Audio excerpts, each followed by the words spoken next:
and welcome to BallinCraig Estate. My name is Eddie and this is my vlog. Today we are heading back up to Bolton's Machinery because I'm walking up there because Matt gave me a call and has dropped something off for me. If you remember, a little while ago I dropped the combine off here for Matt to give a complete overhaul to. Yeah, just 20 minutes ago he has dropped off the keys. And look at her. She looks like a new piece of machinery. That is absolutely stunning.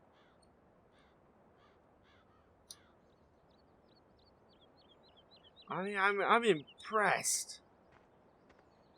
That is like it's a new machine. That is utterly gorgeous.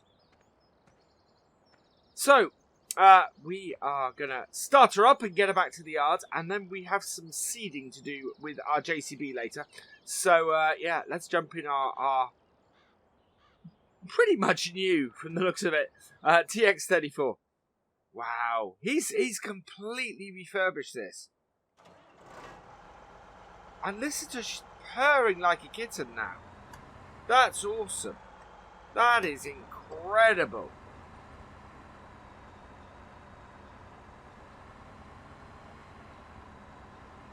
Just, yeah, wow. I am looking forward to harvest this year and giving this old girl a run. Because she was struggling a little bit last year. It wasn't too bad, but yeah, she wasn't overly happy. This year, I'm hoping... Well, this year I'm expecting it'll be much better. I've got to go wide here because I want to get the header out of the gate without clipping it. There we go. Wow. Yeah, it's just running so much nicer. Fortunately, with BallinCraig being BallinCraig, there is no traffic about. It only gets busy, well, a couple of times of the year. I should think the farm sale will get the road busy, and I should think that normally the summer fair gets the road busy as well. So, but normally, day to day, fairly quiet roads, so yeah, not too bad. You see our crops are coming along nicely. We've got quite a good advantage here. Crops are definitely coming along nicely, and should do well. It's March the 31st, by the way. The farm sale is growing ever nearer, and we're still moving stuff down there. We have several other local farmers who are going to be selling stuff. Yeah, you can see here. That's we've got the stuff down from our new grain store now. We also got, of course, the snow is almost gone. There are a few patches hanging around where we were piling it up. Oh, I'm not going to make it around that corner. First up a little bit. There we go. There. But yeah, so farm sales coming. Snow's still about, but not much. I mean, it really is sort of dirty little piles at the edge of the road now. That from when we were clearing it. I suspect in the next week that will be completely gone. That snow. Right. And we're going to put some of this other muck and stuff that, or I shouldn't say muck because it's not, but you know, tires, and we got whole wheels and things that we can take down there. So we're probably gonna take some of those down for the farm sale. And various other bits, lots of planks of wood that we don't need around the farm, and old gates and things. Right, I'm going to drop the trailer off here. So let's just jump out quickly. There we are. Because this combine will never get that trailer around that corner. We don't tend to pull the header trailer with the combine most of the time. And B, we want to get the combine parked up before we get our header trailer in. So yeah, I'm trying to judge. It's not. There's the wall. Yeah.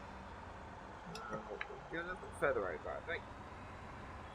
Don't want to hit any of our front loader implements. Yeah, there we go. That's better. Right, we can go quite a long way back here. I can't actually see the rear wall. Oh yeah, I can. There we go. We're good. Really good. Quite a long way back we can go in this shed. Right, I don't think we want to go any further back than this. We'll just hop out and have a quick look. How far are we from the back?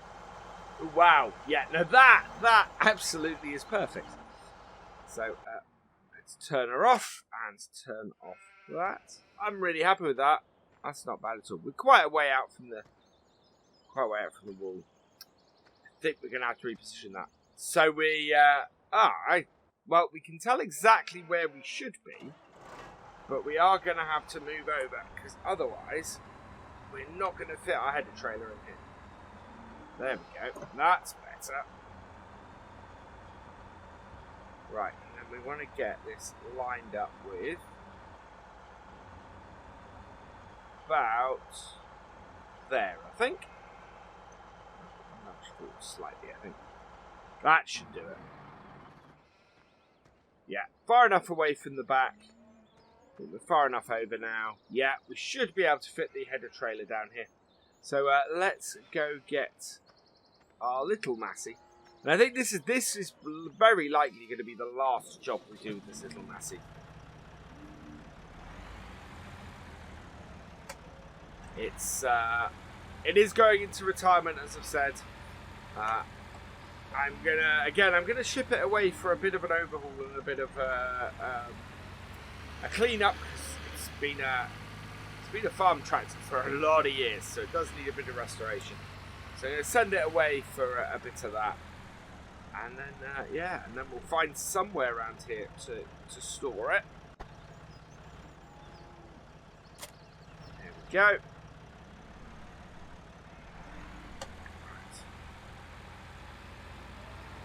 We're going to have to get our front loader up, because otherwise we're not going to make it around various corners here. Nice and wide around there. We've got to get wide round. So you can see how much that swings. Even now, that's going to be close. That's very close. We'll go quite a way up here to straighten it up. We've got to give ourselves enough space, you see, to manoeuvre this. Right, let's reverse her up. Go fairly straight to start with. Go around the other way. That'd be easier to... Yeah, there we go. I can more easily watch what's going on then. Right, now I want to get that wheel going straight along that side.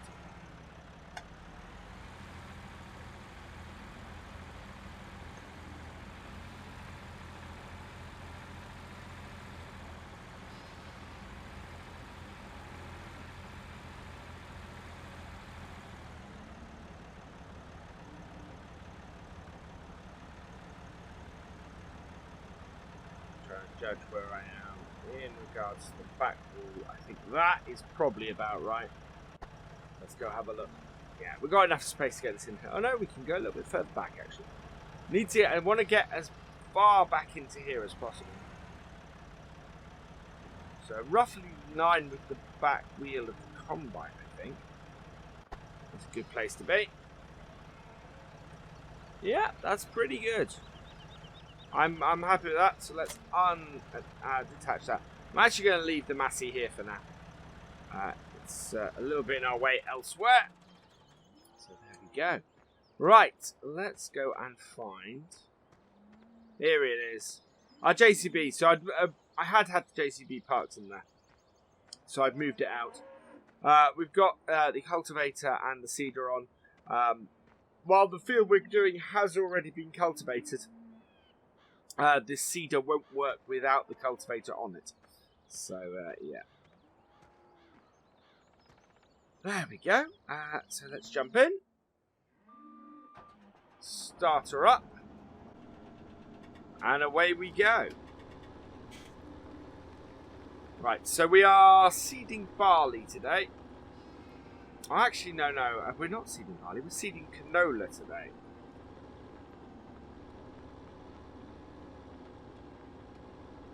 So, the thing is about this, it's like everything around here. It's tight gateways and things.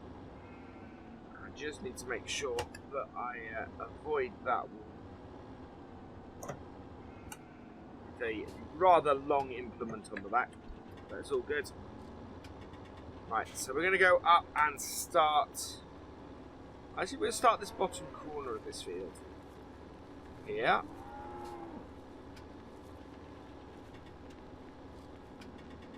But while this tractor is manoeuvrable, I have to remember when I'm on the roads that I need to be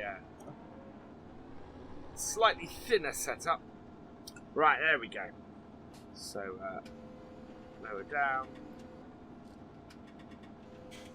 There we go. And finally, our seeder.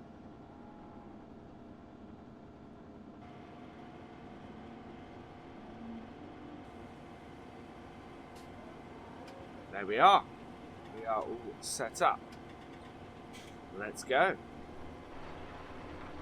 And away we go. Perfect. Absolutely perfect. Very happy with that. It's yeah, that is seeding really nicely. I do like this setup. I do like how well this tractor works with this seeder and this cultivator setup, and the fact that we can cultivate and plough at the same time is great. Although, as we've discovered, we don't need to. Right, and around we go. And the manoeuvrability of this JCB is just absolutely wonderful. Really awesome. Right, and there we go.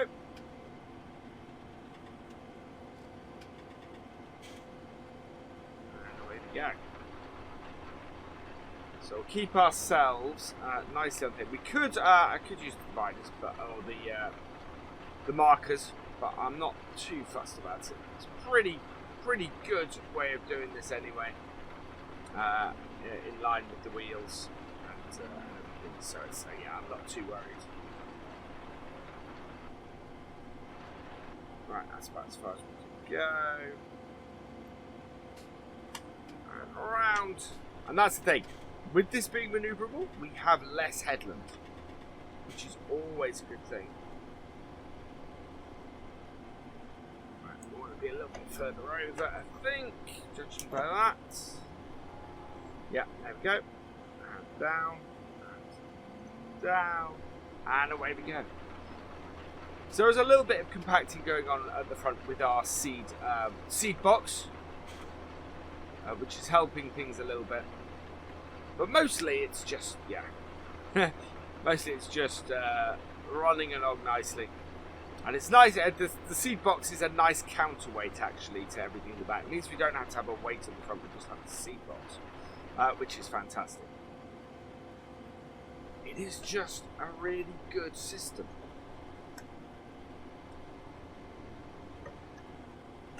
There we go. Ready. Right, down. And down. Go. And it's quick for doing fields. These fields, it is actually really quite quick. So yeah, quite thankful for that. As I said, the cows and the sheep take a lot of my time on the farm up, and so with our expansion to arable, and with it just being me on the farm, because that's the thing, it's only me running this farm. There's it just. Anything that makes my work more efficient, it just helps the farm. Helps the farm massively. So, yeah. Go. Down. Down, and away we go. And this JCB absolutely does that. And this JCB, with what we're doing, is going to be paid off fairly quickly, I think. The cows are doing well, the sheep are doing well, these crops should do well. We're looking to plant oats in our other field. So at the moment I'm just trying to see if I can get a source for oats, so that I can seed them.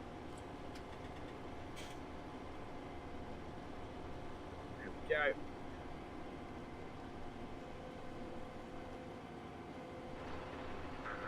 We're off again.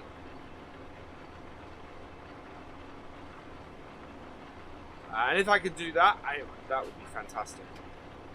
But it does all depend on me being able to find a source for that.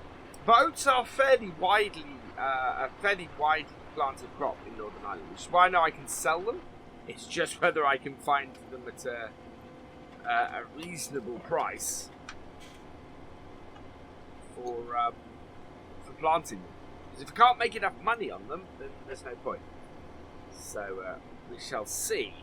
I should know in the next few days, I think. And we're going to put them, because I think they're quite profitable, we're going to put them in the field we got with the radish and get the maximum yield we can. But it's, yeah, we shall see if it is something that is a feasible thing to do.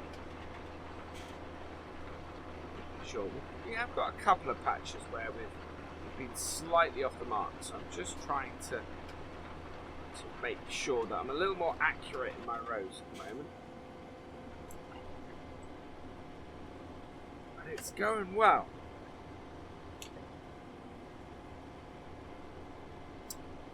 Yeah, I'm happy with this. This is a job that we are motoring through that is going to bring us a good amount of money. Canola has a good price for it, or oilseed rape, as it's of course it's known in the UK a bit better. And yeah, so I'm pleased with this. And this machine is yet to disappoint me. It just works brilliantly. And but having said that, the only thing I did wish is that we didn't have to have the cultivator on the back to seed. I don't know why it's doing that, and I am going to speak to Bolton's about that, because I think it should be able to seed without having to have the cultivator on it. But for whatever reason, it doesn't seem to be doing it. The trouble is, it not doing that restricts me in what I can do, because it means that it has to then be this tractor that does the work with it. So yeah, not quite sure what's going on there. I mean, the markers are certainly on the cultivator, so that could be a good indicator that it's required for seeding. But I have seen people using it without, so I don't know about that. It's one of those oddities. One of those things that, that I may not truly understand why some people can get it to work and I can't.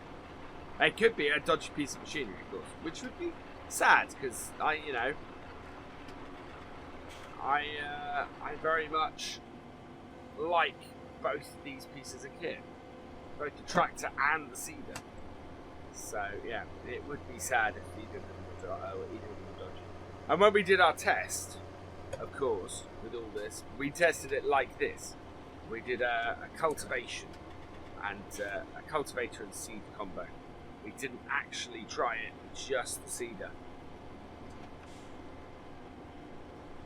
There we go. Go again.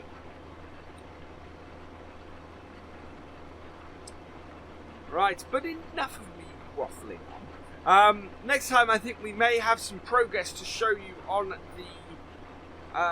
the grain store.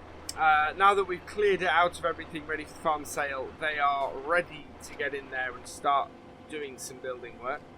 So, yeah, I should be in a position to be able to show you something with that. But I'm gonna leave you guys here. I'm gonna go and finish this field off. Today is April the 4th, and it's fairly early in the morning at the moment. It's about 7 a.m. and we're gonna head down here because, as you can see, today is the day of the farm sale. We have lots and lots of equipment and stuff that have come from various farmers in the area who are looking to sell their bits and pieces, because we didn't have a huge amount, so we opened it up to everybody else. And I just want to really show you guys what's on offer today before everybody turns up. So while it's nice and quiet, it's quite a wide range of machinery. It's quite cool. What's come down here? So let's stop here for a minute, and we'll go and have a look down here. So this down here, of course, is all of the stuff from our barn at the moment that we're converting into a grain store. So lots of cattle flooring, a lot of cattle bits and pieces, bits of the framework and things from in there. So that we've all got on sale, and that will go for a little bit. And then there is, along with our equipment, there's a whole load of other stuff here. So there's some fairly classic tractors that are up for sale today, which is quite cool. So John Deere 1630 and a Fast Track 150, both very nice machines. Over here we've got an International 644. This could almost be a show tractor. It's almost of that age where it would be it'd be quite cool to have that at the Mayfair. To be honest, that'd be quite cool. It's a nice old 7810 that's polished up nicely here.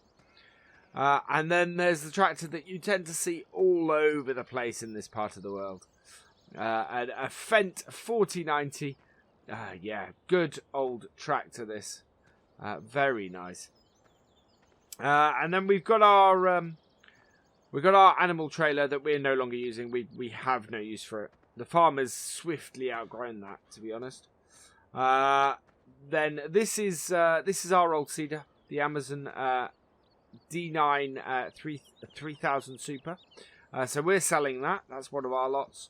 And then somebody's bought this really quite cool old Amazon 830 Special. And look at the size difference between the two. Yeah, that's a whole generation before. I'm guessing that came from either the person who brought the John Deere over or the International, because that is of that sort of era. Then we got our Massey 23 cultivator that we've replaced, of course. Over here, there's an old Keenan feed mixer. I did consider something like this on the farm, but the yard being what it is, the 3-point hitch mounted one has about the same capacity, and yeah, it's actually much more maneuverable. So yeah, we're not really we don't really want anything like that when we got the one we've got. This I am interested in though. This is a Class Sprint 250k forage wagon. We're looking at possibly doing silage on the farm, especially for a BGA, if Bolton's get the planning permission to put the BGA in the area, then yeah, I might pick this up, because I think this would be quite a good addition to the farm for us. Then there's a Chrome Turbo 2500, which is another nice forage wagon. Yeah, quite a nice one, that, but I think I prefer the Class. And a Class Roland 250 round baler. We had one of these before we got the Lely. In fact, this may even be our old one. I'm not sure. It looks very familiar. But yeah, we sold one of these before. A nice sturdy baler, that is. And then a Massey Ferguson 5 square baler. Very nice baler. Not very often these days you see those with the hitch at the back. For an auto stacker, so that's a really nice piece of kit, that one. And then a real blast from the past, a Lely Welger AP 730. That is amazing little piece of kit. A lot smaller bales, of course, than we're used to. Yeah, those are the kind of bales you can pick up with your hands, but they're you tend to end up with a lot of them to pick up. And we've got a Massey Ferguson MF110 trailer. It's quite a useful little trailer, that is. Major Muckout 750, which is a brilliant little muck spreader. Yeah, those are nice little muck spreaders, those. Equivalent Exacta EL. I think this is a solid fertilizer spreader. Probably the newest piece of kit that's available in this auction, I think. So that should go for a nice little bit. Then, wow, that's a real blast for the past. A 3-furrow Ransom's plough. That's an absolute classic. Really lovely little piece of very old kit, that. And, oh, it seems to go with it. It's got a Ransom's disc as well. Nice little cultivator. So, yeah. Wow. So, that's quite a nice array of stuff we got in the auction today. It should do pretty well, I think, most of it. I think I might try and bid on the class. We'll see if we get that forage wagon. And, yeah, there's a couple of bits here I'm interested in. So we'll see how we go. And I'm hoping our bits go for a good amount. We don't have a tractor in this, of course. We're not selling the Massey, which is basically what is being replaced on the farm. We're not selling that. That is we're keeping as a show tractor. And so we will get that out during the summer, along with my grandfather's 135. Yeah, just need to make some space to store that, really. And, yeah, that'll be quite cool. Let's head back out. Back up to the farm. So, yeah, so that is what's happening with the auction, the farm sale later today. I should think people start turning up in about 3-4 hours' time. At which point the auctioneer will get started, and yeah, hopefully all of those of us who have some stuff in it will be able to make a nice little bit of money. Right, park up here because we need to go and find our little skid steer, which is there it is. Got a bucket on it already. As you can see, the cows have been a little bit messy in their feeding, so we need to sort them out. So we'll jump in our little skid steer here and see if we can collect this grass up and get it in here. We need to clean the sheep out as well, so we'll get that done at the same time. And then we'll give the cows some food and some straw, because yeah, they need both of those. We might be able to give some hay to the sheep as well, which would be quite good.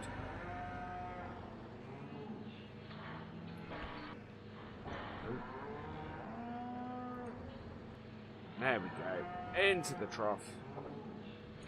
That's got the cows fed. Now we'll go and clean the sheep out now as well. Looks like we've got a good amount of wool coming along as well. We'll have to go and sell some of that. That's some wool from the end of last year. But yeah, that won't get to a full pallet now. But this one, this should eventually become a full pallet once we've got a little bit more off them. So that'd be good. Right, oh yeah. Sheep have been messy as well. Right, so we'll sort them out. Wait. A little bit we're lifting it off the ground, and that's not helping us really. Get all this scooped up. A little bit left.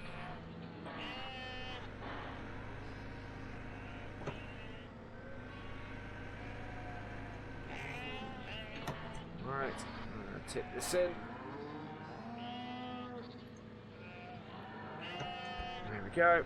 Get the rest out as well. There we are. Any more? It might be. Yeah, there's a little bit more. There we go. So that's them all sorted. And back into there. Right. We need then to go and switch this out, or switch our bucket out for our bale spike. I think we need... I'm not sure we can get this. No, we can't get this into the corner.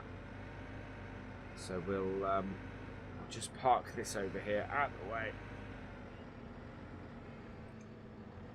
There we go. Once we've got our bale spike on, we'll go and get a silage bale. We'll get a silage bale and we will be able to get our T-dub going. One thing I love about this is that I can do this. That's pretty cool. Just spin it around in the yard on its... basically on a thing. I think I spun in my seat then as well. That is not an easy thing to do in this cab. Right, there we go. So this is the last of some very old silage bales that we're collecting at the moment. Because the blue ones are our ones from last year. The white ones, I think, are from the year before. But they're still good. As long as we get through them in not too distant future, we will be alright. It's fermented grass anyway, so yeah. Right, so there we go. Let's go get our tractor. I'm going to jog over here. So this is the beauty of having the skid steer, is that now that the T-dub has the front loader on it, and this is our main front loader sort of tractor, it's not a yard tractor so much.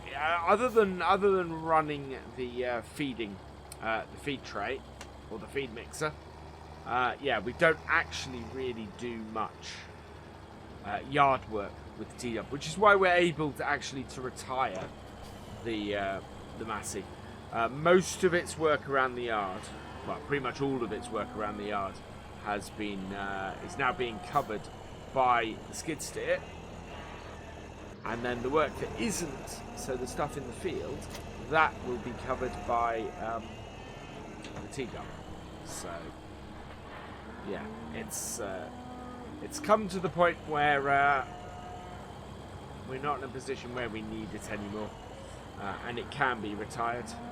I suspect, it being the classic tractor that it is, we could conceivably sell it and make a lot of money.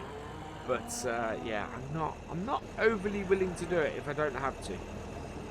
So that's why I'm not looking to sell it at the moment. I don't know, if we find that we can't store it or we can't look after it properly, then it might be worth. Well, we could put it in storage with my grandfather's tractor. I think he's got enough space in there. He's got an old barn on his property. Right. Yeah, we want to do silage bale, then hay bale, and then straw bale. That helps us keep the mix good.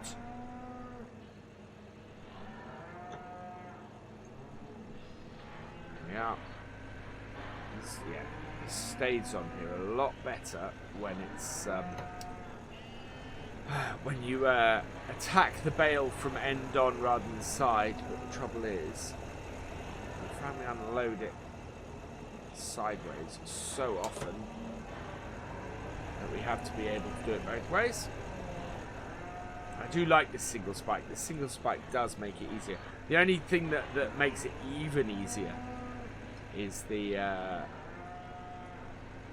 two spikes that are on the front loader version that we have. There we go. That was easy enough. There we go. Don't want to knock those. There we go. Get this in. So we need to give the cows some of this. There we are. That's nice and full, and that's mixing in. And then we're going to give the cows some straw as well. Right, so let's get this mixing and reverse up. Oh, I think the cows actually are blocked off from getting in the milking parlour at the moment. In fact, I think we need to open all these gates by the looks of things. So we'll get those open. Make sure they can get where they need to get. Because, yeah, certainly at the moment they cannot. So we'll leave that mixing for a moment and we'll go and open some doors. I think, yeah, if we jump over here, you want to get in and out of that door. There you go. And jump back over. And jump back over again. And we'll open this gate. Yeah, because here they come. And the milking machine's in here, so we want to make sure that they have access to that as well. There we go. And that will make things easier. Close the gate. And yeah, I think our feed should be mixed by this point. So let's empty it out. Perfect. All along here. They'll enjoy this. This will keep them going for a good long while.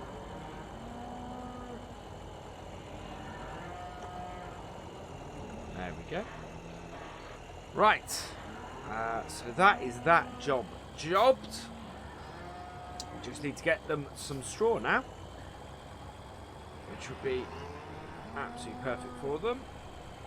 That will give them some decent bedding. They're all alright for water at the moment. There we are. So how we get, disconnect that.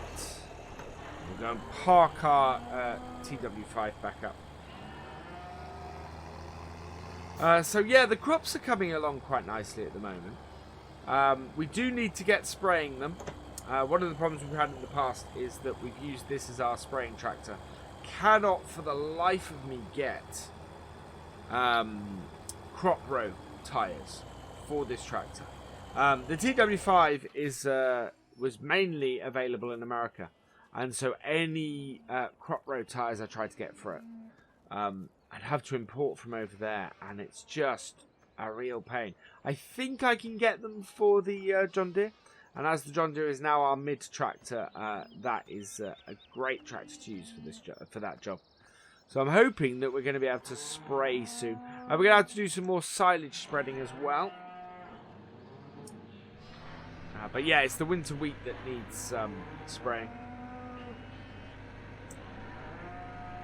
Right, so we want another... Oh, no, we want to go in here. We want another one of these. We are getting low on straw bales. I think we may have to buy some in. We're not going to get straw bales in time from our harvest, I don't think. 4 bales to last us another 3-4 months. That's pretty unrealistic. So yeah, I think we have to buy some bales in, and that will help us to sort that out and to keep the cows going. Right, there we go.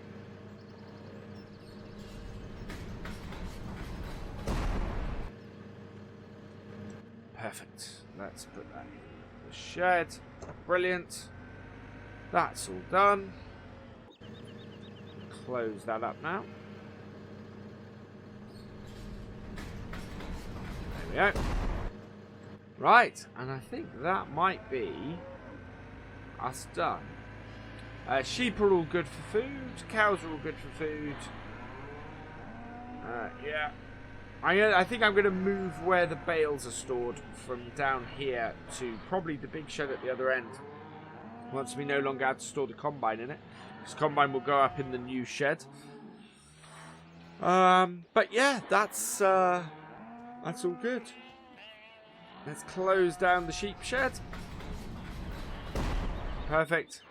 Today is April the 14th, and we are down at Bolton's Machinery here because, with our TW5, because we have come to pick up this nice bit of kit. So if you remember last video, when we had a look around the auction items, I said I was going to probably try and buy the class forage wagon. And what I discovered was it was not very good.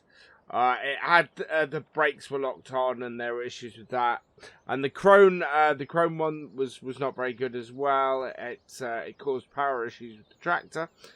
So I asked Bolton's to have a look and see if there was anything going that they knew of, and yeah, they found me this. It's a Mengal Garant, and yeah, it's a pretty nice piece of kit. We'll probably run it on the John Deere rather than the Ford. Not that I don't think the Ford can run it. But yeah, it should be good. We're going to get this back to the farm. Then. One thing we do have is we have a small problem with the yard at the moment, in that we are swiftly running out of space. So we need to go and check on the progress in our other yard.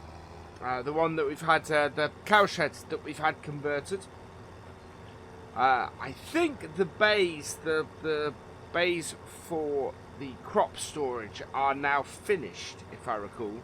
And yeah, there's a few other bits and pieces I need to show you guys. I think it's not that far off. I think they've got a little bit of clean-up work to do, but in general, the yard is looking good from what I understand.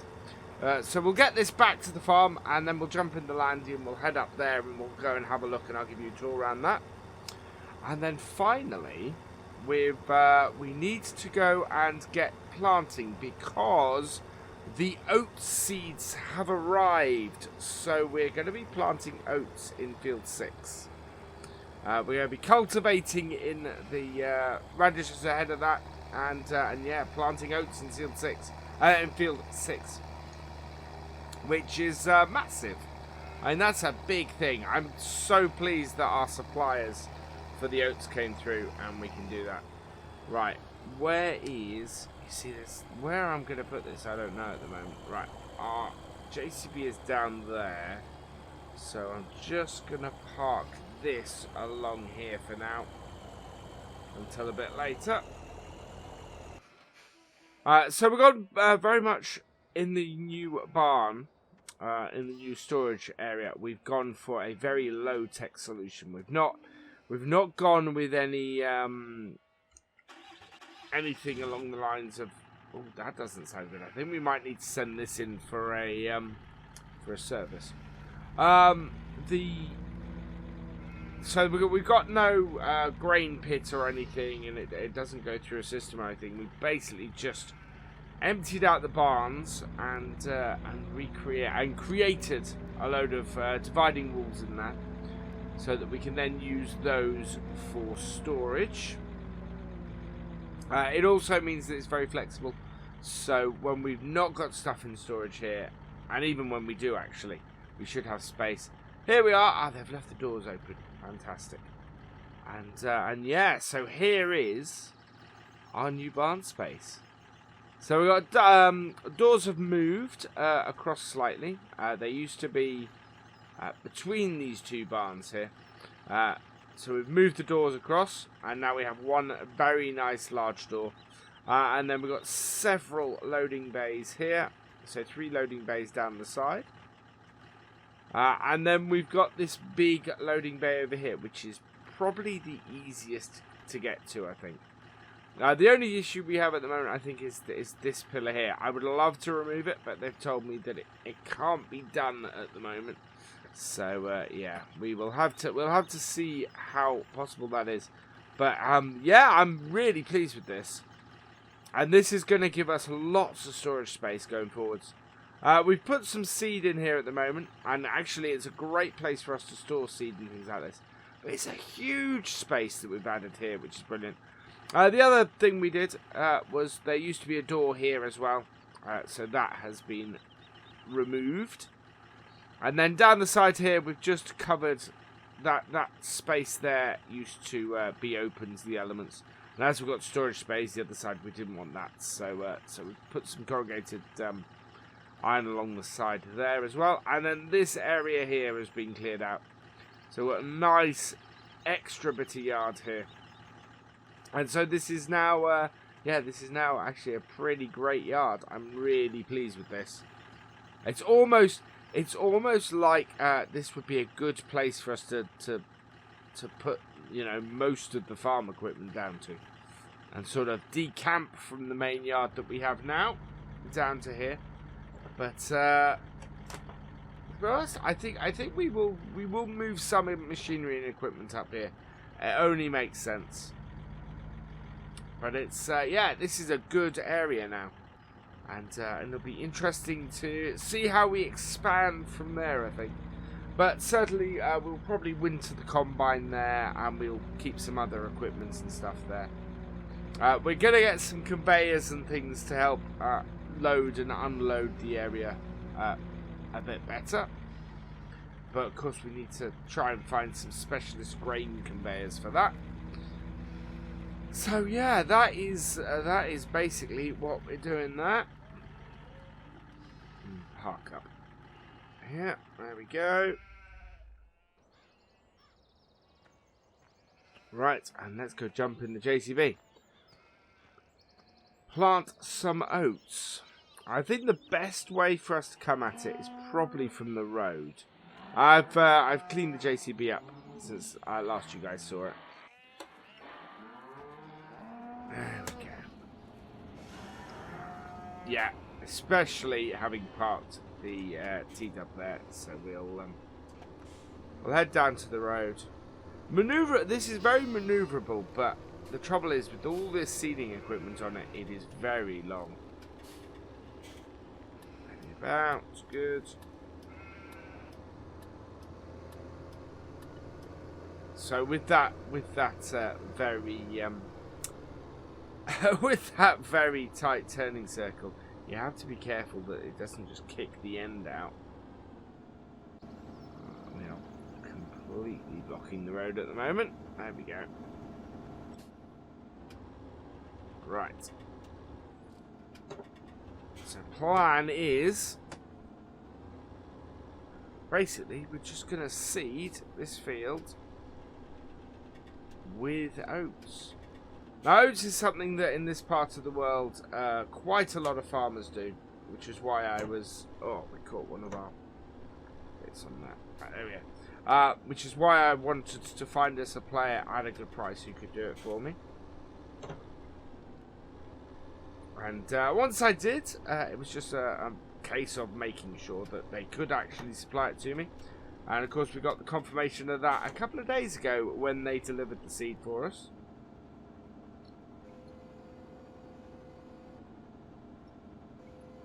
Okay.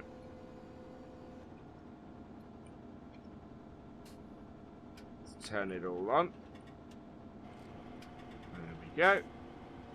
And down.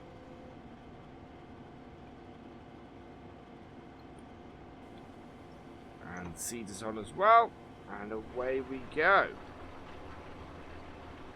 Perfect. So yeah, having put the oilseed radish in here, and having had it, it's grown to about 60-ish%, which will be good for cultivating in and giving us a first stage of fertilization, as well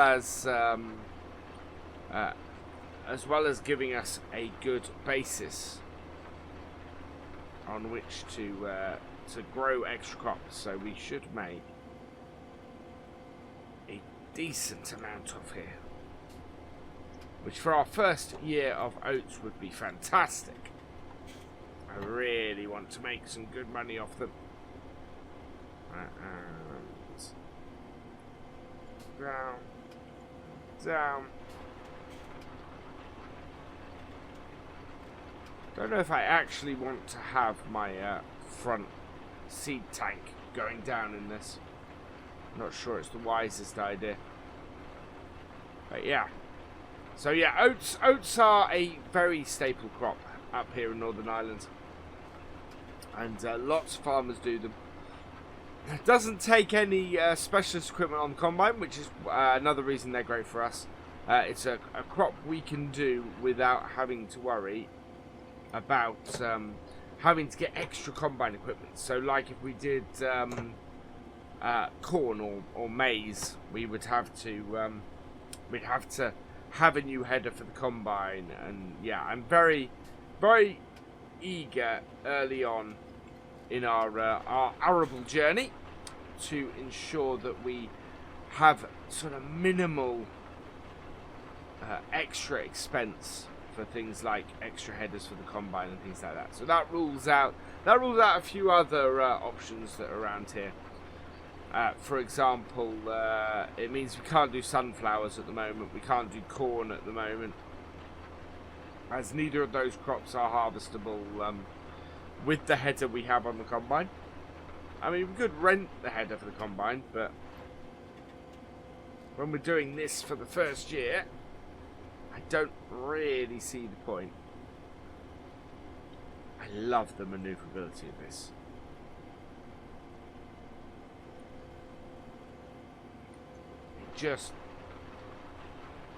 We could not maneuver. Whoa.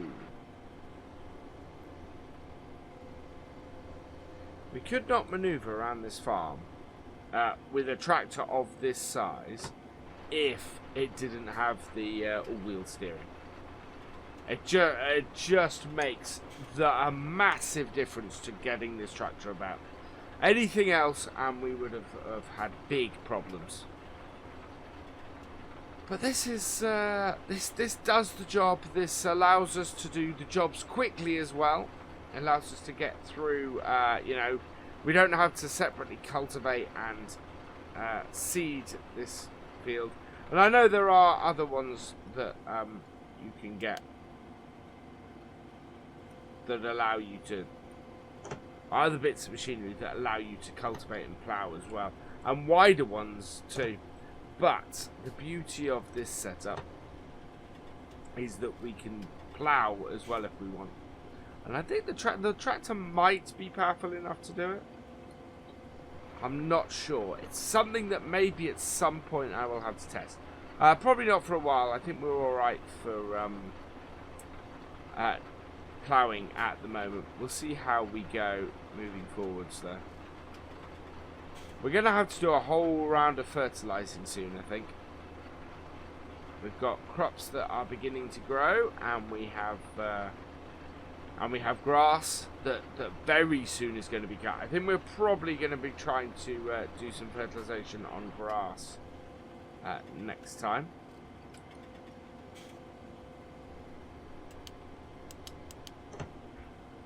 Yeah, look at that manoeuvrability. That means that we only have to have 2 rows for the headland, which is... that is awesome news.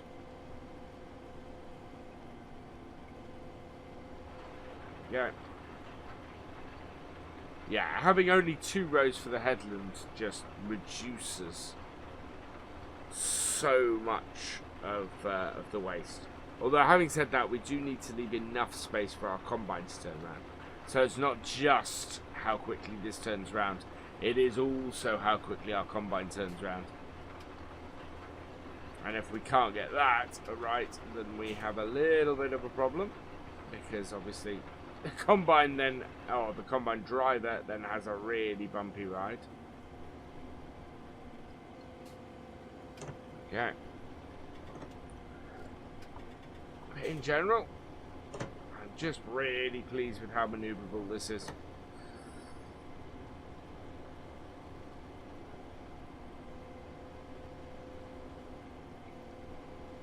Go, and away we go again. I'm sure I get it all. I'm not using the ridge markers because it's actually fairly obvious, I think, where I need to go.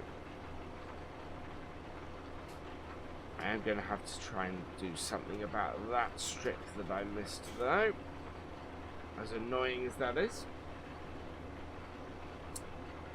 But yeah, so we are going to finish off this field. We'll get this done.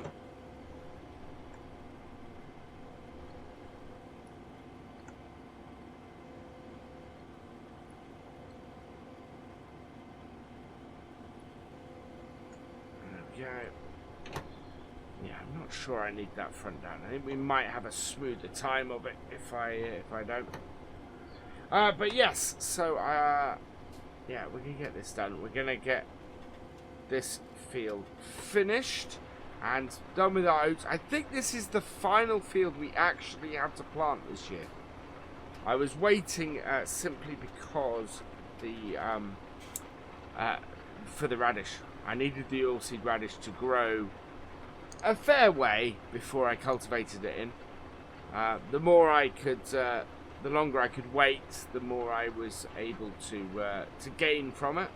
However, it has got to the stage where we really need to get the oats in, and having had the green light from the provider, it was one of those things where, yeah, I just could not wait.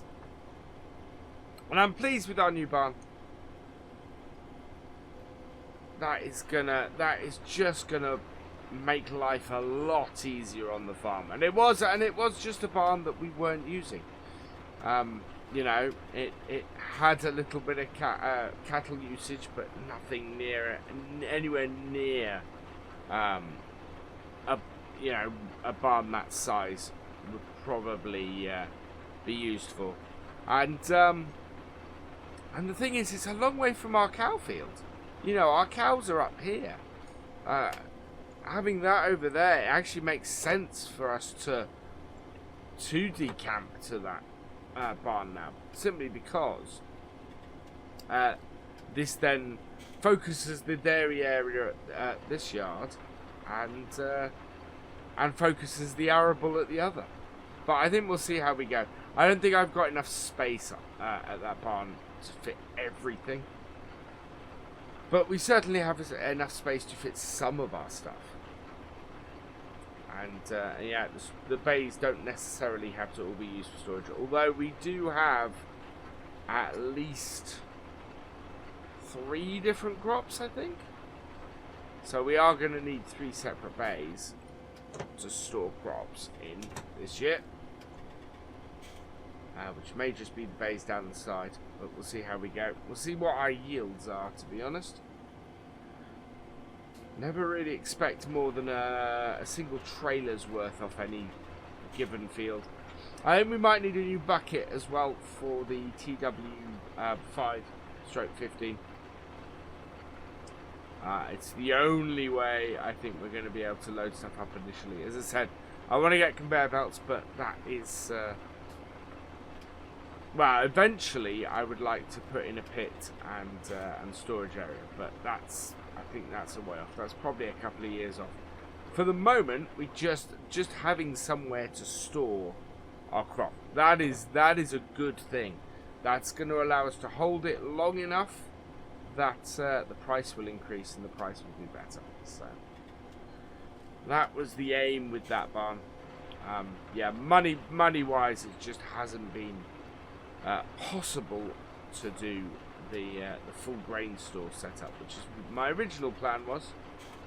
But yeah, it's not able to do that. But we're about halfway through this field now, and I think I'm going to leave you guys here. I will get this field done and dusted, and lots of oats in it, and we will look to harvest it come the autumn. Today we are heading up to Bolton's Machinery. Because we have a new bit of kit, we have a new piece of machinery that has arrived, which is a grass harrow. This is for doing our grass fields, our meadows. So we're going to be harrowing those and getting those so that they are that little bit more, raising the yield on those a little bit by doing that and sorting them out. And then Bolton's Wool has given me a call. They are they have a huge demand for wool at the moment. So they've asked me if I've got any and could I drop it off. As it is, we have 2 pallets. They're not quite full. One is about 60% full. The other is about 80% full. But it's a good time of year to be selling wool anyway. So we might as well take advantage of it. So that's what we're going to be doing after we've got the grass harrow. Well, what I might do is get the grass harrow back, do a couple of fields, and then go and sell the wool, because I don't want to miss out on that opportunity. We can make a lot of money off wool. Wool is a really good seller. It's the reason why we have the sheep as well as the cows is because while the cows keep the farm going for the most part, the wool and now the arable are two things that are where we make money. So yeah, if we've got a good opportunity to sell some wool, we should take full advantage of it. But yes, this job needs doing first. Now we're going to do... So we have... what is it? 1, 2, 3, 4... yeah, we've got 5 grass fields to get through. Although this one here, the grass is not very good condition. So we're not going to worry about that. That actually needs reseeding, that entire field. The other 4 we've got should all be good for this. Should all benefit from this. So we're going to start going with our older fields, which is our newly replanted one here, and then field 10, which is right up the top corner. There we go.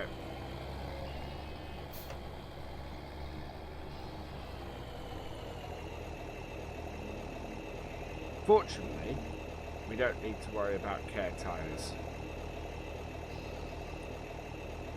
on this.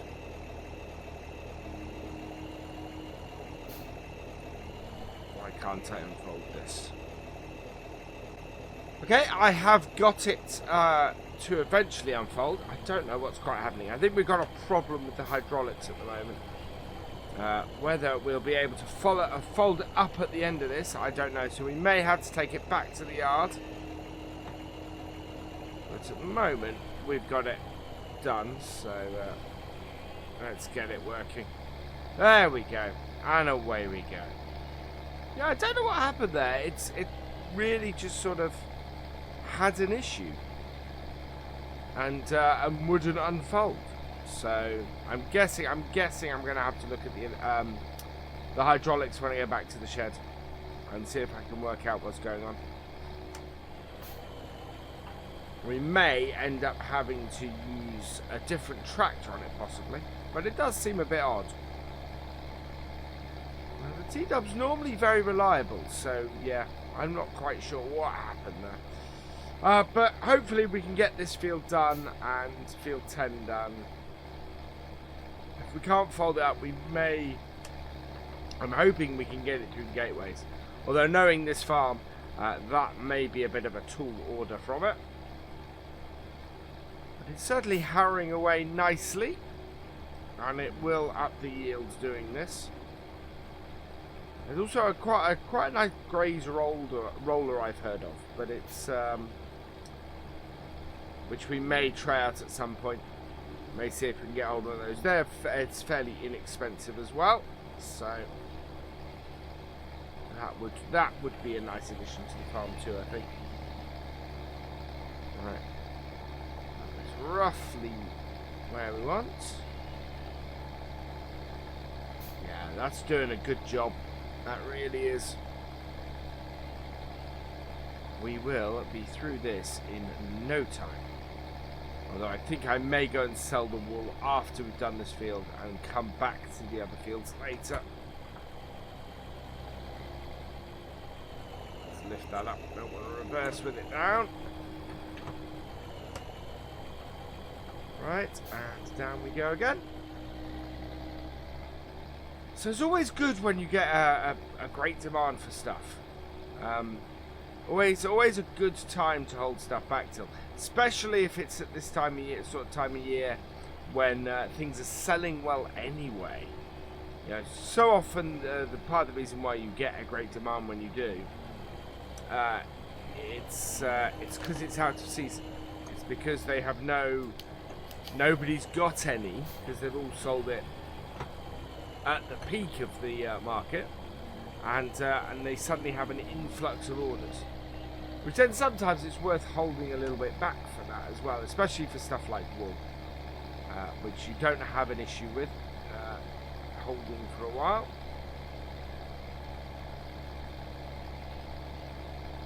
That's working very nicely. I like this harrow.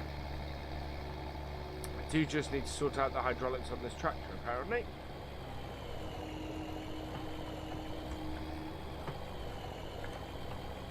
That's alright. One of the nice things about this tractor is I know I can take it into my workshop and I can fiddle about with it and get it to work.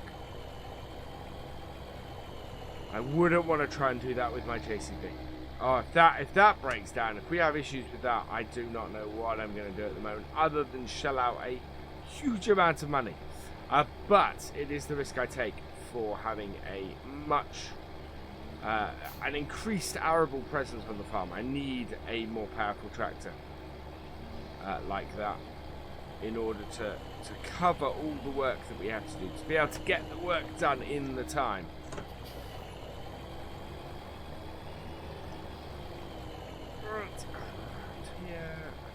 Our edge here. There we go.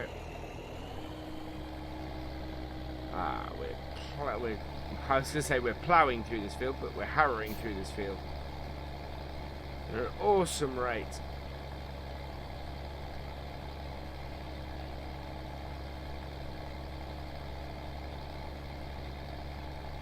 We should.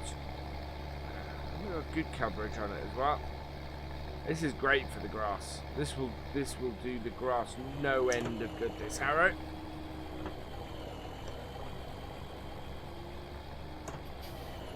Right. Turned around. There we go. And down again, and away again. Yeah, the field's getting thinner at this point as well, which is good. So yeah, I'm going to go and use the skid steer and load up the trailer on our landy with the wool that we've got and take it up to Bolton's. On the edge. And down.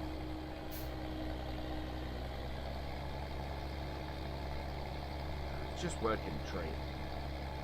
So I'll get the other fields done, and they'll be done before next time. I just wanted to get one done with you guys here, seeing how I'm doing it, seeing how this new piece of equipment works, or doesn't work, as the case may be. There we are.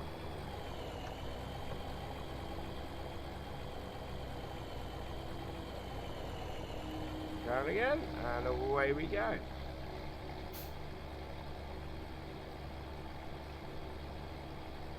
Trying to work out the best ways for me to aim for stuff across the field to make sure that I get the most coverage I can on it. I'll come just the other side of that tree this time, I think.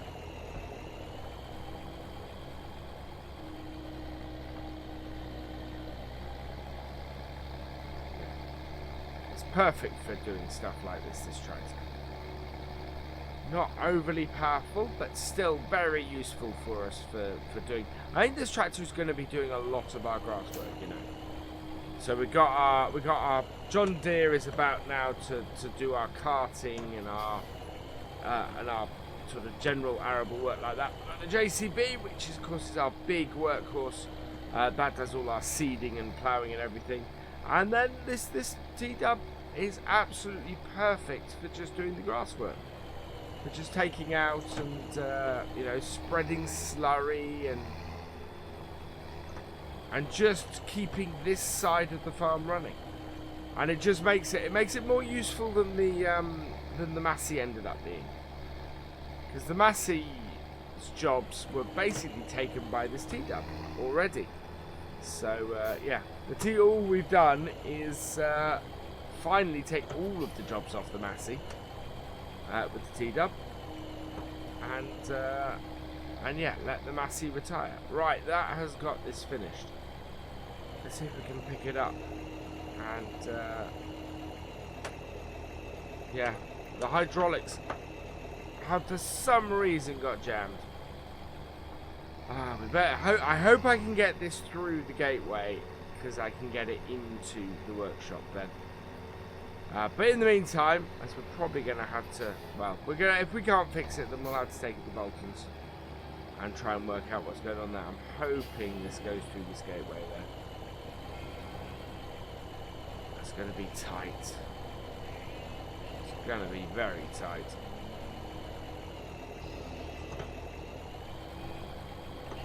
Yep, and it's more to the left.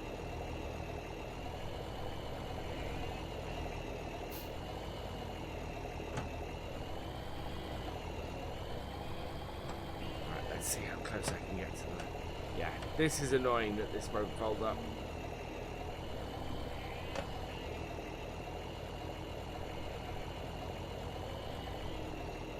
Oh.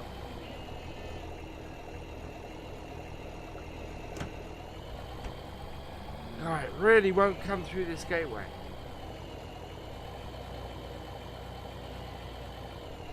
No, I'm going to have to knock it off here and try and work out what is wrong with this. What's wrong with the hydraulics on this tractor? Ah!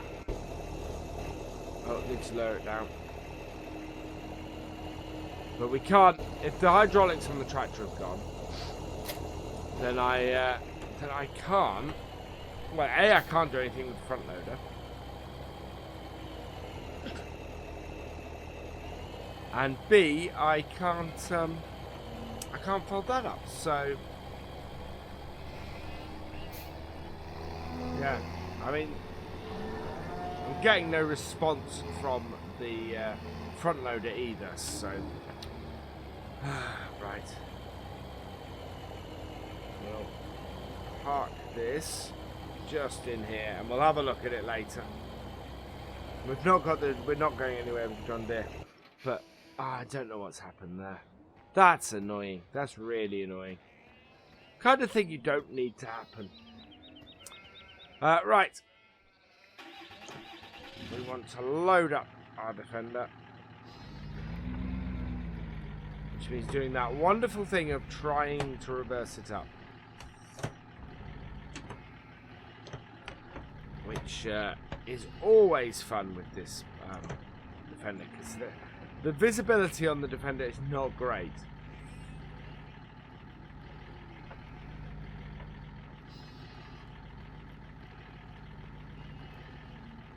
Not too bad. I'm navigating via the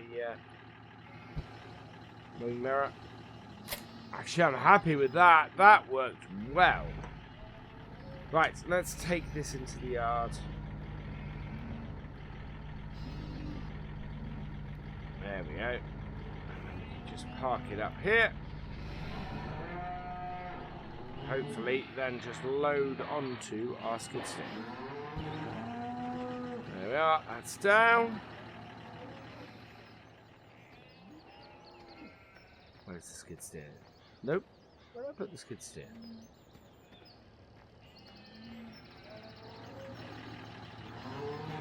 You'd have thought in a yard this small you couldn't lose equipment like this, but you do. Yeah, you do very easily.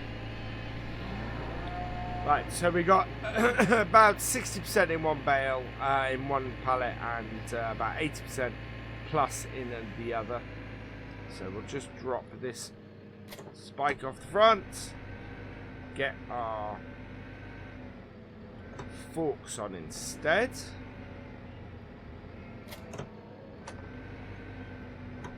I'm hoping that we're going to resign that wrapped bale handler to the history books, and probably actually sell off our bale wrapper. That's not a bad idea.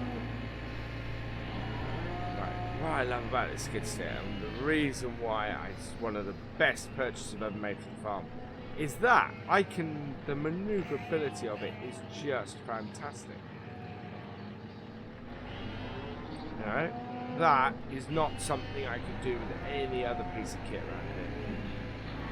Turn around on a dime and load up and sort it out like that. That just doesn't happen.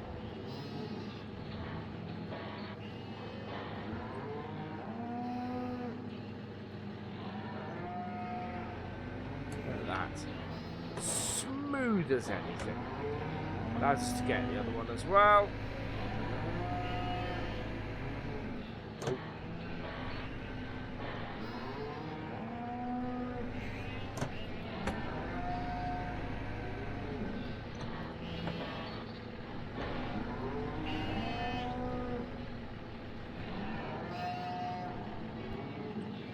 And the visibility on this skid steer actually is fantastic as well. And I can easily see everywhere I want to go, and the forks and everything. Yeah, it's just lovely bit of kit. And we can load up the trailer easily. Two things of wool is pretty much all we can take on the trailer. We might fit 3 in for squeeze, but it would be a bit of a squeeze. Wow, they've already started producing more wool. That's good. Right. Let's close up the side of the trailer. Like so. Lock that on with the belt and with the straps. Yeah, strap it all in. Right, let's head down to Bolton's Wool. Can I do a tight turn? Let's reverse it a bit. Yeah, there we go. It's more the trailer that's restricting us there, but we're all good. So let's head over to Bolton's Wool. Let's get this sold and make ourselves some money, which would be fantastic. They will unload it for us. All I had to do is back it into their unloading area. But yeah, this should make us a good little packet of money, I think.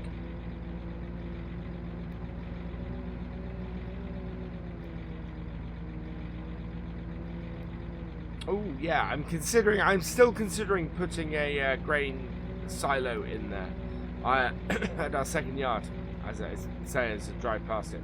So we've put in for planning permission to get again. Hopefully we'll get it this time, and yeah, we've reworked it a bit. Previously we were going to demolish the whole barns and put stuff in there, and they definitely didn't like that. This time the hope is that we will be able to... Whoa. No, let's go clip the edge. Why did I decide to back into here?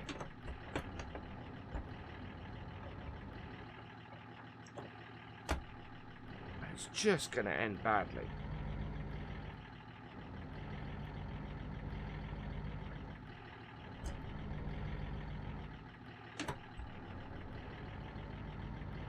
Yeah, that is just going to end badly. Right.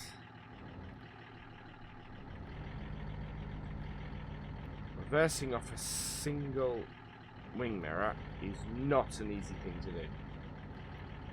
Especially when you're trying to just keep an eye on the trailer while it's doing it.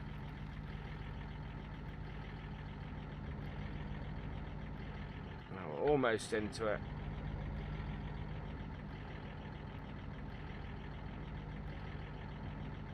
There it is. Now that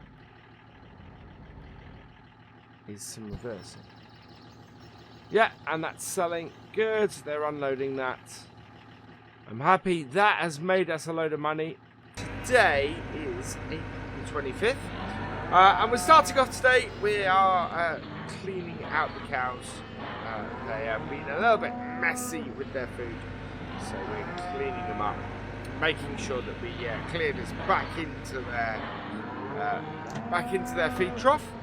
And then we're going to do the same with the sheep quickly, and that will sort them all out quite nicely. I do love the manoeuvrability of this JCB. One of the best things we ever bought for this farm. I'm amazed at actually the influence JCB is now having on this farm. Well, we got the skid steer here, which is hugely useful, a piece of kit that I wouldn't want to be without around here anyway. And then we got the tractor. We got the 4220, which is just as equally as indispensable. just makes things a lot easier. So that's pretty cool. Right, let's do this. Clear this up. Go. I think that's got that. Again, the space to turn around, because this turns on a dime, makes it really, really easy for us to sort the sheep out. Right, there we go. Out. Perfect. Right. Let's go close that shed up. Brilliant. So that is the animals dealt with. I've sorted the issue with the hydraulics on the TW5. So I think what we're going to do is we're going to go and finish off loading the harrowing in a minute. But before I do that, I want to take you back over to the new barns, because somebody contacted me after the last time, and he gave me a plan for the barn that was just inspired. So I want to take you guys over. I'd like some feedback from you guys, actually. You know, I don't know how much people on VF's channel know about the setup of a farm, but yeah, I think this is quite good, quite a good use of the space. So we'll head down there and we'll go and take a look, and I'll take you through what we're thinking of doing now, what we're thinking of going. Because originally we were just going to tip into the bays, and I've had the tractor down here with our trailer, and it's just a little bit tight. It's a little bit. I think we're not going to be able to use all the bays based on where the buildings are and everything. So yeah, I need to close these doors up here anyway. I'll leave the landy running for a minute. So yeah, so these bays here, what we're going to do is sort of from this bit across, we're going to block these bays off, and they're going to be storage facilities, drying cubicles, basically, from here backwards.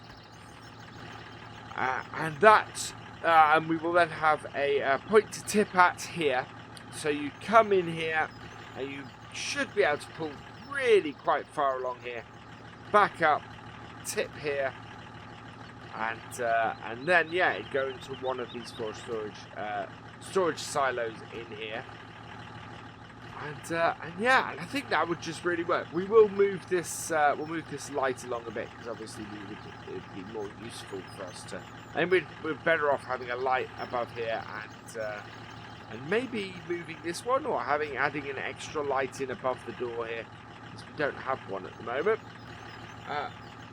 But it's all yeah, it all works really well. I think that will. And it means that we're properly able to dry everything and things like that. The other thing I'm thinking of doing is possibly knocking this wall down here, so that once you've pulled in here and you're driving back out, trying to turn around in there, I think will be almost impossible. But if we take that wall down, you'll be able to come out through here and drive back out fairly easily. Bit of a tight turn out of here, but it's the same sort of thing on the way in. So yeah, I think I like that plan. So we're gonna see about getting that done. We've got a few months yet, but that should work well. Otherwise, this is and that will then sort out the rest of this. Close these doors. Sort out the rest of this to be a good barn. But I'm very much liking this barn. It does mean we may take the one of the other. Well, actually, no. We have a storage area in there still, so we can use that to tip things like sugar beets or stuff like that if we ever need to, or possibly if we need to store a fourth crop, because we'll only have 3 areas in the dryer. Then a fourth crop, we have a bay that we can just tip on the floor, so it does work well. But I'm pleased with that. I think that will be a good plan. So at the moment we're just sourcing the materials and things, Also the possibility of maybe trying to put in an external storage as well. But we'll see how that goes. Right up to the side of the house. So that we can... Yeah. Oh, come on.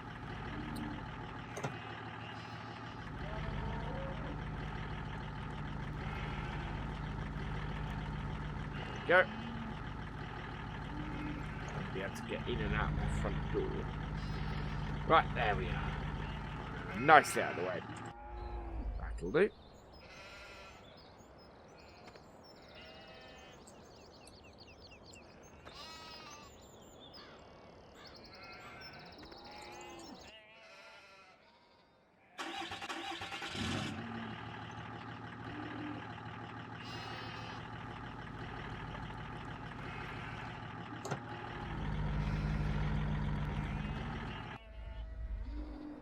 Right, back to our TW5 then, and we're going to head up to field 10 with this. The other thing I've got is, I don't know if I've mentioned this already, I've got a set of care wheels. So Bolton's have managed to find a set of care wheels that will fit on this tractor. So we're going to be getting those, and hopefully they'll arrive before next time that I see you guys. Because I want to be doing some spraying. So, yeah, next time we're going to get some spraying done. Our fields very much are in need of it. And once we've done that, that should be, actually, all of the fertilization I think we need. And at that point, we can get onto our grass harvest, first grass harvest. We do need to, we are going to be having to move bales soon as well. Right, let's see if the hydraulics are working on this. Yes, they are. Perfect. Awesome. Right, and away we go then. That's fantastic. We'll get this field sorted then. This is field 10. This is our hilliest grass field. And just running this over here though is going to give us a whole load of extra stuff. This is of course the field that we did with Frank a few weeks ago. Wow. Actually that was the end of last year now. We still need to go and visit Frank actually. I still need to try and sort that out.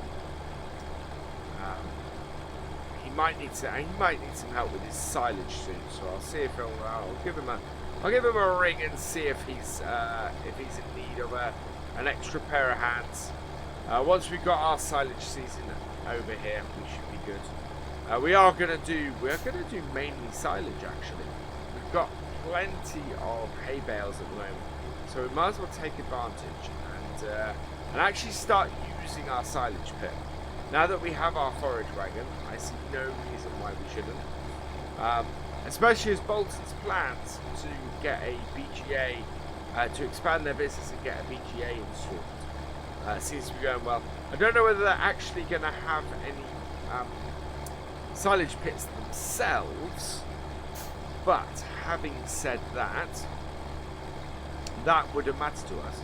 We fill our silage pit up and then go and sell our silage to them, and that would work quite well. I think that would be a good source of income for us. So we'll see what they do. I think they're just gonna have the power plant, have a little power plant running, so that they can get a little bit more money, and the farmers like us in the local area can make a little bit more just by selling off our excess silage. Because that's the thing, it makes sense for them to do around here. We do, all the farms around here sell off silage bales every year. I don't tend to do a lot of extra silage pits because there just isn't the capacity anywhere to sell them. Boltons will make money if they take in the excess silage, and so will the local farmers. You know, we will all benefit from them having that or adding that So, yeah. That will work in all our favours. So I can't see the local council having an issue with it. You know, it's also a renewable energy source, so it's good for the environment as well. So yeah, we will see how we go, and we are in full support of Bolton's getting that and doing that. That just to us, well, to me, that just makes sense. And why wouldn't we want another source of income, and one that is, you know, that is recycling and using stuff that otherwise wouldn't be used. Otherwise, it's just going to go to waste.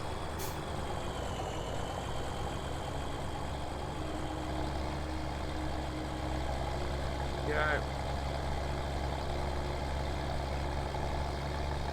this harrow is actually a really good piece of kit. It does its job really, really well, this does. So we've got this field, we've got 2 other fields. I don't think we're going to probably do the other 2 fields in this vlog. But I will get them done after this.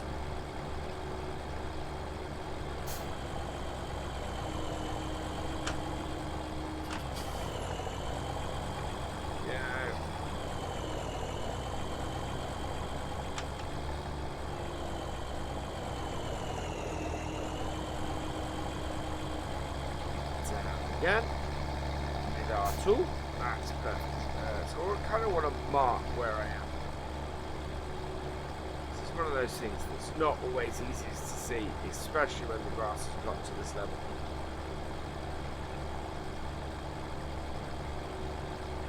It can all get a little bit samey with that, so I just want to keep this going. But yeah, Bolton's going for that BGA is part of the reason, well, it's the main reason really why we switched to a forage wagon. To try and to collect stuff in that way. Yeah, new bit. Yeah, and that's why I've opened up that way to doing things. Pretty cool, pretty exciting times around BallinCraig, really. We're moving into the 21st century, which is kind of what's been happening with the farm since I took over from my grandfather, is that we've been working towards modernising everything, and working with the local community to do that as well, you know.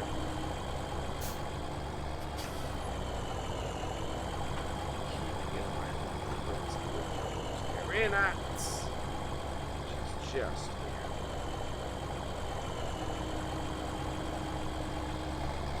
right, so perfect.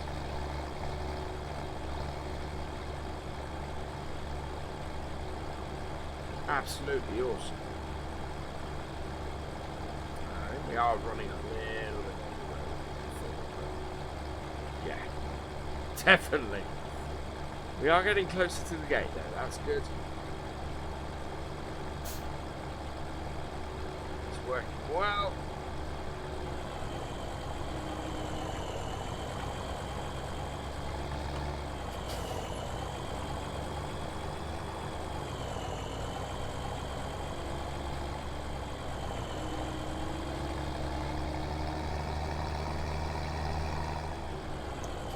That's gone down.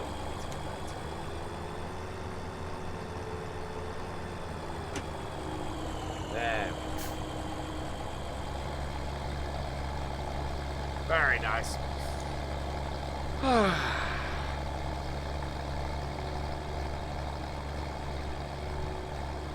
Really nice late spring or mid-spring day, I suppose. Yeah, because we are now mid-April. So yeah, or late April. Nice late April day. Not a cloud in the sky. No real sign of any April showers or anything, which is fantastic news. It means that we can just get on with this. Hopefully, near future, we will be cutting this. I hope so.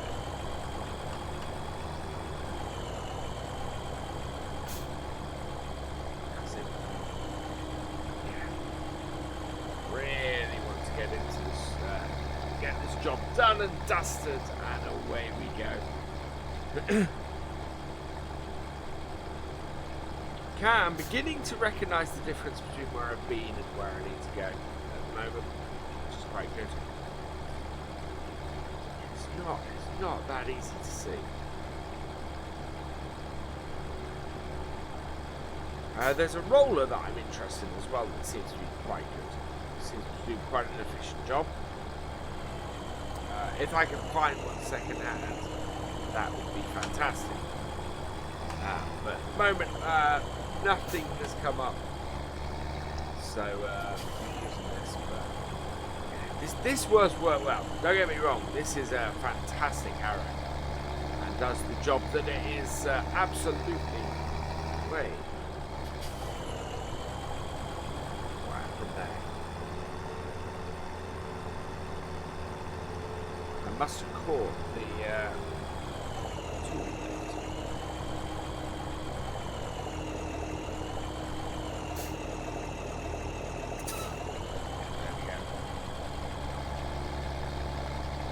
Something's a little bit sensitive with the.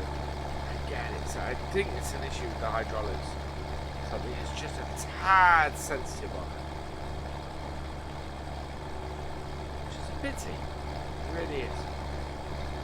So the care wheels we've got for this aren't official care wheels for this tractor. I think they come off a Steyr. I think is where Boltons found them, but they found that they fit. Quite well, which is good. And will allow us to do the spraying without doing much damage to the crops, which is even better. Last year, of course, we did put quite a bit of damage into the crops through not having a set of care wheels for this tractor. So yeah, I want to try and avoid that this year. And so avoiding it very much is what I'm going for.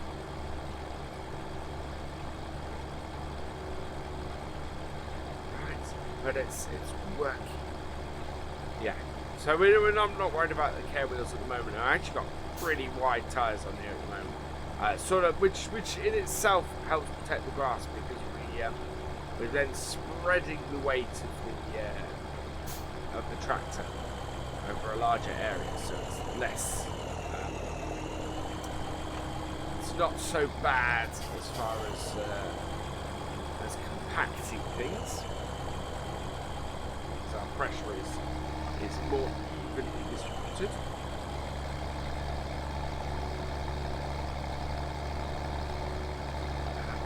This tractor is absolutely perfect for our grass work.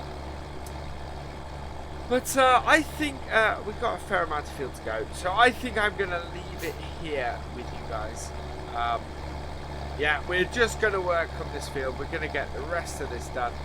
And then next time, as I said, sort of be early May, and when we next catch up.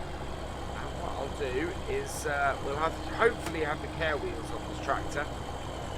And in doing that, we should also be able to do some spraying. Today is May the 4th, and yeah, this is what we're going to be starting off with today. So we've got a TW5, but most importantly, we have a set of care wheels on it. Thanks to Bolton's Machinery, they have kitted me out with these. They're second hand, and to be honest, I think the tyres probably need replacing. But they'll do the job. They'll get us going, and they mean that we won't damage any of our crops going forwards. So let's jump in and start her up. So basically today we have a lot of spraying to do, and we have some solid fertilising to do as well. Our oats need some solid fertiliser.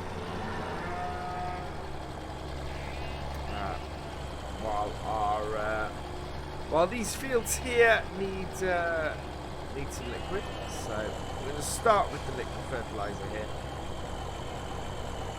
Get these done and dusted. And so yeah, it's a lot of fertilization today. We are not hugely far away from summer at this point. And we're not hugely far away actually from doing some grass work. Doing some from starting up our silage harvest. So we do have a big job to do. I've got the barn that we currently store all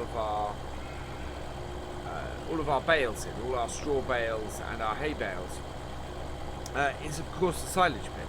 So I'm going to have to move those probably into the same barn as the combine.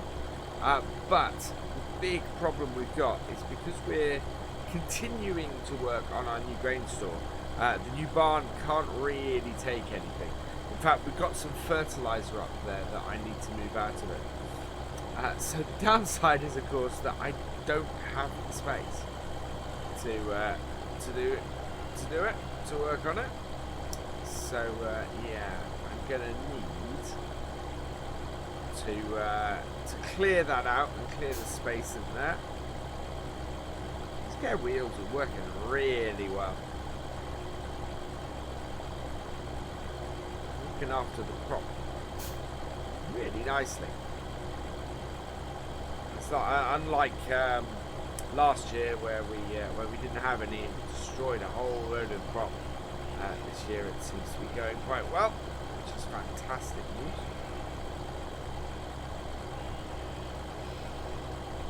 And we are. It won't take us too long to do this field. Nice wide spray of this. Not as wide as some, but it's big enough for what we do on the farm. I'm considering getting a front-mounted liquid fertilizer tank on this, but to be honest, we're not really needing it. I'm looking at the indicator and it's not going down that fast. So yeah, I don't think it's overly necessary. Do have a few patches, especially down the bottom here. A few wet patches in the field. It's sort of the bottom of the field where all the water sort of gathers. We're never really able. I don't think we'll ever be able to plant crop that actually grows down there. They're the boggy holes that come in. Yeah, we're not. I don't think we'll ever be able to truly get in there. I mean, that bottom bit of the field there is just one big bog. And there's a few patches here. You can see a couple of patches that are just not. Yeah, just wet holes. Not too bad, not a huge amount, but we'll have to be careful when we're harvesting. Although it's likely that it'll be fairly dry when we come to harvest anyway. So I'm not too scared about the combine getting stuck down there, but it is unfortunate that it means that we have a reduced crop in the fields, about only slightly. Right, we're going to fold this up. Head over to field 9, which is the next one over.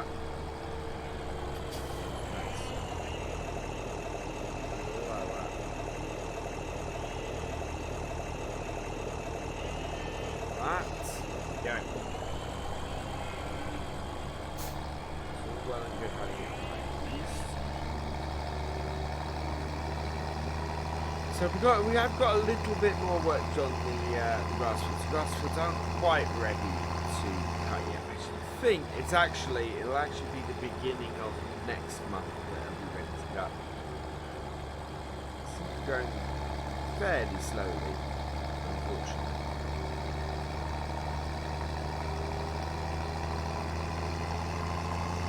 I'm going to start in the far corner and work our way back this way. Fortunately, when we did this, we left ourselves with enough space in the headland to get the tractor down here. So it's not a track, but it's enough space for us to be able to get the tractor into the field, get it down here, and work our way back to the gateway, which is very necessary. And we have the care tyres on, so no effect. But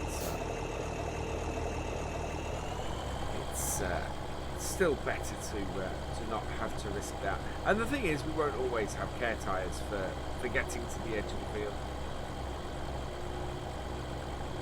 So we'll go with what we can, and use there. We've not got that much space around the field elsewhere. It's just really along that top line. This is quite a long field. This actually is a deceptively large field, which is quite good. We should, off here and off the next field along, we should get a lot of good amount of crop and a good amount of bales. That will be, yeah. This is actually quite a large field. I'm glad I did this one. Doing the grass on here last year was a bit of a pain. Doing the wheat this year should be pretty good, I think. Almost right up to the end. Yeah, you can see that we had to do it slightly differently. Pretty much reach. I think the reach of this goes all the way across here. Obviously, it's as the field widens up here. Not quite able to just go up and down once, but it's it will do 2 more widths, so if we position ourselves right, we will catch the whole field, and it will work out well. This is going down nicely. I want to put solid fertiliser on the oats because it just it works better that way on those.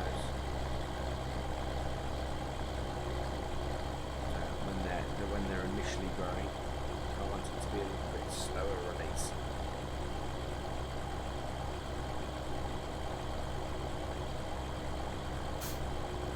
Yeah,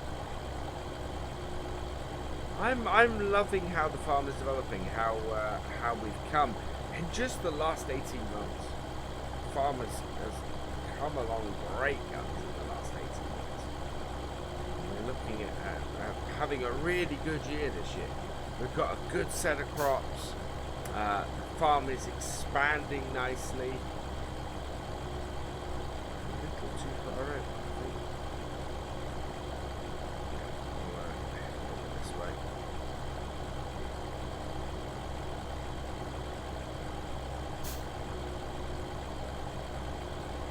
Yeah, the width is a lot wider than I'd originally thought. So how are we doing for... I've got about half a tank now. I know we've got some more down at the farm, so we can go and fill that up. We only have one other field to do. Although I'm tempted to use this on one of the grass fields.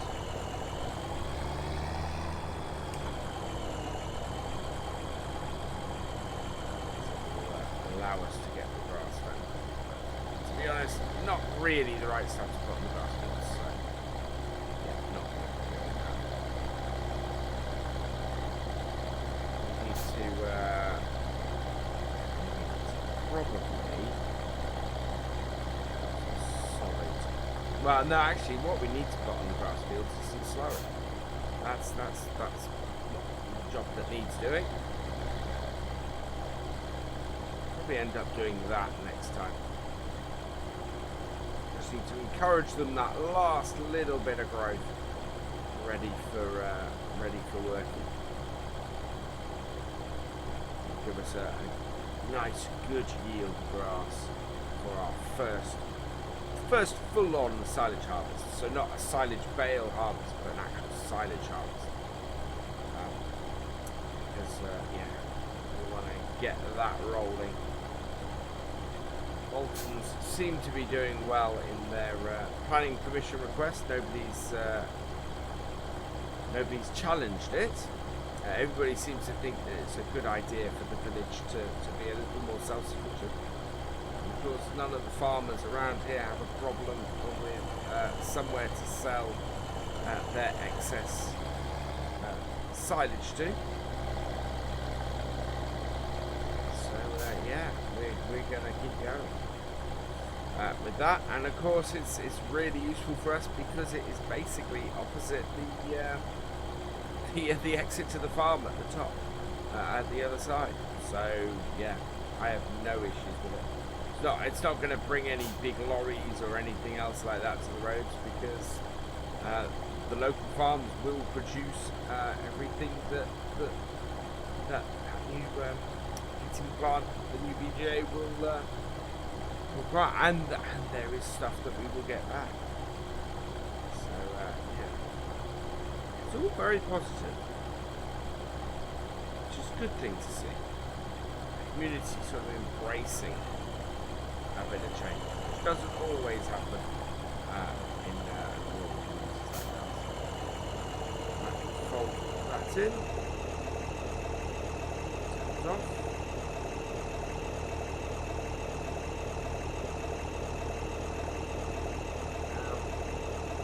Low, we'll get under the trees then. Right, let's head up. Now we have our fields to do. I'll build the canola. See over the other side there.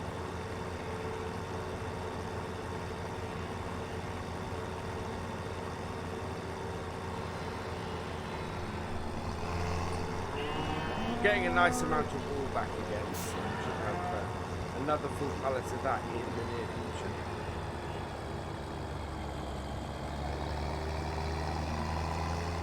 We could have conceivably gone looking for care wheels before we've done this. But A, it's not a small tractor.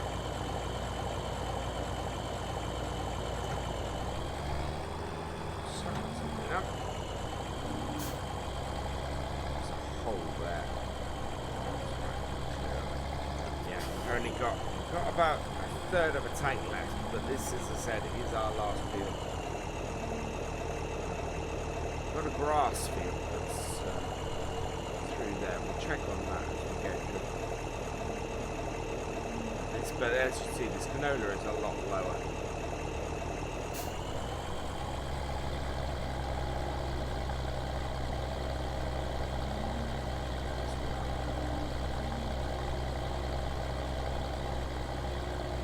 And we'll go and I think we'll just about be done actually once we've done this field. So I do need to do some more fertilising, but this is a job well jobbed. You know, we get this done, and we're in the clear. We'll have a good set of good set of crops. We're waiting for the oats to germinate at the moment, but that's why I want to give them a little bit of solid fertilizer, help them along. And do that, we should end up with a good crop there. It's making sure that we get the right fertilizer on the fields at the right time.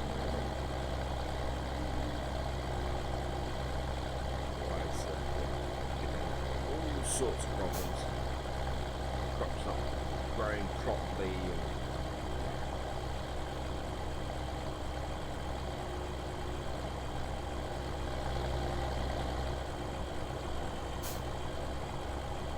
Yeah. Probably maybe one or two more rows. Pretty much going to be one looking at this. Down to the bottom of the field. I think we're going to have to back out. So our grass hasn't germinated in it yet.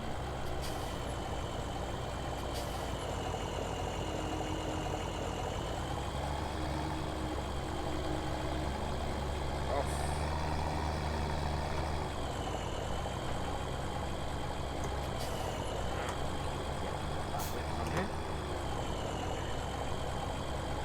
Side now. Should do us. Go.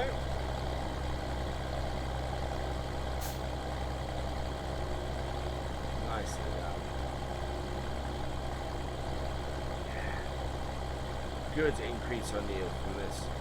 That will make us money. That will be fantastic to make us money. There we go.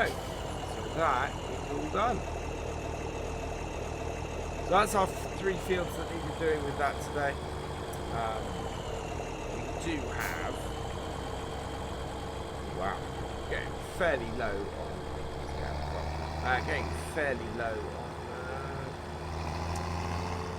fertilizer. That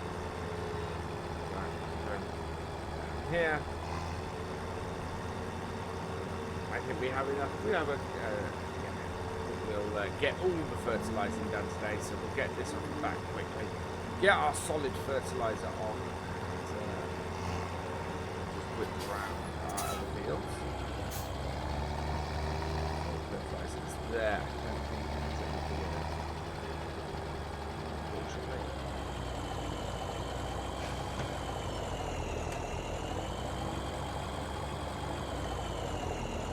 There we go.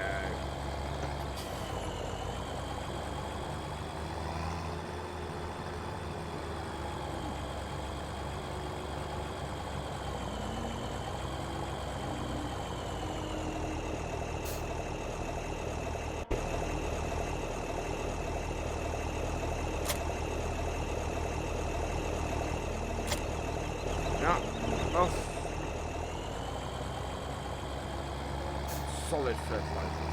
Yeah. It's going in. Actually, I'm going to have to take it out to 12. So yeah, I think I'll get this done separately. Yeah, we'll have to take the skid steer out there and get that all loaded up. I need to get that back here for next time. We won't need it many days before we do another vlog.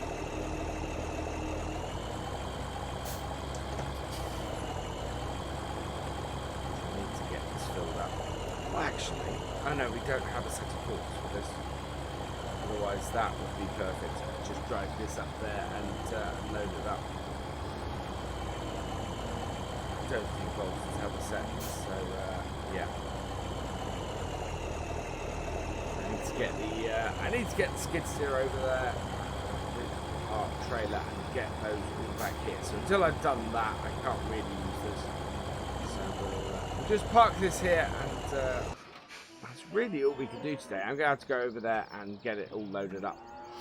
Today is May the 10th, and we're heading up to our new, our altered barn, our newly altered barn, because before they start working there again, getting our silos done, getting the new indoor silo stuff done, we need to make sure we have everything out of it, and that includes the small amount of fertilizer that we've been storing up here. So what we're going to do is we've got our TW5 here with the bale trailer on it. We already transported the JCB skid steer up here. I'm going to try and reverse this into the barn and load these up. There we go. There we are. We want to get it into the middle of the middle section. So I think we have 5 up here. So they're due to start working here in the next couple of days. Obviously all the changes that I recently showed you. But yeah, these are in the way. These we don't want up here. So we're going to use our little skid steer today. And we're going to get these loaded up. And we actually have a use for these solid fertilizer bags. We need to get our oats and our canola. No, sorry, not our canola. Our oats and our new grass field all need doing. All need fertilizing. So that's what we're planning to do with these. We won't be using all of these for that. I mean, this fertilizer will do us a long while on the farm in various ways. So hoping that we can get this on. We should be able to get this on actually. There we go. There we are. So yes, this fertilizer will do us quite a while on the farm. It should allow us to get various crops done and dusted. For probably the next year. We don't tend to use much of this. I think you get through 1 or 2 of these bags a year. So we've had a lot in storage for a little while. There we go.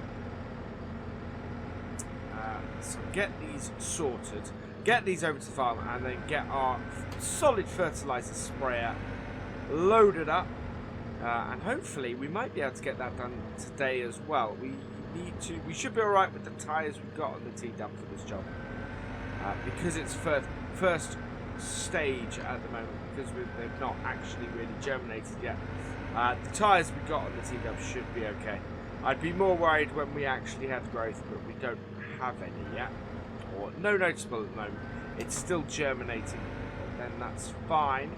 It does mean that that extra grass field won't be usable for the first cut, but then I wasn't really expecting it to. You don't really get use out of a grass field like that straight after planting it. What I might do, looking at this, I think our T-Dub needs to come back a bit. Let's strap these down. There we go. First it up.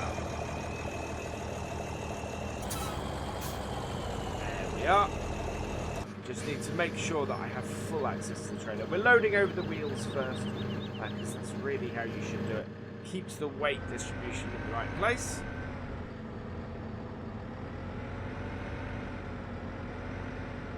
There we go.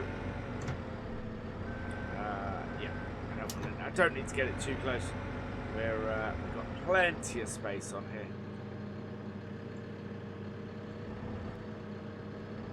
Right up. Down. There we are. Yeah, just 2 more. So we'll put 1 more as a double up here. And then just a single one at the front. A little bit closer to the wall. There we go. It shouldn't take us too long to spread the solid fertilizer.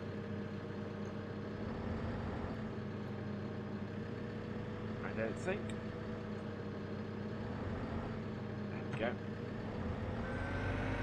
So hopefully we can get this loaded up fairly quickly. What we do need to do, of course, is we need to head back up here with the landy in a minute and pick up the skid steer, because we need to use the skid steer to load our solid fertilizer in as well. That is a long way off. Yeah, there we go. That will do nicely. There we go. No. Come on. I think we've still got our forks now. Forks are angled right. Whoa, whoa! Oh no. Dropped one off the other side. I was a little bit heavy on the accelerator. Pushed it off the other side. I think it's alright, but it's going to be a bit of a pain to sort that out.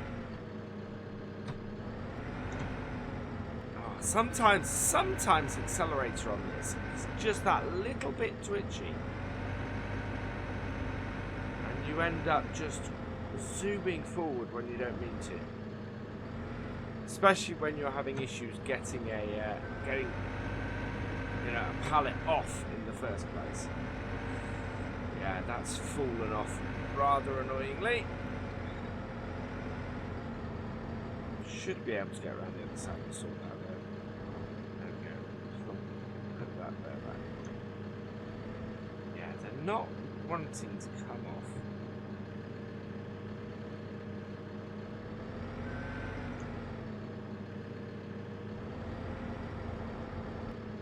Why? I seem to be getting stuck on my forks. What's going on here?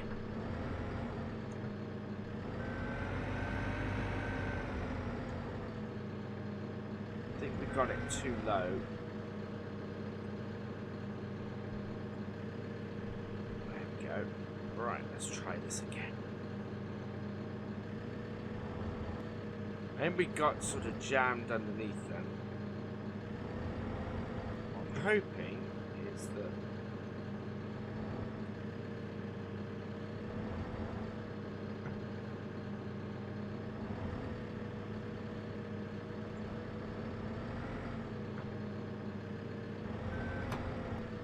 yeah, that's a bit better. That seems to be a bit freer on that. Might come off this time.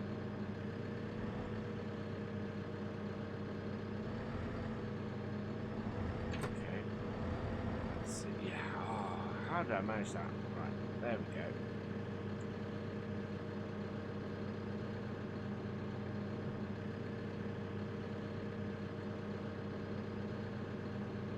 Little bit of maneuvering to get it off.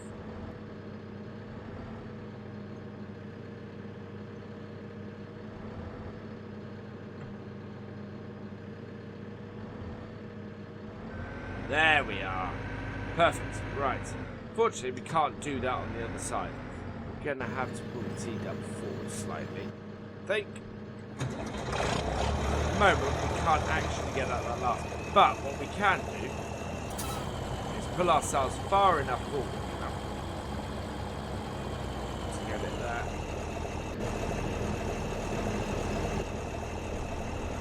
Right. And then we've got to get ourselves into this again. What we'll have to do is to try and catch it. We can't get our forks vertical. Got it. Oh, come on. It's one of those times where I'm just really annoyed that I was a little bit heavy on the throttle. It's just causing me all sorts of issues. I'm going to get to do today what I want to do.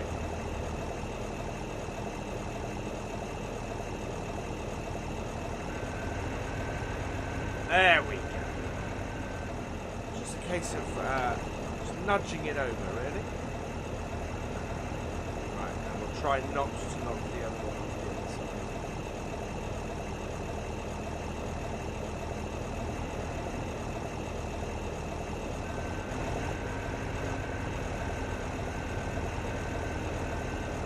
Now.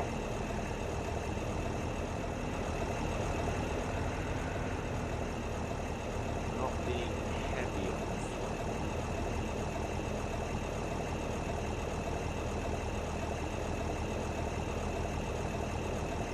There we go. Back off.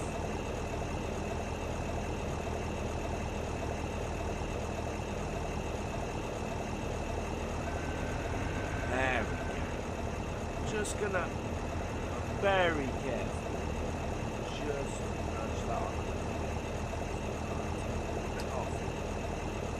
There we go. Right, let's get that locked down before I cause any more problems.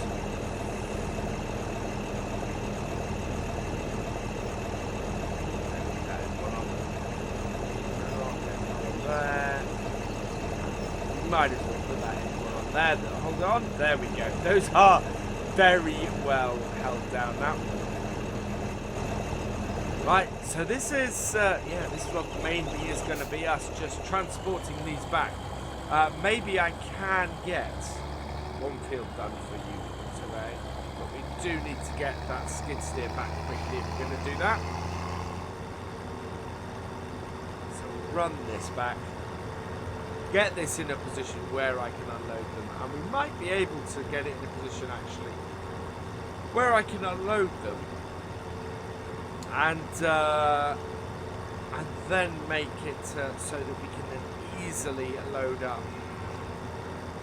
our solid fertilizer spreader. That'd be good. That's going to be a little bit interesting, I think. Chugging up this hill. Where's the best place for that? Because whatever we're going to do, we've got to get this tractor out. We're going to use this on the fertilizer spread.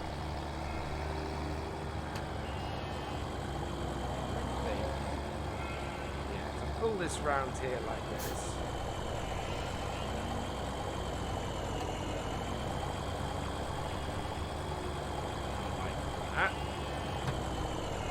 Could go into the sheep field to turn around, but to be perfectly honest, I don't see the need. Ideally, what I do want to do is verse us round here now. We might have to actually, because I can't get sharp enough early on to get this round without using the. Oh no, maybe we can. There we go. Perfect. Right, let's park this up over here then. Giving our skid steer enough space to move out. Like so. Drop that off the back. And go and get our bit set up. Can certainly get this field done today.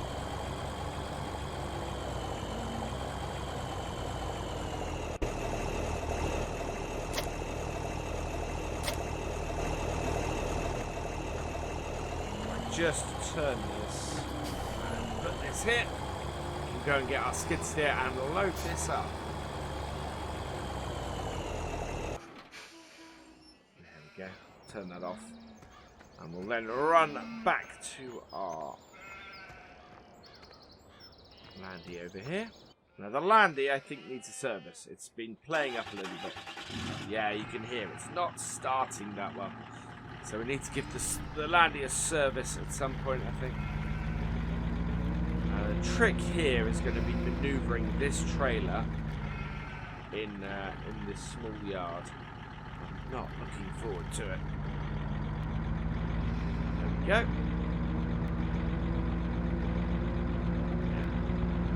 I can't see the trailer in the rearview mirror. I can in the side mirrors just. So it's going to be easier once I've got this yard sorted and got the throughway. I think we're going to put the throughway between those buildings. Right. So the easiest way is going to be. An eye on the trailer in this rear view. Perfect. Yeah. Need to go round. We're going to follow you round. Excellent. Wow. Right, I'm just going to park this in the gateway. And put the ramps out. There we go. Nice set of automatic ramps on this trailer.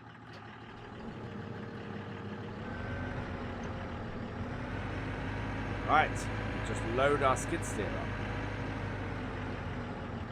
Easiest way is forwards. There's quite a heavy load for the land. It's not the best thing, but it will do it.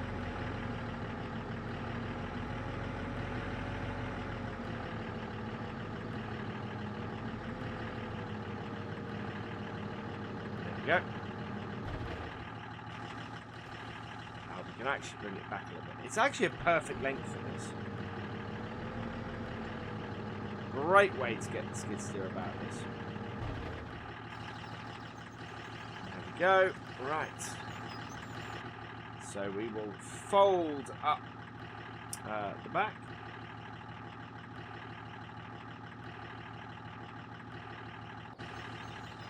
Go, ramps are off.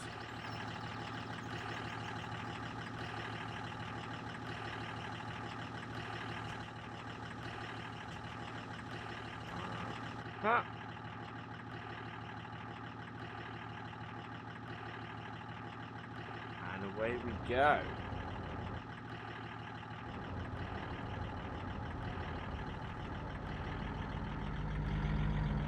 Get our landy home. And find our skid steer. Absolutely perfect. Whoa! Ah! That's the trouble with the weight on the back. I think it's still there. It is still there, but it's... Oh. I need to take it a bit slower. That's not good. That was almost... Yeah, it's a little bit jumpy. We've not got a lot of steering at the front because of this. So I need to be taking it a bit slower. It does not like it at all. And to be perfectly honest, that's an understatement. That's alright, we'll get up here. What we'll do is we'll pull round the side of the barn to unload this. In fact, actually, we'll pull past our trailer with the fertiliser on it. We'll unload the front. Yeah, we'll unload the front fertiliser one. There we go.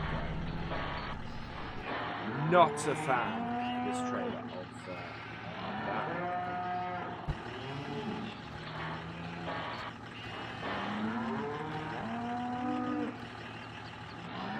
Those.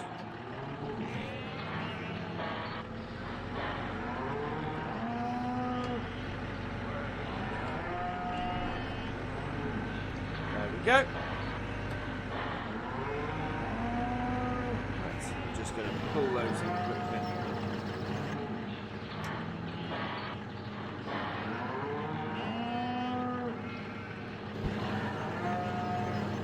Perfect. Right, let's get this one unloaded.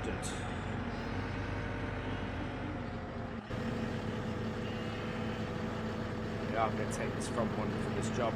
There we go. So yeah, it's we've got the summer fair coming up, of course, in the next few weeks. So we've got to we're going to get our grass cutting going in a bit. We want to get the field that the fair happens on, we want to get that clear well before the fair happens. We're being the 10th today. It's only 2 weeks, so we're going to be we're probably going to be cutting that field as a priority in the next week or so. So I think we will probably do a vlog on that. And of course, what we're going to be doing is we're going to be doing silage. So the other thing we've got to do around the farm is we've got to move all the bales. Now, I've been getting ready for that by moving all of our equipment out of this barn. The only thing we've still got in here, loading this. There we go. The only thing we've still got in this barn, of course, is the combine. So we're going to need to move that. Right, let's go park this here and let's go and do this field. There we go. Start her up. Lift her up. And away we go. Yeah, we'll do this quickly for the end of this one.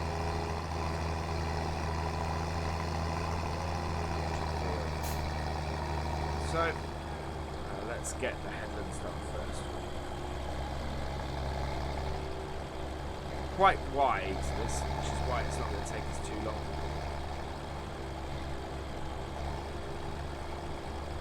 Make sure we're getting full width. This is what I mean by it's not going to take us too long to do this job. It's going to take us longer to have loaded those up and transported them back here than it is to get this job done. Because yeah, we're just it's so wide and it just makes it so quick. But as I was saying, yes, we have the summer fair coming up, so that field needs to be cut as a matter of urgency.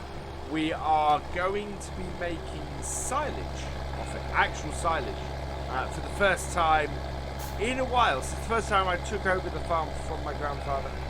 We tended in the past to make silage bales because they're that much more sellable. But the big news in the area, of course, is that planning permission has been given for the BGA with Boltons. I'm not 100% sure where they're putting it in. I think it's up the top of the town. maybe somewhere near the shop, I think. And I know they're looking at buying a field up there, which is quite good. But we'll see. I'm not 100% sure where it is. It's either up by their market area in the north. Sorry, in the northwest of the village. Right. Back to stalls. I wonder why that happened.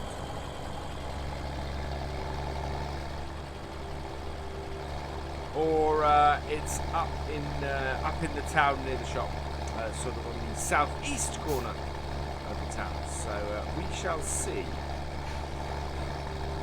Either way, it's good news for us because we will be able to sell our excess. Same goes for all the other farmers in the area, of course. We will all be able to profit from it.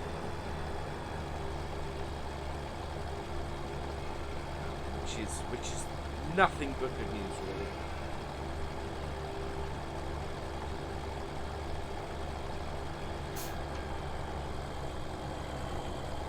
One last strip.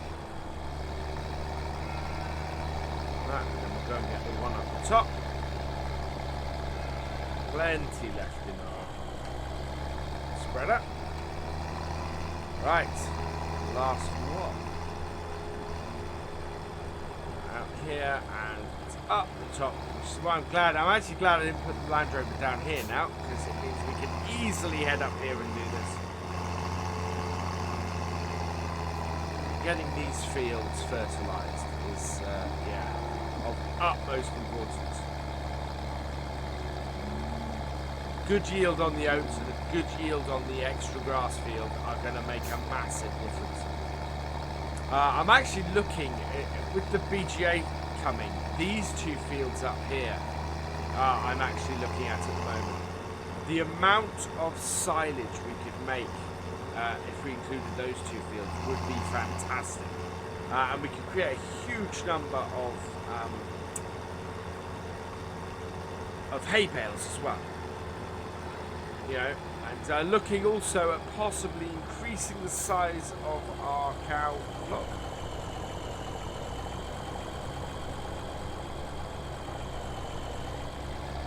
We seem to have got some fertilizer already across the middle of this field, so I won't worry about that.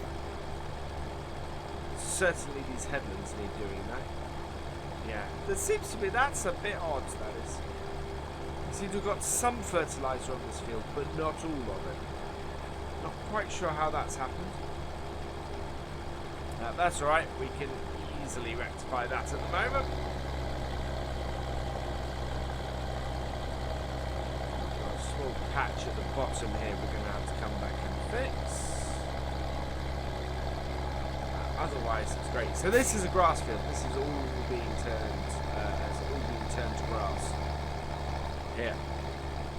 In fact, I think it was grass, and I have replanted the grass because the grass was no longer of a high yield. So yeah, it has all been replanted with grass. Let's grab this strip here. Perfect. And then down the bottom here. Got a small bit here and then a small bit down the bottom. Perfect, and that is us done. Today is May the 16th, and we've got quite a fair amount to do actually. So we're going to start off by cleaning out our cows. Our cows have been making a mess feeding again, so we're just going to clear up and sort that out. Right, back into the feeding troughs. Perfect. There's a little bit left. We'll see if we can reverse up and just grab this little bit along the edge again. Yeah, you don't want to leave them with a massive amount on the floor. Nice clean cows means healthy cows.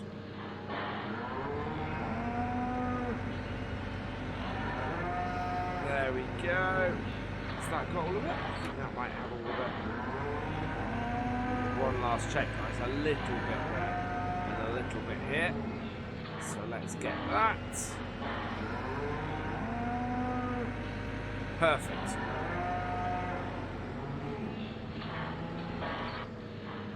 There we go. Whoop.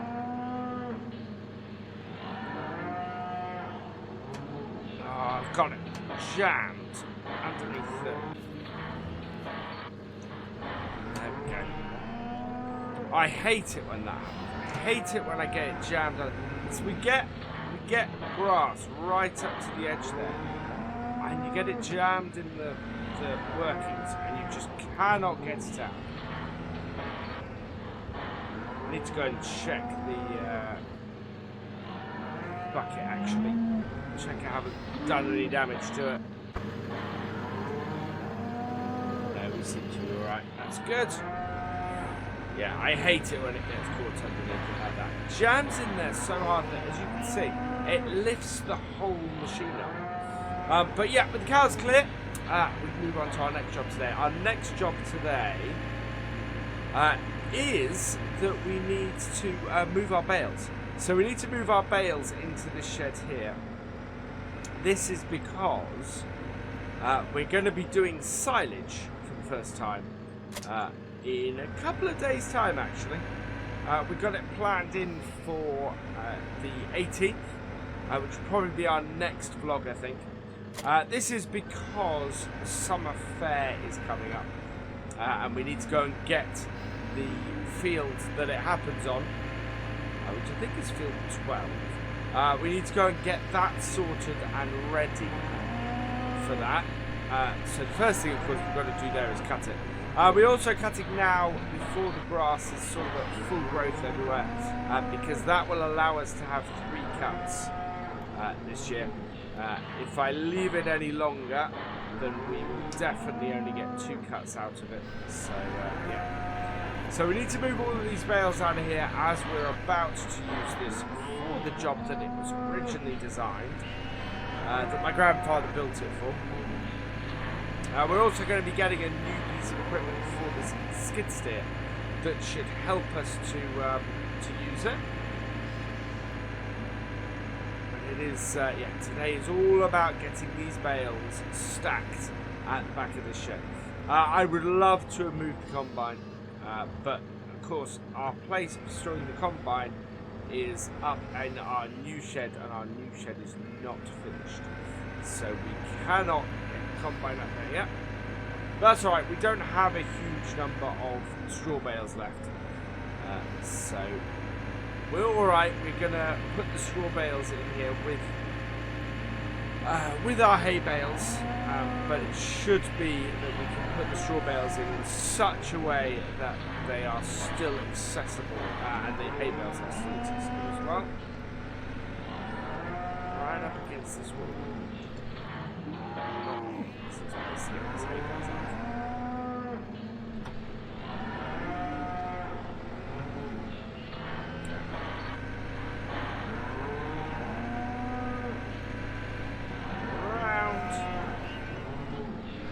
You have to come in that you don't get a straight attack with these hay bales right up against the wall. It just causes loads of issues.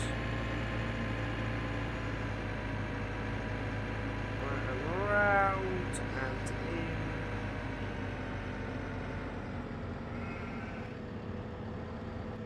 Right up close. Perfect.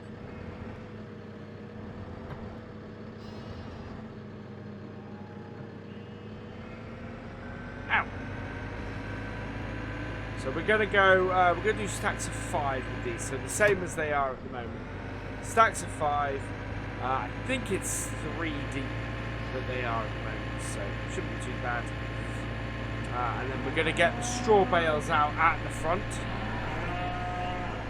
Yeah, we are. We're in stacks of 5 at the moment.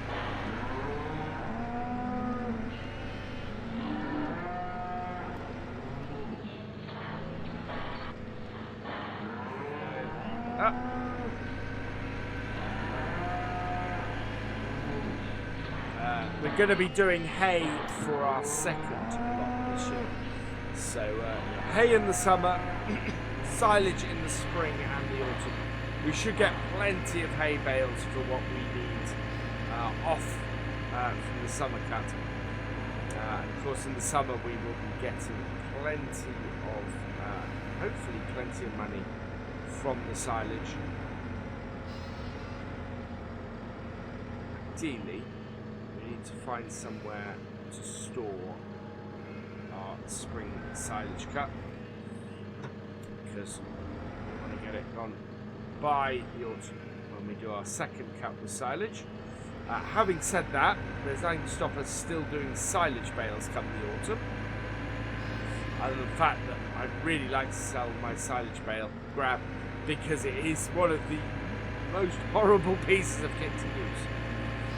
I'm much more looking forward to using, well, just being able to use the bucket to load the silage up. That is just going to make life so much easier.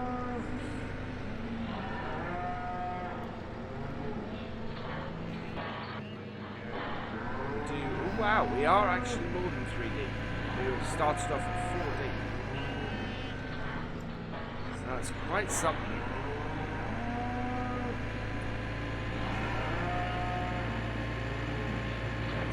Yeah, getting this done, getting this moved is going to be a massive help to us.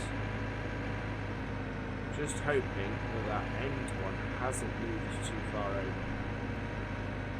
Half tempted to pull the combine out, and the trouble is, if we pull the combine out, we're going to need access to these bales. So having the combine sitting in front of them means that whenever we want to get a bale out,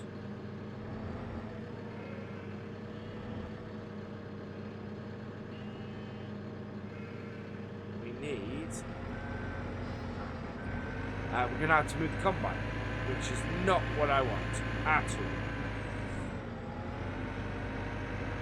So, yeah, we need to stack them to the side here. There's a lot of back and throwing today. As I said, they're starting work again on our new barn, on our new grain store, which is fantastic news.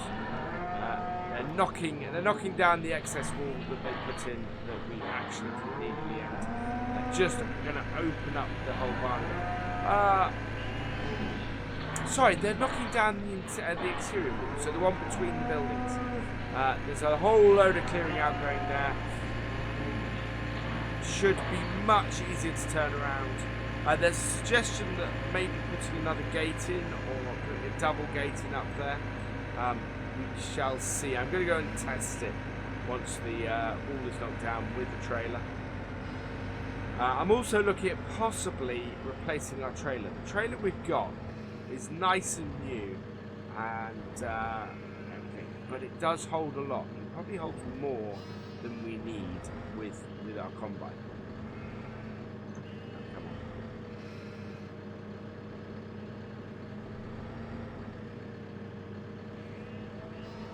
No.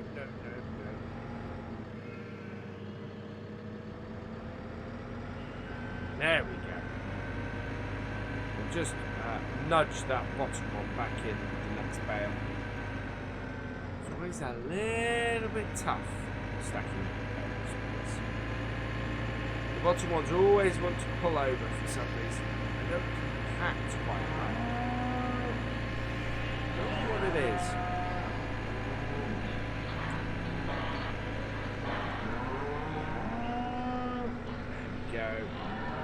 We do have a lot of hay bales left,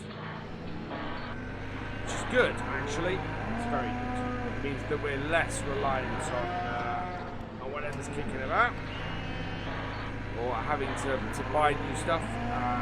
But that's part of the reason why we've increased our arable amount on the farm, because we really need more straw bales each year. Hay bales we're good for. We have so much grass and are able to very easily get extra hay. Whereas straw bales, yeah, we're better off. The way we've done it in the past, actually, is we've made our silage bales, sold those, and bought straw bales. We can buy, the number of straw bales we can buy from one silage bale is ridiculous. So we might do that at the end of the year, actually. Just sell the excess silage bales. But as I said, with the BGA coming to town, hopefully we won't have to do that. Hopefully we can put it all in here and just sell it and sell our excess at the end of the summer. Sell our excess of this before we start our autumn cut. And then come the springtime, when we're looking to do our spring cut, we'll sell the excess again, and just keep making money that way. They do, of course, have to build it first, so there is that. But we're going to make.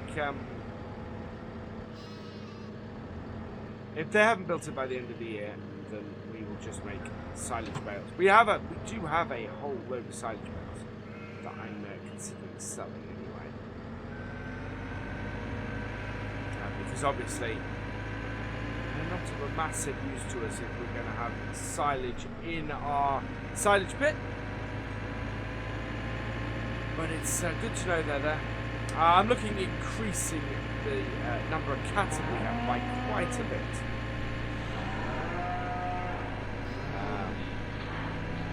Yeah, I would like to get another 50 head of cattle. We currently have 50. I think the farm can take more, but it is a case of can we feed them. Judging by you know, how we're doing at the moment and the fact that we are expanding the farm at the moment, I think that's very possible. I think we'd have to borrow money to do it, and we are borrowed quite a bit at the moment. After the harvest, I think it'll be a different matter. I think we'll have paid off quite a bit of our of what we've had to borrow over the past year. And getting another 50 head of cattle, we will easily pay off a huge amount of what we owe in various places. So we do have the original loan that I took out when I took over the farm, which we're servicing quite nicely. Is going quite nice in that respect, but it is a case of that is still hanging over our heads, and it would help us a lot if we weren't having to pay that off. But with what the cows are bringing in, with the how the cows are doing, it's not an issue. Obviously, we would be doing even better if we didn't have to pay that. We didn't have to service that. So I'm hoping our new arable venture this year is going to pay off a lot of what we want. Just get the farm into a really healthy state. If we can get the farm into a really healthy state, next year we can expand big. We can increase what we're doing by a huge amount, because we will be making the money to do it. But it does mean that we've got to be careful, and we've got to think hard about where we spend our money. It's not get the combine with the rail, but I need to get up here.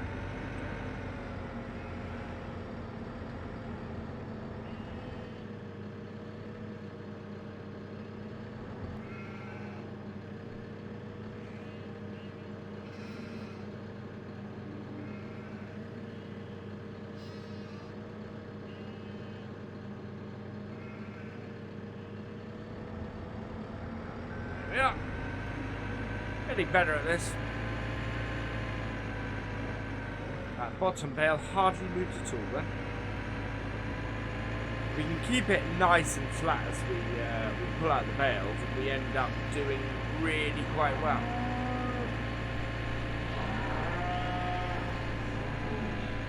Right, and then let's top on this time, otherwise we can't get it that bottom bale. Also, it all depends on how cleanly we get onto the bale as well. If we get a clean captured bale in the first place, it makes it that much easier for us. the other end. Go. Round we go. We'll have these done in no time. Absolutely fantastic.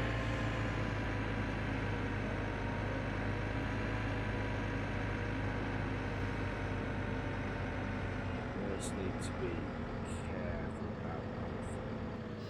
Yeah, that other one actually isn't as far back as I would think. That'll change when we come to stack more in a minute.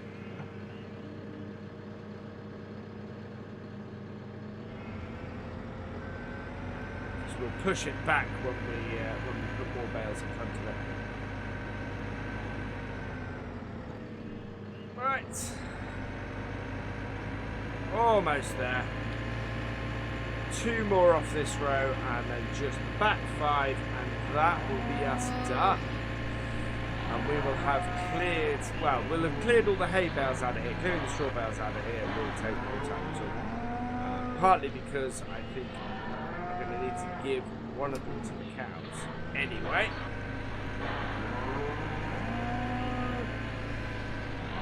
Hopefully we'll have enough, we've got enough straw bales here to last us until we do get that harvest started. We're not very far away from the harvest. We are towards the end of spring, of course, but yeah, I think it's going to be that our crops will come right late summer rather than early to mid autumn. Well, certainly our straw crops. Anyway, we of course have 2 fields of those this year, and 2 larger fields than our single field was last year. So that should do us nicely.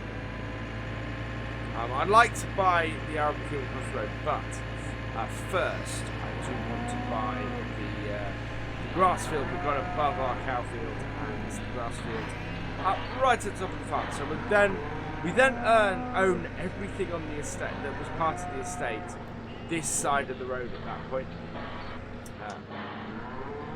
which is fantastic. That is. For us to be in that position by the end of this year would be awesome.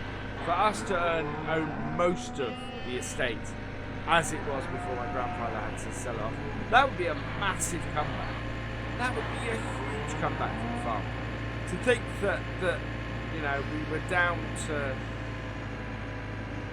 what was it? We were down to 4 fields? Yeah, we were down to 4 fields when I took over the farm. And we're now looking at coming back and owning most of the fields around here. That is a huge comeback. And one that I'm very proud of.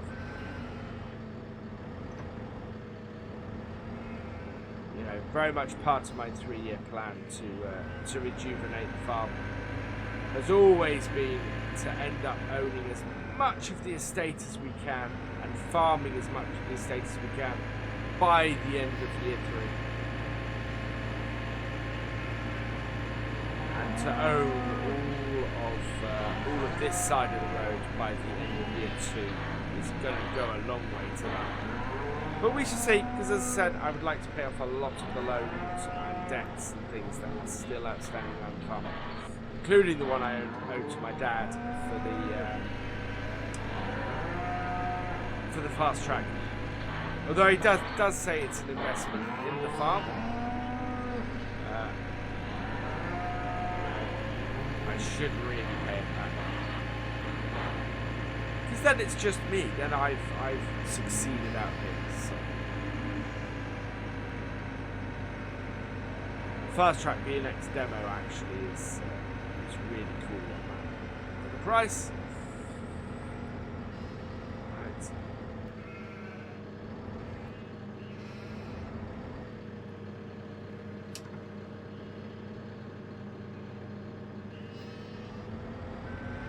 I think a combine would probably eventually be good for us, but I don't think we could actually, without going around and spending a load of money widening gate posts and things, I don't think we would be able to get much out of that. Right, how many more have we got? We are on to the last 4.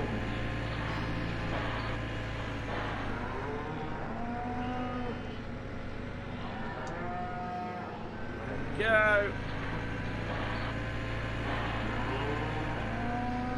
Got this going really nicely now.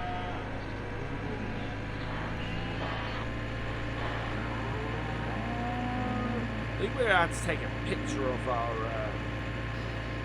of this sort of monumental occasion at the end when we get the last bale out. Get a picture of the skid steer. Wait. Can't put it on top because we have no bale at the bottom.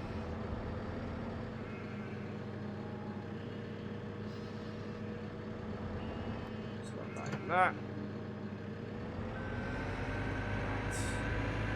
3 bales to go.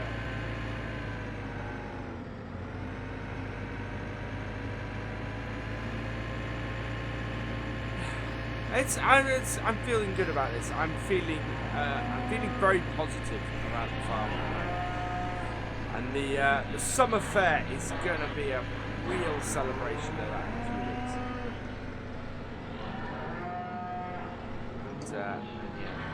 Should be a few some nice exhibits. Probably not the same set as they were last year. I think we've got some new ones coming in, especially after the auction. Some really classic equipment was picked up at the auction and by various local farmers and collectors, and I'm looking forward to seeing some of that come back to the show.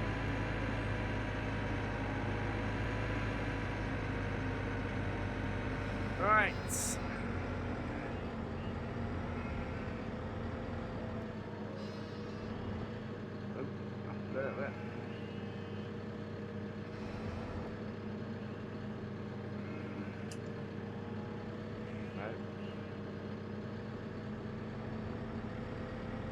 There we go. Right, last 2. That was a bit close. Don't want to catch the front of our header trailer.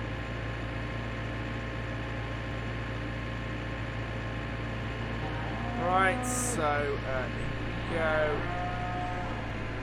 Okay, these last 2. But this will hold a lot of silage, this. I might get some silage additives as well.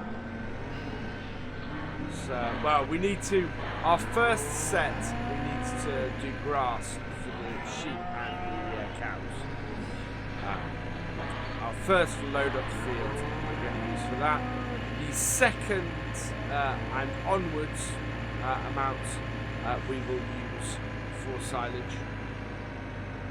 But I want to try and fill up enough for the cows and sheep to last them a while with the grass. So that would be good. Whoa. A bit close to the edge. I need to lift this up. I don't want to knock this bale doing this. There we go. There we are. Last bale then. We will get a picture of this in the yard as we come out. Monumental piece of work. I'm really pleased with how this has gone. It's worked a treat. We have got a very nice stack of bales into that shed. Just going to reposition this. So we've got the cleaner grab. Easier to stack it that way. Also make for a nice picture.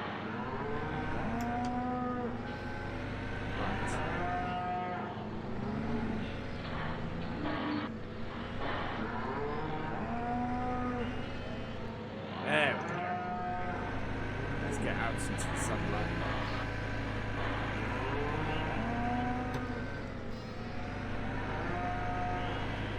Middle of the yard. Perfect.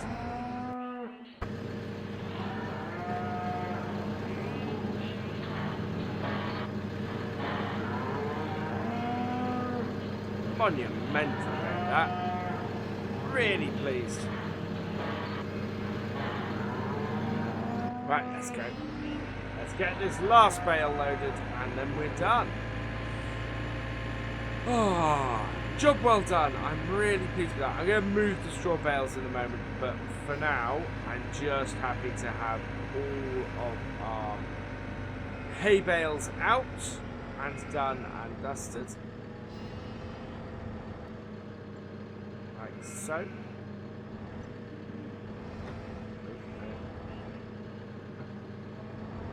There, and done. Perfect. Right, we will leave that there. Today we are getting the preparations underway for the summer fair, which is in a couple of days. We need to get the grass cut on the field though, and collected up, and put into our silo because we're going to turn it into silage.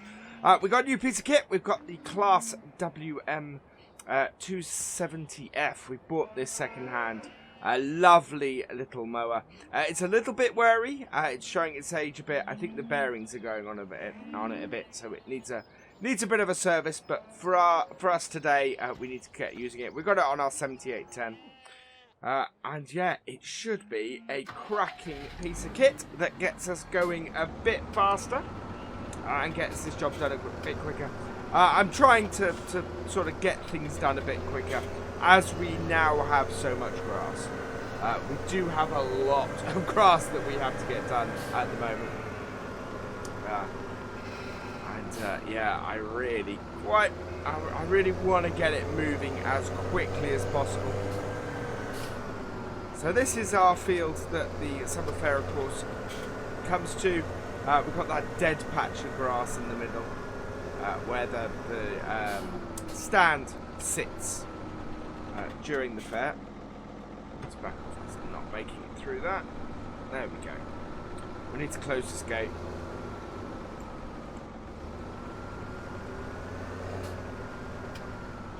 There we are. So get the gate closed. And you'll see what I mean about this whirring in a bit. So unfold our rear one. So this goes quite nicely with our disco that we've got. Let's turn it on, and you can see those bearings are a little bit screechy. So I need to sort them out. The rear mower sounds great as normal, and away we go. Yeah. But it does cut well, that's the thing. So while it does need a bit of a service, it does work really well. And so what's going to happen is it's just going to mean that we get these jobs that are mowing done twice as fast, which is just absolutely fantastic. Oh, there we go.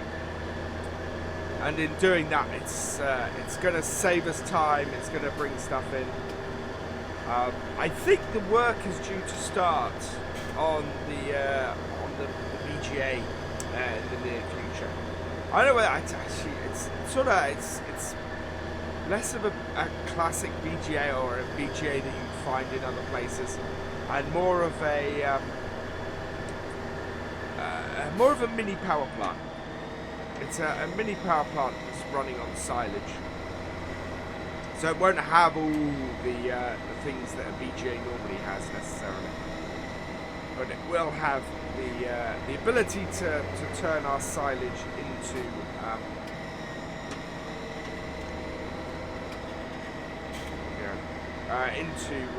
power for the village, and so should keep the village going quite nicely when it comes to that sort of thing. Right, we want to move out to the road. Does screech a lot, this really does. By going round clockwise should mean you don't miss anything.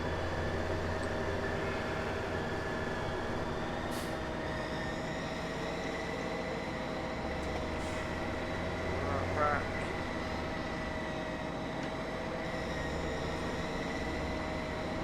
And away we go again. Yeah, working very nicely. And it is, we are just doing this so much quicker. So we need to get this road up and collected. It might be easier just to go around the field and collect it, to be honest. Got a bit there I need to cut. There we go. Yeah, no point keeping the mowers up then because we had, there was a small bit to cut there.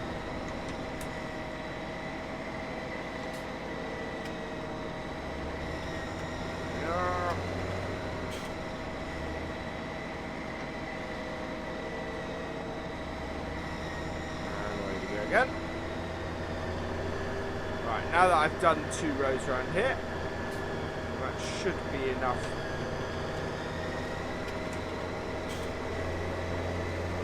That should be enough to allow us to turn around. And keep the front mower down because, as you can see, we have missed a little bit in these corners. So just clean those up. Get back up. Perfect. And away we go again. That's the other advantage of this, is that we are able to basically just go up and down the field now as well, which we couldn't before. We had to basically do it in concentric circles the whole way around.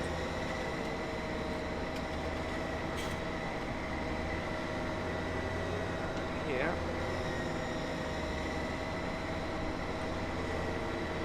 We can go in, like so,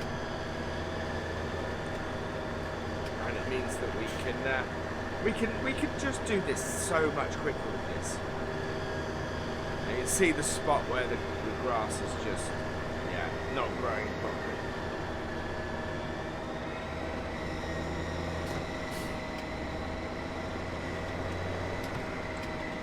And back.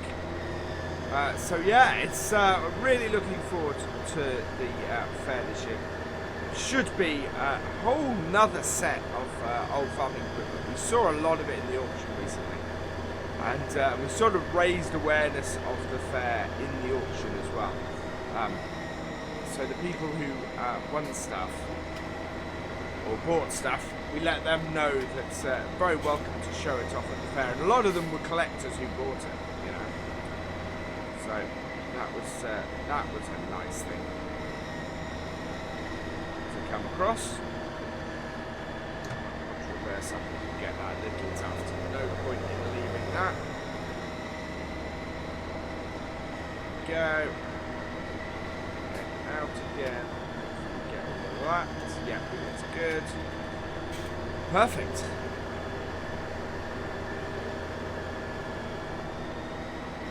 Right.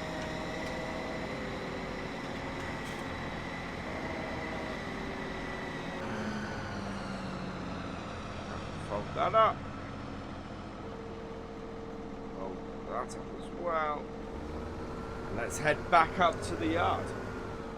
We should now be able to get our rower tether.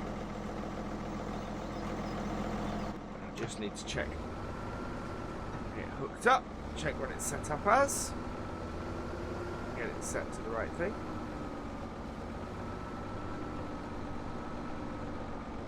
This is a tight gateway, this,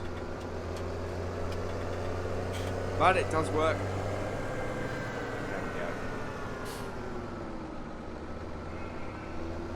Yeah, this road is going to become very busy in the next couple of days. We're going to get the T-dub out for this next job, hook it up to our piece of equipment and get it running. I think the equipment is down the other end. Is it down here? No, it must be in the other end. So I'm just going to park this tractor here as we have space.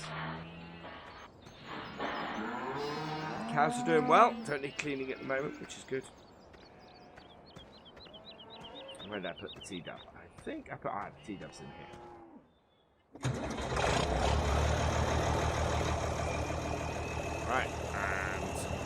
head around here. There we go. Ah yes, Tedder's in the far end of the barn over here. Might have to move the plough out of the way, I think.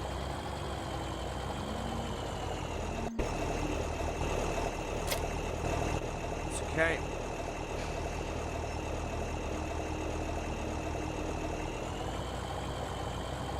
Put it down. Oh. There we are. Put it down the end here. In front of the other ploughing implement that we have.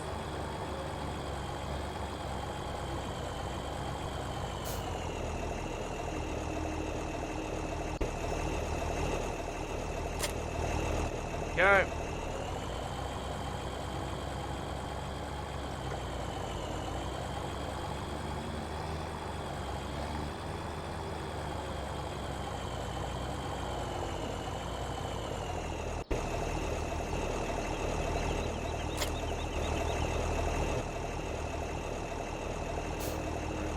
Up. We'll get it unfolded here and just check. Okay, that appears to me to be set to tether.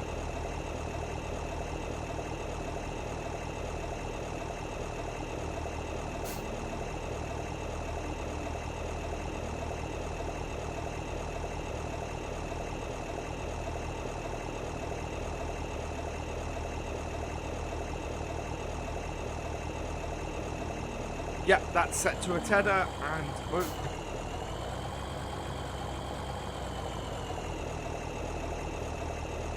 Yeah, that's set to a tether. Let's head off then. And away we go. Now have I still got it folded out. I need to fold it in if we're going on the road. Perfect. So this little tractor is perfect for this.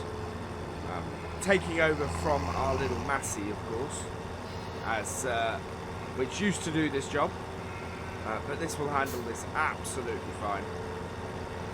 And as I said before, the beauty we have is that we can now go up and down the field. We'll just we'll go round first couple of times, collecting up the stuff on the outside of the headlands, and we're going to go round. Good. We're going to go round counterclockwise first.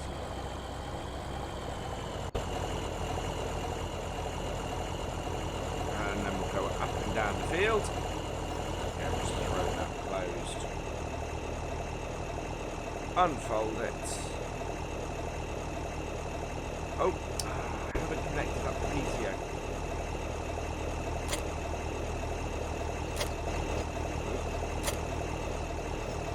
Yeah.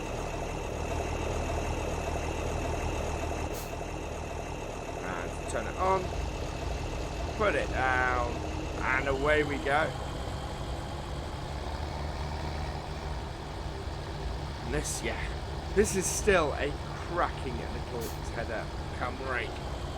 I love the fact that it just works so well in that function, and works well on this T-dub as well. I mean, that's the thing. T-dub is just great as a little... Well, I say little. It's got a fair amount of horsepower, this tractor. But it kind of shows how farming's moved on, actually.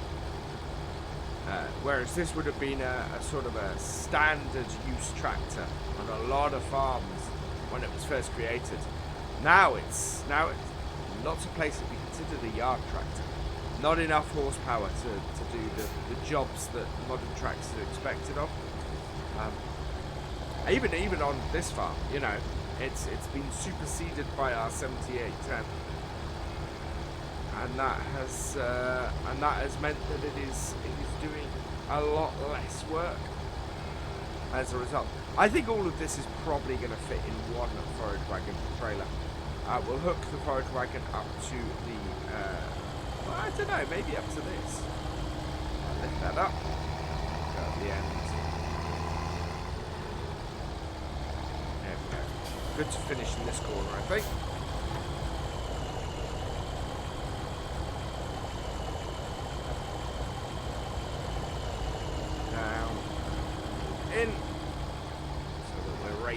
onto that pile.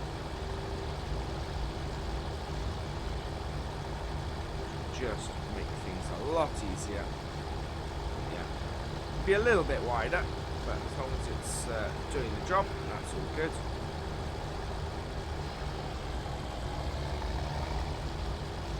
Let's try and keep it to just a single headland to pick up.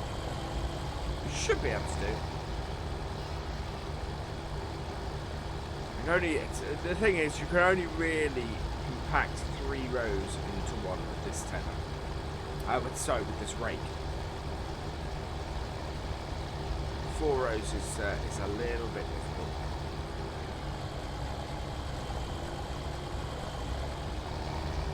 There we go.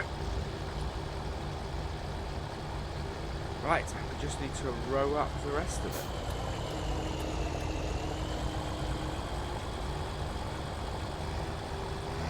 The best way to do that is to start at the other end. Up and down we go.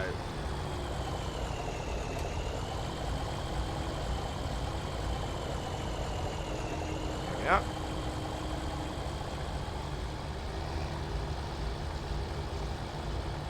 Perfect. Rowing it up. Need to be slightly over, otherwise it won't actually row it into the right place. It's a bit weird. On the way back, we want to be, we don't quite want to be so far over. But on the way here, we do. It is being efficient. I mean, it is an efficient for such a small bit of kit. It is a really efficient bit of kit. It does its job really well. And you guys have seen it before. You've seen me use this before on it. And it does. It just breaks everything up so neatly.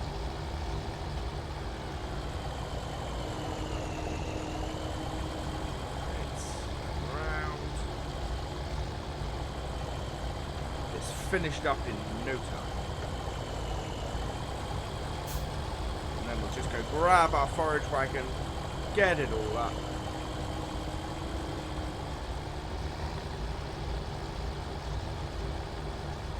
And, yeah, and then this field will be ready, and next time we will be doing, or we will be taking part in the summer fair.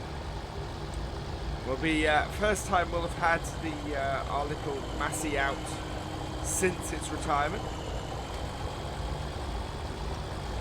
But you guys seem to enjoy the summer fair last year. Hopefully, I've checked with them this year, and hopefully we will get to film from the fair, which would be really good.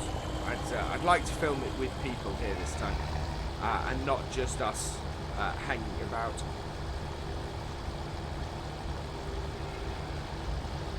And yeah, not just us pre-fair, but actually in the fair, so you guys can get a feel of what it's like to take part in the BallinCraig Summer Fair.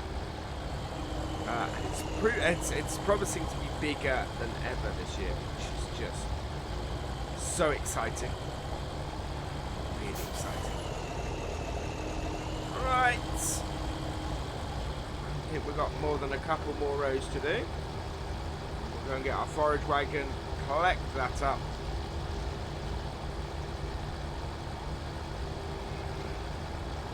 It'll all be good.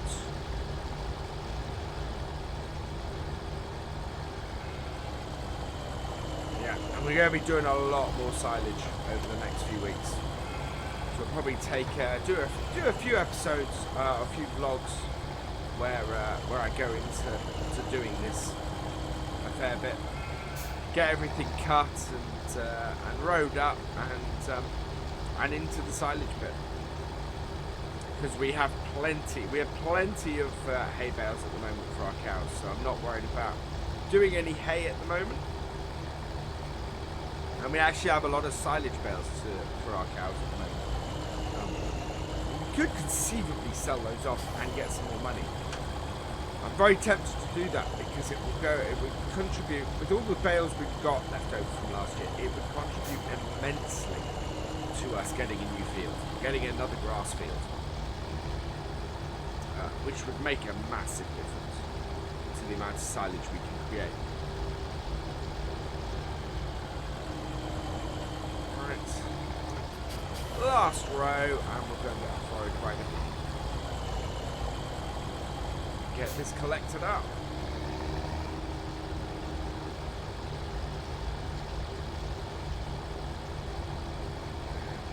I should say our work is continuing on our grain store as well, of course.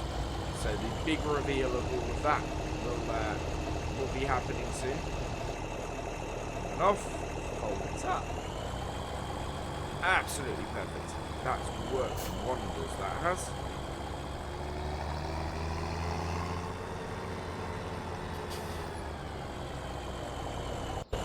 Right, we'll take this back up to the farm. We'll hook up our John Deere to our silage trailer, because our forage wagon, because I think it requires a little bit more power. That's all good. So I should probably have taken the mowers off when I did it earlier, but never mind.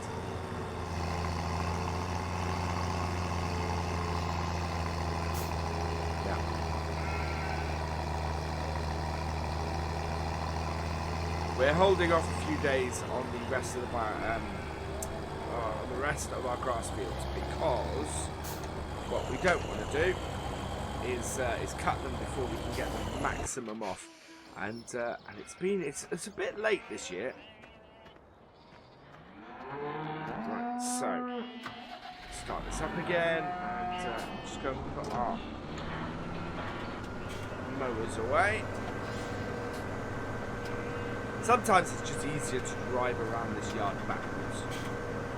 You know, not enough space to do lots of turning around, so might as well just skip around it backwards. Oh, I'm so looking forward to the new yard being finished and us having a load more storage space. It's just going to make a massive difference. To the point where I've considered storing all the tractors up there. What it would mean is we'd have to drive up to up there every day, which isn't such an awful hardship, but I would prefer, I think I'd prefer not to have to drive up there every day. Can we put this other mower in front? I don't want to run onto my oats. Oh, we might be able to. Yeah, there we go. Put the two mowers together here.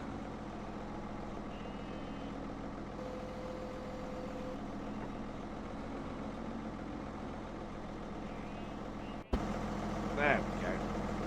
Right, touching, that's good. Yeah, two class mowers, and they are, well, they are class. They are nice. We will get the bearings looked at on the other one. Now that I've had a test of it fully, and it seems to be working fine. Right, let's hook up ArkAngil. Fantastic forage wagon this is. I'm so pleased to have got it. And at the price I got it as well. Just works really well. Now the trick is to get it into the field. Which might take a little bit of manoeuvring. It should be alright, it's just that it's long a little bit. Just mustn't take my corner too sharply, that's all.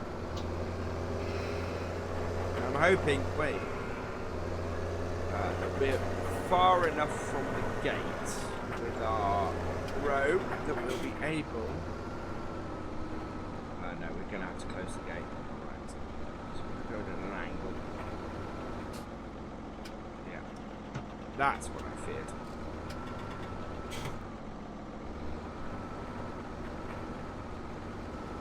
There we go, we're clearing. Perfect. Right, we'll close the gate.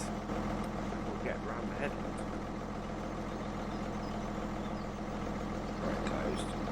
We're not looking at securing it at the moment. So, oh, I think I'm attached.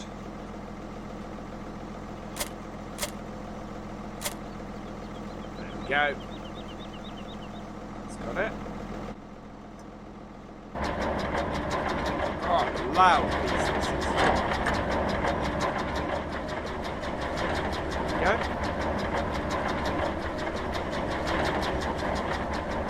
I have to be careful with my speed. I don't want to clog up the lanes.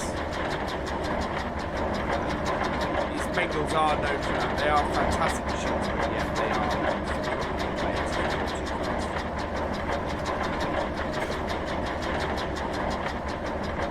Make it very easy for myself. 7, 6, 7 kmh. Probably go up to about 8 maybe.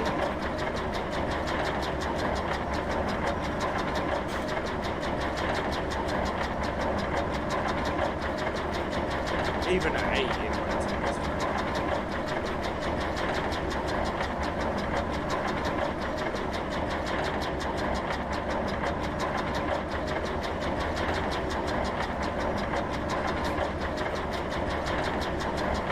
Wow, a bit messy in this corner.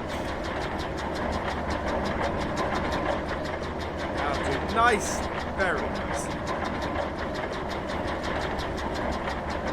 It's working. So yeah, as I said, everything's. I have said, I think I said in my last one, everything is looking up and looking nice on the farm. Things are going well, and I'm very excited at the future. This year's harvest should pay off a wad of debt. I don't think it's going to come anywhere near paying it off. And to be perfectly honest, I think with the amount of money, with that amount of money, it would probably be wiser for us to reinvest.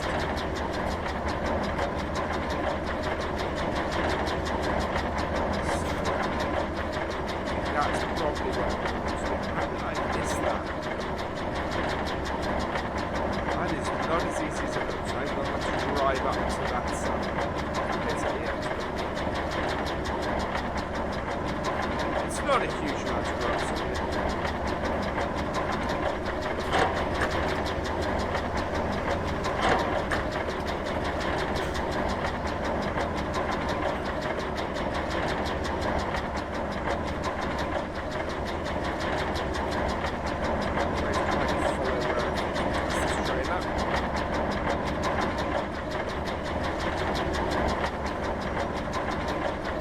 Managed to do this without problem. That is really good.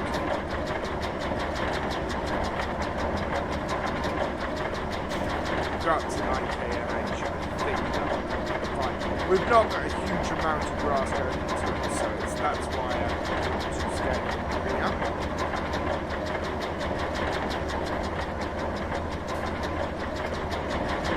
So yeah, I wanted to get all the preparation of this field ready summer fair in here, and I think we're going to do that today. Not much left to do. I will go tip this in our new silage clamp, now that we're actually going to use our silage clamp.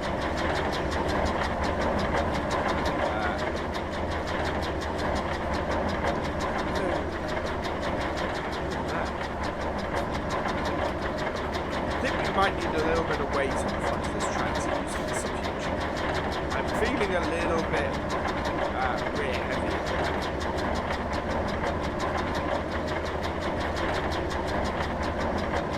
But yeah, that seems to have got it.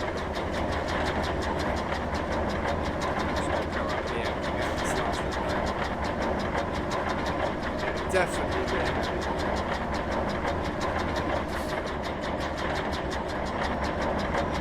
Especially now, quite full, I think. That's part of the problem. Right, I've got a few little bits to clear up here, but I think that's the general gist of it. So I'm going to leave you guys here. Let's have a look. Let's have a jump up on the back and have a look. Yeah, that's wow. That's a decent amount of grass we've got off here. Today is May the 28th, and that means it's Bank Holiday Monday. And it being Bank Holiday Monday, as you can see down the bottom here, the summer fair is in full swing. Obviously, as I explained sort of this time last year, this is a celebration of summer starting in the next couple of days. It's always the last bank holiday in May, the second bank holiday in May. And yeah, you see the traffic is a little more busy than we're used to. And there are quite a few people milling around. I've heard there's some really nice old machinery here this year. People have pulled out all the stops, and yeah, and it's some really interesting stuff. So we're going to take a look around this. But of course, work on the farm continues. So we've got to come back and look after our sheep and our cows a bit.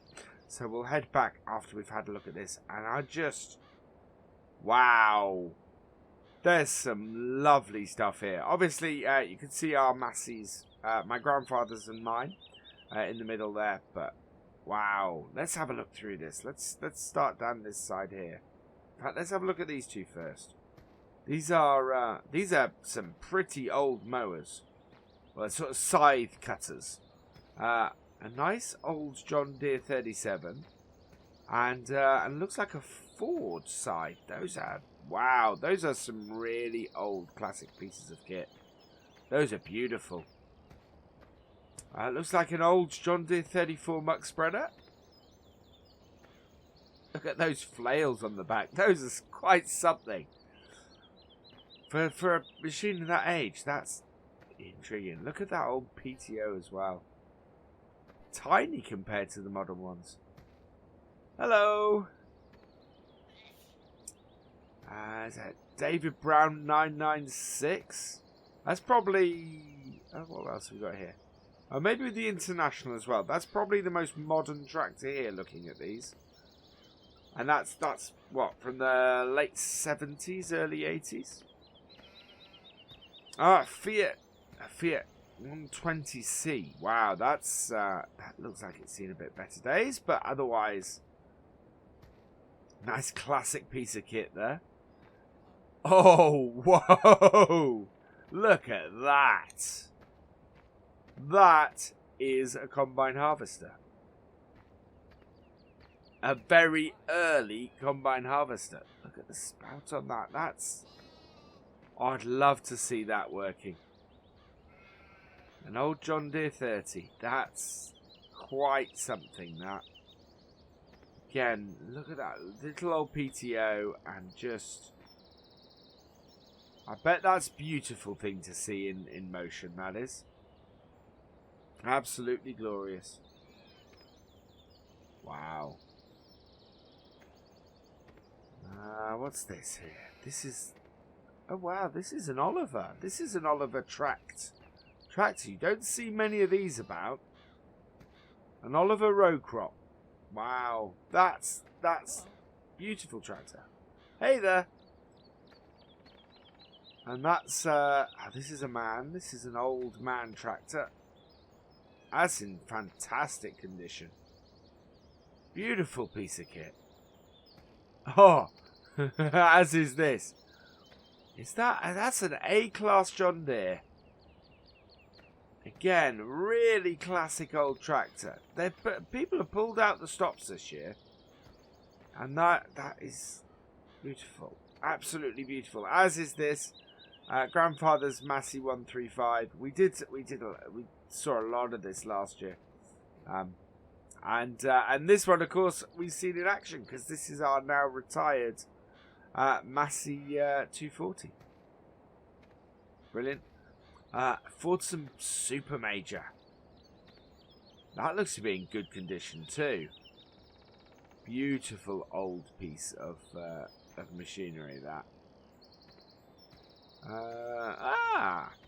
A 664 International, as I said, I think that's about the same sort of age as the David Brown over there.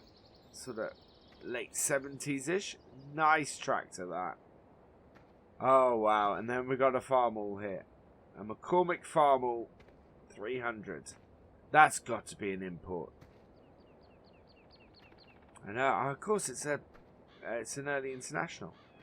That's stunning. There's some beautiful tractors here. Really gorgeous. An MM Cedar. I don't know this make, but that's quite an old Cedar by the looks of things. Good to see there's a few people sort of milling about here and heading down to the tents.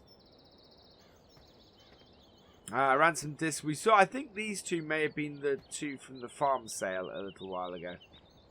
Yeah, Ransom's FR plough and yeah, FR Ransom's set of discs as well. Those are quite cool. Massey 160 non-reversible plough, 4 furrow. Oh wow, and that's Zwelgers. By the looks of it, hey Bob.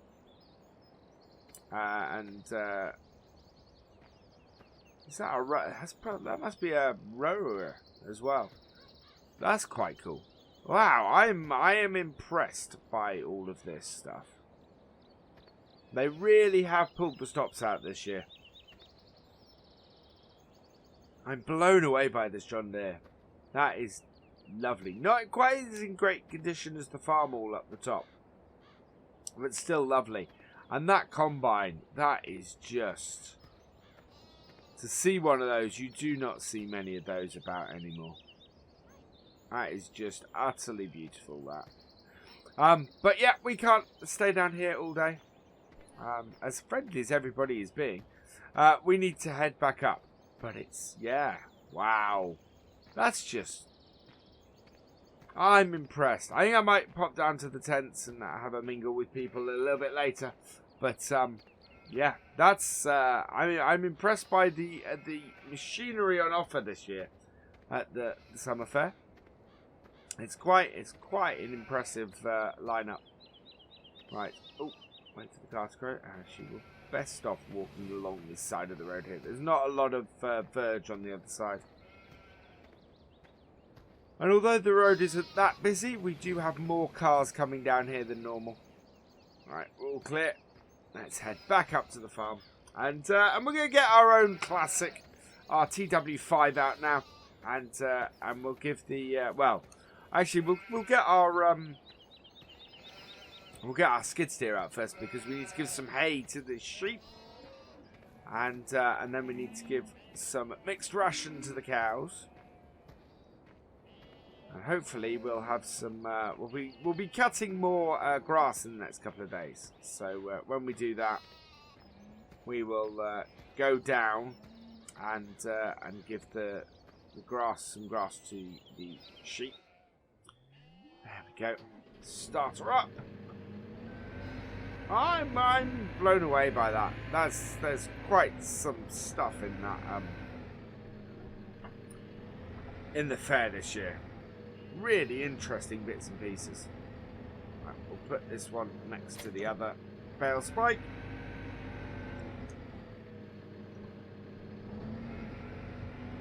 And put our bucket up, because we're going to go and clear everything out first.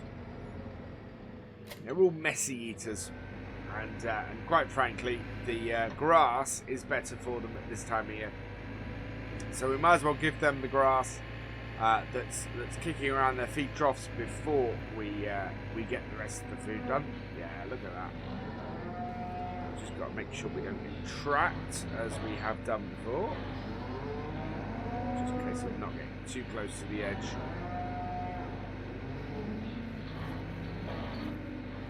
There we go.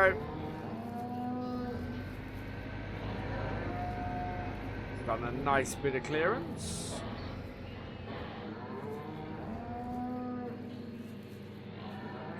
Into that.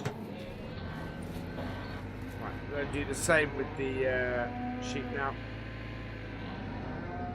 get them done. Looks like we have. Looks like we nearly got a full pallet of wool outside the front, which is fantastic news.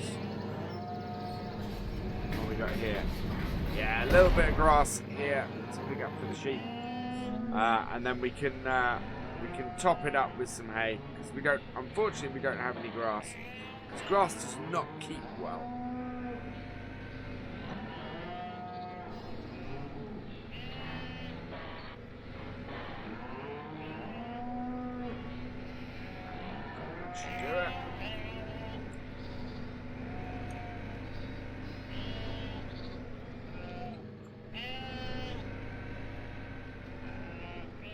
Making a lot of noise of the sheep. There we go. Perfect. Right, let's get the bale spike on and give them another bale of hay. That will keep the sheep going, and we can then work on getting some more feed into the cows too. Yeah, we're not really using the attachments on the T-dub at the moment. Mainly because it's that time of year where most of what we do all goes with this. We'll use it a bit more when we do some hay baling in a few weeks. We'll be using the T-dub a bit more because this is not great for use on fields. What it is great for is the visibility. It's just so easy to do bales and things with this.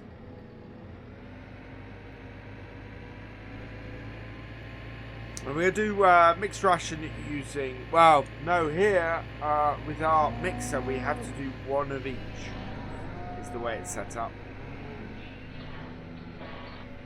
There we go, that's a nice full set for the sheep. What I think I might do, we're getting low on, we are getting low on straw. So what I might do is just feed the cows some hay instead. Or at least start with the hay bale. Because we're going to be replenishing our hay bale sooner at the moment than we are going to be replenishing our straw, and I don't really want to buy more straw bales at the moment.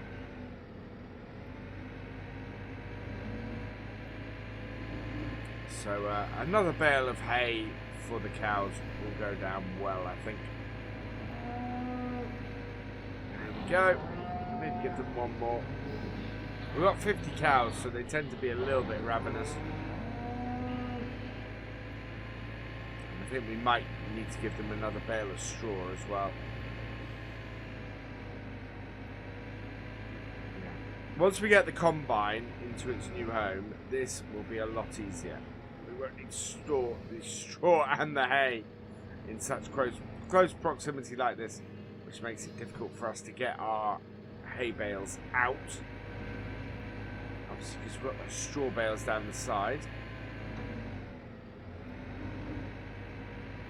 We might throw a silage bale in here as well, actually.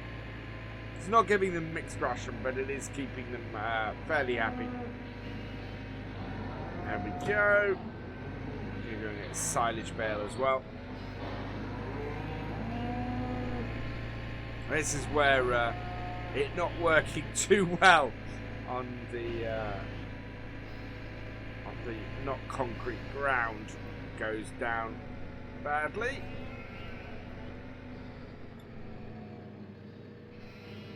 Go. Don't mind, we're about to take the wrapping off anyway, so I'm not worried about piercing the side of the silage bale. Of course, we're not looking to really do any more silage bales. We're looking to do silage in there, as you can see. Now we have got a lot more silage to get, but then we have a lot more fields, so it's all good. There we go. Silage bale in as well. That should keep them all happy. I think that is good. And we've not had to get the T-dub out either, which is good. We've just been using this. So I'm going to leave it here today. Not a lot to do on the farm, just really making sure the cows are okay.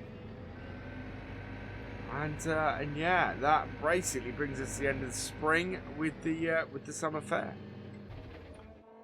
And that's good. Let's go and have a look at our crops at the moment. So the oats, I believe, I'm fully expecting the oats to be popping through any day now.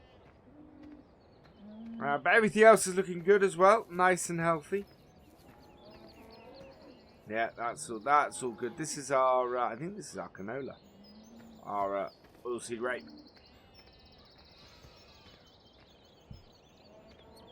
Oh, and then the yeah, hopefully we'll have an update on the grain store next time as well. And we're just going to have a look at our field. So yeah, our wheat is growing well as well, looking nice and healthy. So I'm all happy. It's all good on the farm at the moment. And yeah, and of course we've got our silage that we've got to work on. So fantastic. Shut the sheets shed. It is June the 5th. We are just cleaning the cows out quickly. They need a little bit of work. It's sort of first thing in the morning. It's like 6 AM here. And yeah, they need dealing with first. They also need some grass. Sorry, they also need some water. We're dealing with grass. So, not happy with where that is. There we go. And so we're going to go and give them some water after this. We're going to go and get our TW5. It's a few days after the summer fair, of course. So everybody's cleared up and headed off. And the field is getting back to normal. I'm so pleased that I cut it this year before the fair. It means that we're going to have we had such a better yield off it than we did last year, where sort of it all been trampled down and driven on and everything, and yeah, it just didn't cut quite as well. So that's pretty good. So I'm happy with that. It probably could do with a reseed, though, to be honest. Our crops seem to be coming along nicely. These are the oats. They've sprouted really well now, and they're coming along well. You can see our canola up the top there is coming along nicely as well. So lots going on the farm at the moment. We may go and cut some grass after this, or we might... Whoop, climbing up the tractor. We may go and fertilise some crops. I need to go and check my charts, I think. I think what we'll probably do is... fertilise the crops in the next couple of days, and we'll do some cutting today. We'll get the mowers out and back on the John Deere, and get that cutting. Probably field 10, I think. Get through field 10 and get that cut. We want to create, I think from field 10. Field 10 is probably going to go to I'm thinking, what have I set that up? I think we're gonna do silage actually later in the year in general, I think. So both 10 and 11, I think it's 11 is that one there, is going to be oh, we need to fill up with water. I need to make sure this is full first. We're going to do hay bales because it's early summer.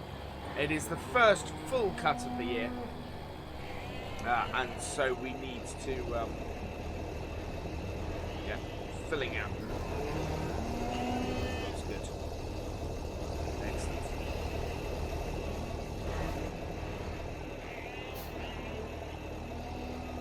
Right, I think we're full. Let's head off and fill our cows up. Yeah, I think I want to get a new water bowser. Two reasons for that. One is this one has no outside indicator as to how full it is. And two, I want something a bit more manoeuvrable. I've seen a few other farmers using a rear-mounted one. So we're gonna give that a try. One of the advantages of having bought this field and taken out this fence, of course, now, is that it's much, much easier for us to get into the field with cows. I'm still not sure what I'm going to do at the bottom. I'm thinking of altering the gate setup at the bottom, simply because so I have to come up all the way up here, open this gate to get all the way down there for the cows. It just seems a little bit ridiculous to me. I think there are much better ways we can manage this field, and it happened at a time when my grandfather was using much smaller tractors. Is what this is, and so whoa, it's ah dear, wow, there's some weight to that gate. So it meant that he basically didn't need, he had more manoeuvrability with the smaller tractor. Oh, cows, come on. No, really? Not going to let me get too close if I'm not careful. Move forward, please, Bessie. I can get past you just. There we go.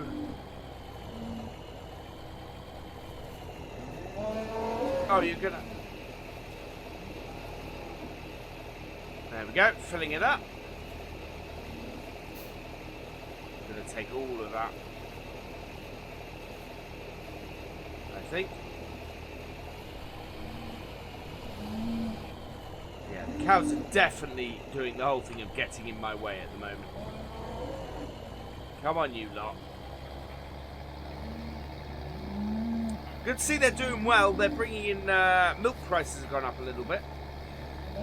And they're bringing in a good income to the farm now, which is always good to see. It means the expansion we have planned for this year is looking more and more likely. So I think we're probably by the end of the year we're going to have this field here as well.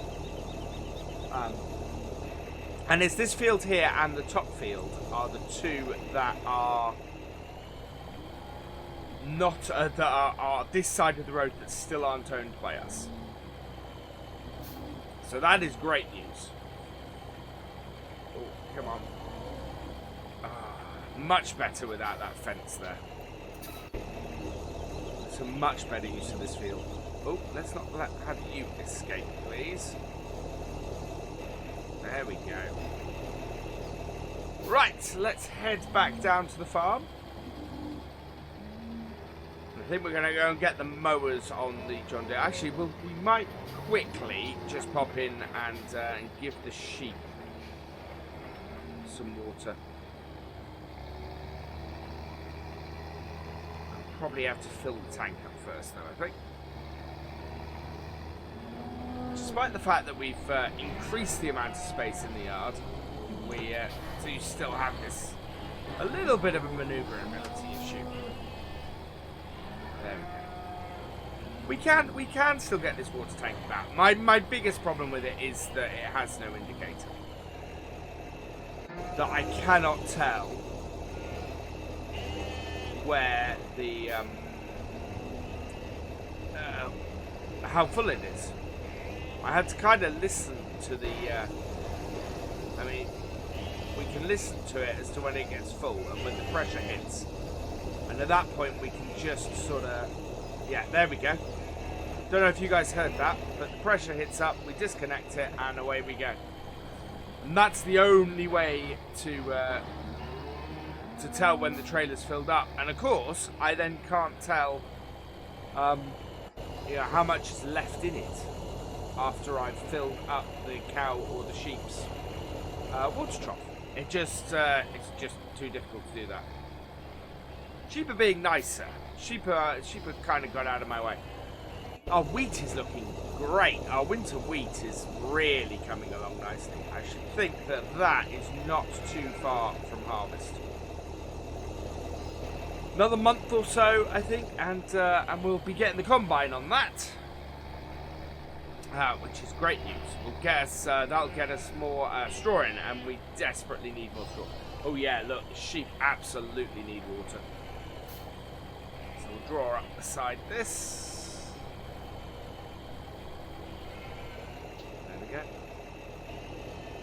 close enough.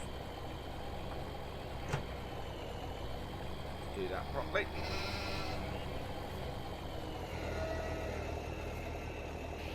There we go. That's filling up very nicely. Perfect. That should be very soon filled them up, and that'd be brilliant. There we go. Right, let's go and get some mowers on the John Deere then, I think. That'll be good. I think the sheep have nearly another pallet of wool ready. So we're going to need to go and put that in storage. We're going to work out somewhere to store these bits and pieces. We've got our new grain store is actually going to be great for storing equipment and stuff as well. We have a lot of space in it for that kind of thing, and I'm just very happy to put stuff up there that we're not going to use very often. So perfect example of that is the combine. The combine will go up there because it's something that we're not going to be using a lot of the year. And the same is true actually of the trailer. The Heron trailer here we have, which we use for carting. That's not used for most of the year, so that can go up there as well. And that stuff then just frees a massive amount of space on the farm. I don't know if I want to spend the money actually to replace that tank. That kind of does the job really, to be honest. Right, I need to park because we need to get the John Deere out, and it's at the back there. I'm just going to park the T-Dub here. But we do have a field. We have a field over there as well that needs cutting at some point.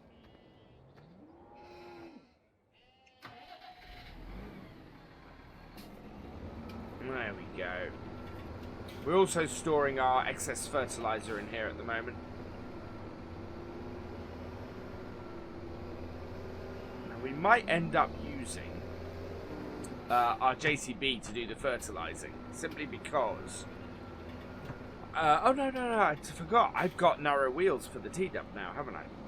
So yeah, forgot I bought those and got some custom ones fitted.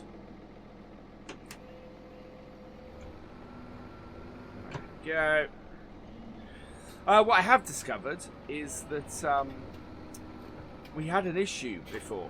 If you remember, before the fair, we had an issue with the silage trailer on this tractor, or our forage wagon, sorry, on this tractor. And I discovered it's because the lower hitch for this is, the upper hitch for this is down with the lower hitch, so it doesn't actually have a lower hitch set, an upper hitch setup.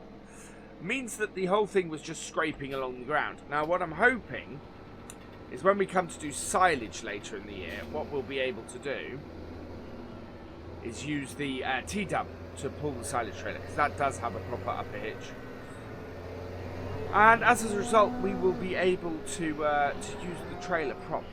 But it is, yeah, massively annoying.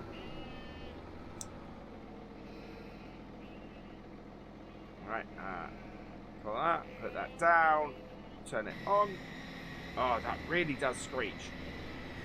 Still need to get the bearings looked at on this. But this grass is coming along nicely. There we go.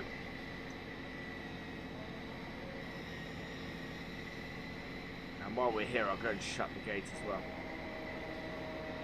Yeah, that is not a nice screech. Right, we'll get this field cut. I should think next time, well, I'll probably, I think we've probably got enough time in this vlog for me to get this field cut. And then next time, we will get the, we should have field 10 cut as well. And we'll be doing some tedding with the TW5, I think. But yeah, this works really well with these mowers. Really sort of blazes its way around the field, which is great news.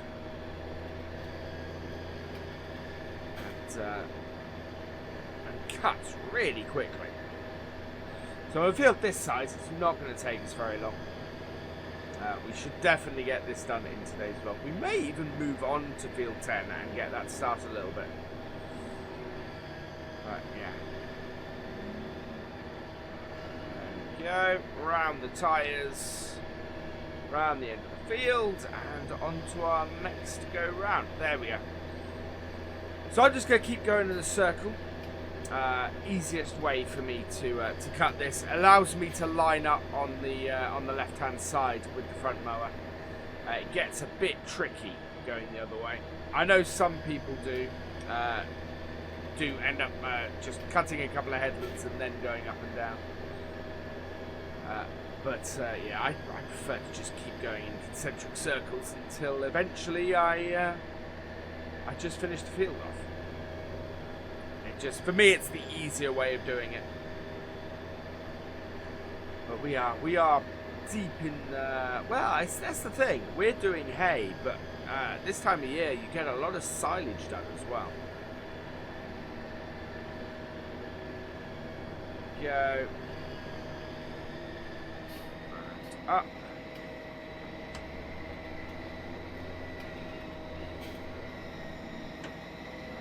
Down. Go. We could conceivably do up and down, but do it without doing the top headlands. That'd be the other way. We could do it that way, actually. It means we miss less, and we are picking up and blurring. So, there we go. We'll do one more headland then, and then we'll do it that way, I think.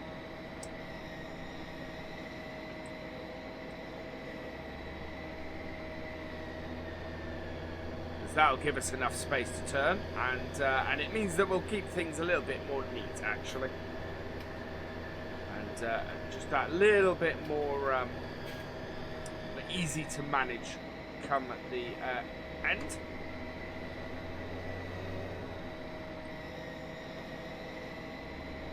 God, I really am going to have to get the bearings sorted on this mower. That is an awful screech. That's right, we'll get it in the workshop, we'll get them replaced. I can see why it was going for the price it was going for now. That makes absolute sense with the with that screech.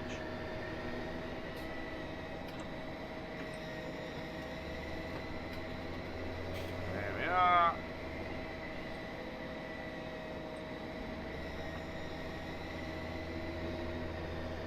And away we go. So yeah, coming down that side.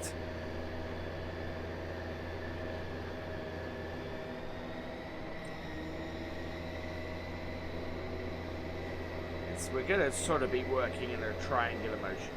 And the only thing that worries me about doing this way is that we're obviously running the grass down a little bit on the headlands, which is not the greatest thing, because it's just going to make it not so easy to pull. But then, considering we are going to be fluffing it up with the tedder, that's not a huge issue. Turn it. Yeah, and then we'll get this field done.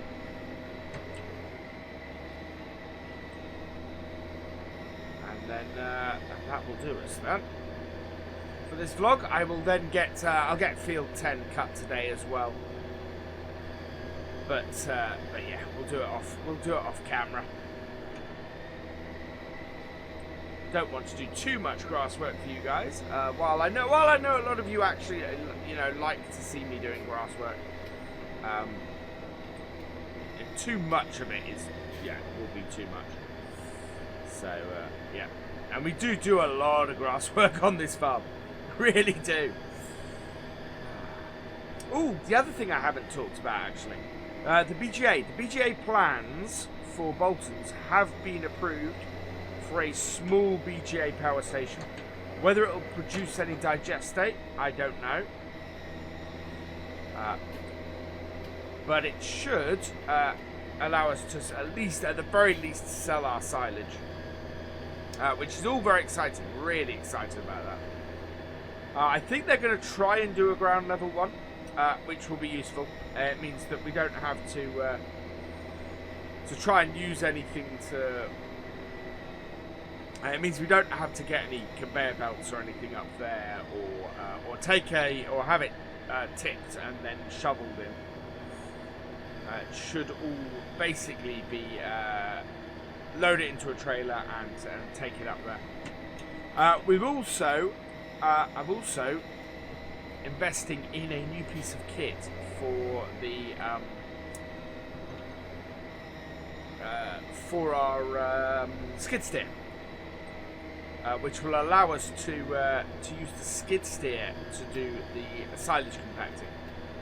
Now I know the skid steer is not that heavy, so we're probably going to have to put a tractor on, just sort of compacting it down, and are going to get some weights and stuff to do that.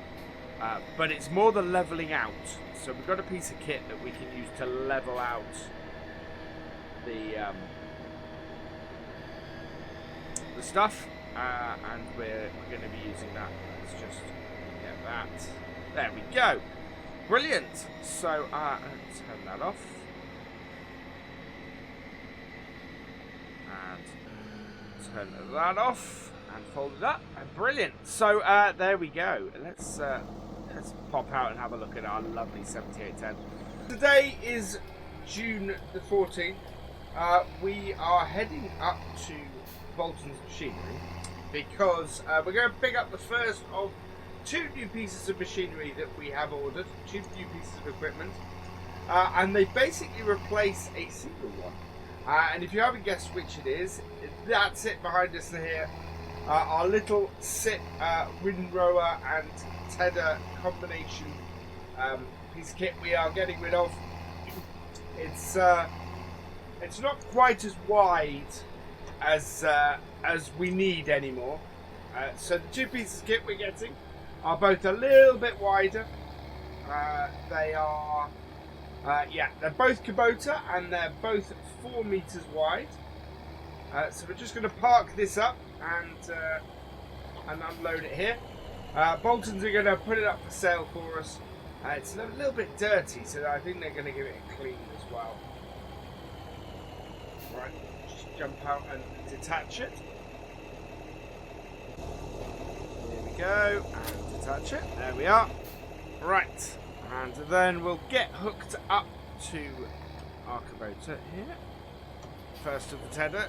First, we're going to grab the tedder because we're going to be using that today. We're not going to be using the windrower today. We may come back at the end of the vlog if we have time and pick it up. We're going to be doing stuff in field 2 today to start off with, which is down near our new grain store, where our new grain store is being built. So I think we might pop in on that and have a look after we've got field 2 done. We also need to get field 11.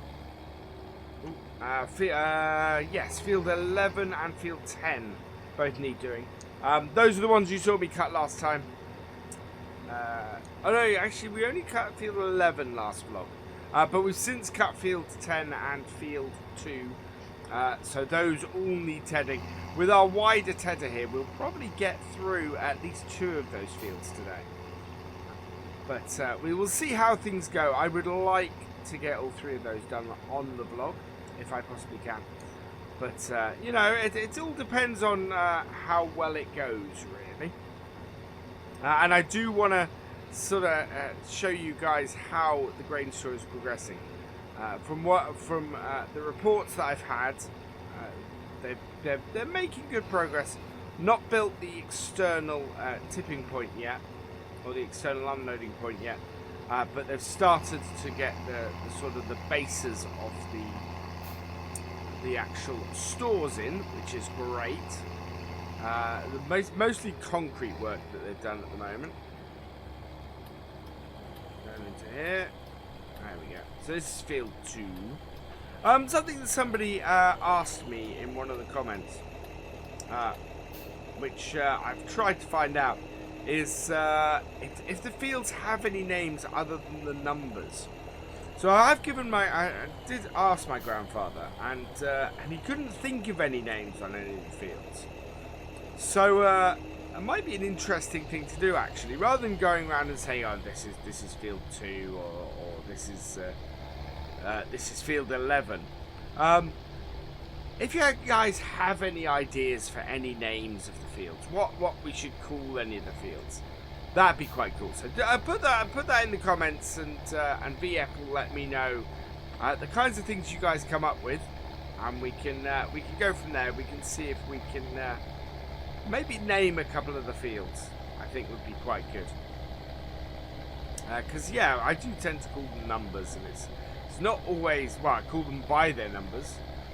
But it's not always easy to remember exactly which number field was where, and yeah, for you guys it probably doesn't mean an awful lot sometimes when I say, oh, that's field 11, whereas if I would say to say, oh, that's the old piggery or something like that, that would be that would work, you know, a lot better, and it would help us all keep track of where I'm working on the farm at any given time.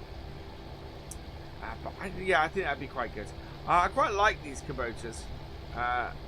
They're good pieces of kit. Work well, and not too expensive either, which is the other good thing. I don't want to eat into the funds that we've got for buying the new fields, if I can.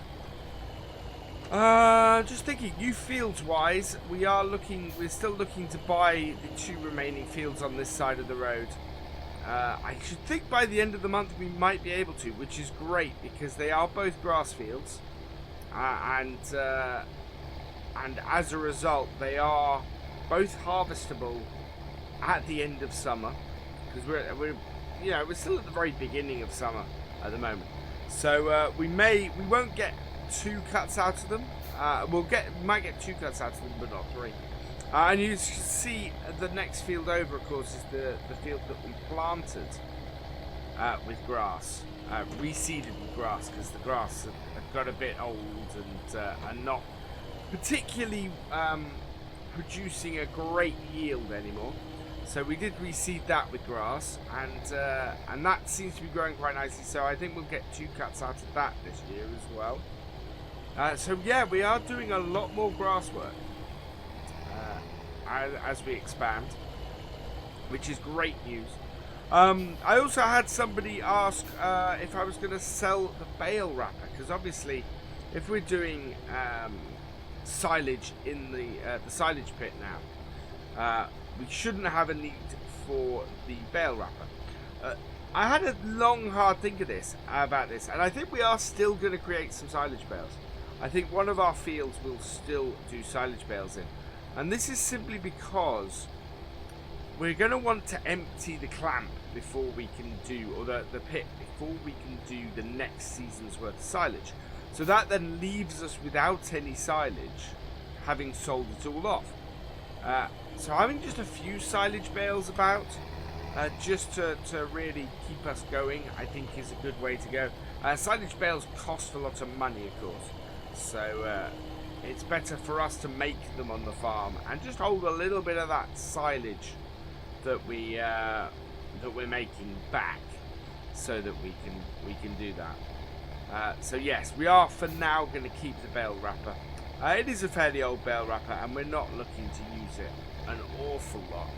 So yeah, we wouldn't get much money for it anyway. We bought it second hand. It wasn't wasn't new when we purchased it. So there's I don't see a huge point in doing that. It wouldn't make much sense to me at the moment. And certainly while the BGA hasn't been built yet. So yeah, we're gonna have to make a decision during the silage. Exactly how much silage we're gonna make when with Bolton's not having actually built their facility yet. Because if we make too much silage, of course, we won't be able to sell, and we won't get that extra income that we get every year from selling off silage bales. So it really is a case of keeping an eye on all of it. I think at the end of the year, we might reseed the field that we have the summer fair in with grass, so that by next spring, by next summer fair, it's all nice and of a high yield again. The biggest issue, of course, is that it just gets trampled on, and that affects its yield, of course. But yeah, we should be all right. It would still be a higher yield to plough it up and reseed it. It's always wise to do that every so often.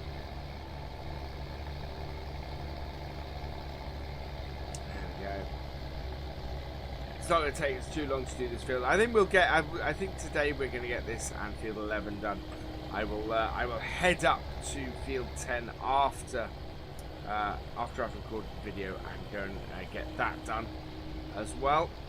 And the next time we will be rowing up and baling. I think we're going to leave this for a week or so just to dry out. Now we've not got any rain forecast, thankfully, over the next few days. And once it's dried out, we will get it raked or windrowed. Sorry, or I suppose raked up and baled. Because yeah, it is that time of year. Let's get this done, and then these fields we will do silage on later in the year. So that's when we'll be making a fairly big decision on exactly what we're going to do silage wise. We have a little bit in the pit at the moment, but not a lot, and I kind of want to decide exactly what I'm doing re silage based on what Bolton's do. I believe they've got planning permission. I'm fairly sure I've said in previous vlogs that I think they've got planning permission. So yeah, it's really work hasn't got started on it yet. They always said they were looking to have it up and running by the end of the year. It would be selling off silage would be one of those winter jobs, I think. So yeah, we would look to be doing that over the winter months and bringing in a little bit of extra income when things are a little bit depressed on the farm. But then that's also why we're building grain store, because we want to be able to go in winter. Right, let's sell off when we get the best price for our crops, as opposed to what we've previously done, which has sort of been really counterintuitive on the farm. It's not been a massively arable operation before, but just sort of sold it as soon as we've harvested it because we're only interested in the straw. With bringing the farm back from the brink, I've always said, yeah, we are going to have to get a much larger arable element in. Otherwise, the farm just doesn't pay its way. We're fine a lot of the year off the milk, but there are just months like the summer, like when we're calving, that our milk production drops a lot. And a similar sort of thing happens during winter. They don't produce quite so much milk, so we need to then try and supplement that income, and having the arable stuff ready to sell in the winter months, that just makes sense. That just is going to bring in more cash for us to do that, which is fantastic. So it should mean that all year round the farm has a decent income. Right, around here and up here. Oh, we seem to be very close to another pallet of wool as well, which is good. I'm going to close this gate because, as we discovered last time, the easiest thing for us to do to navigate this field is to have the gate closed. We won't hit it then with our tether. When we cut originally. It looks like we started cutting a little bit off the field. So, yeah, you see the gate would be here. Unhook that. Turn it on, drop it down, and away we go. Fantastic. So, yeah. This will get us in a great position to get all of this done, all of this nicely rowed up and bailed up next time. The rim wearing, I'm hoping, isn't going to take too long. I'd like to sort of get this month's work out of the way on the vlog. Well, for you guys, I think it would be by the end of the week. For me, it's it's a month's worth of recording. Yeah, I'd like to do it by the. Basically, I'd like to do 2 more vlogs at most on this year's hay. But we'll see how we go. We'll see how much we can get done. As I said, we're doing a lot more grass work these days, so it is a case of how much of it I can get onto camera for you guys without it being an overlong thing. I want you to be able to see as much work on the farm, of course. This tedder is working very nicely. I can see the grass drying out already, which is awesome. Obviously won't be ready for a few days. Needs to lay here and get properly dried out. But I can see a shift in the colour of the grass, as you guys probably can as well, actually. Puts it well on the way to turning from grass to hay. Yeah, not to lift up at this point. I think we'll be alright.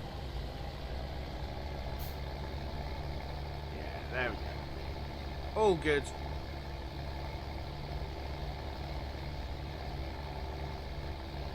Properly cut this field.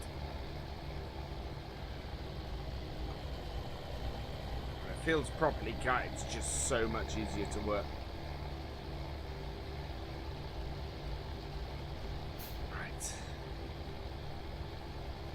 Although it does sort of go to a point, this field. There we are, and drop it down again. Oh, I was going to show you guys the progress on the barn. We just drove straight back to the farm. We'll get this done and we'll pop down there, and then I'll head back and do field 10.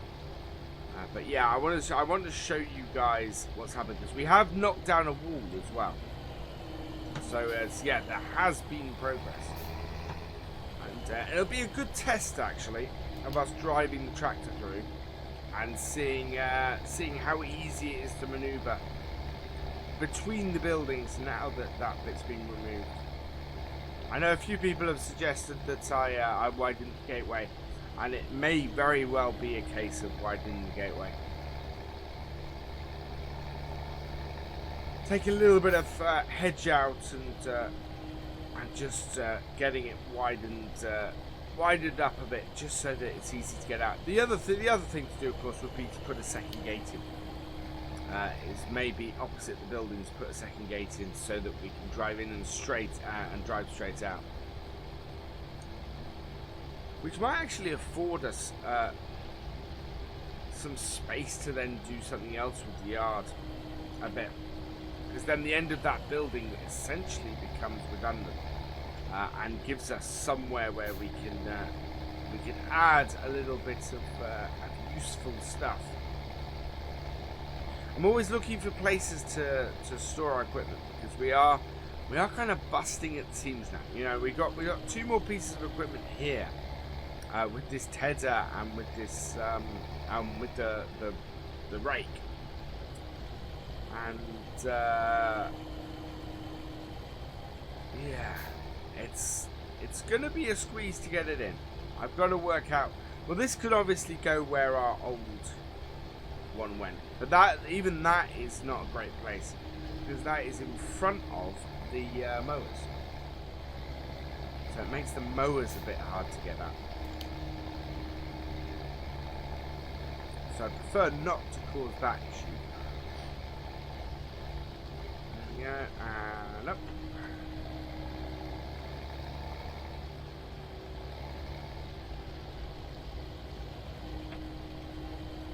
There we go, and yeah, we are going to get this done we'll get this field done today, definitely. Now, there's not much left. Yeah.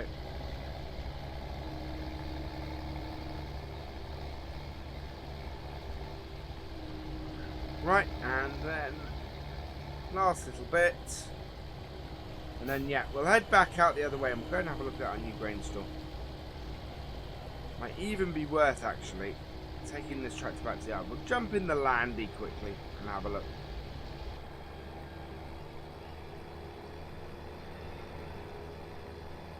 Perfect.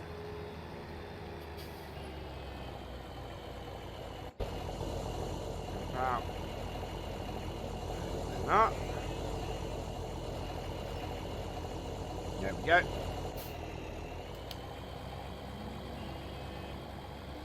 We'll just park this in the yard so that we can, so I can head out and do field 10 in a bit.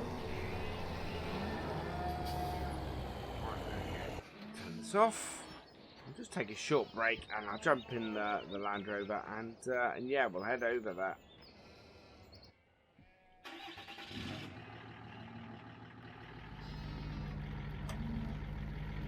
There we go. Clear on the road. Road's nice and quiet again now.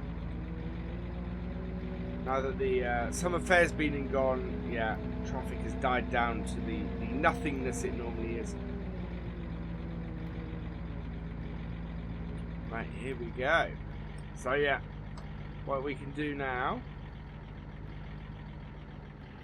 I'll show you what changes have been going on. So we've added a third light up here and moved the light switch to the outside. So you come here now, and yeah, you've got nice, really well lit yards now. And then we've got these dividers here. So look at this. In here is where the grain store is going to be built. There's a metal base to go in which funnels down into the floor.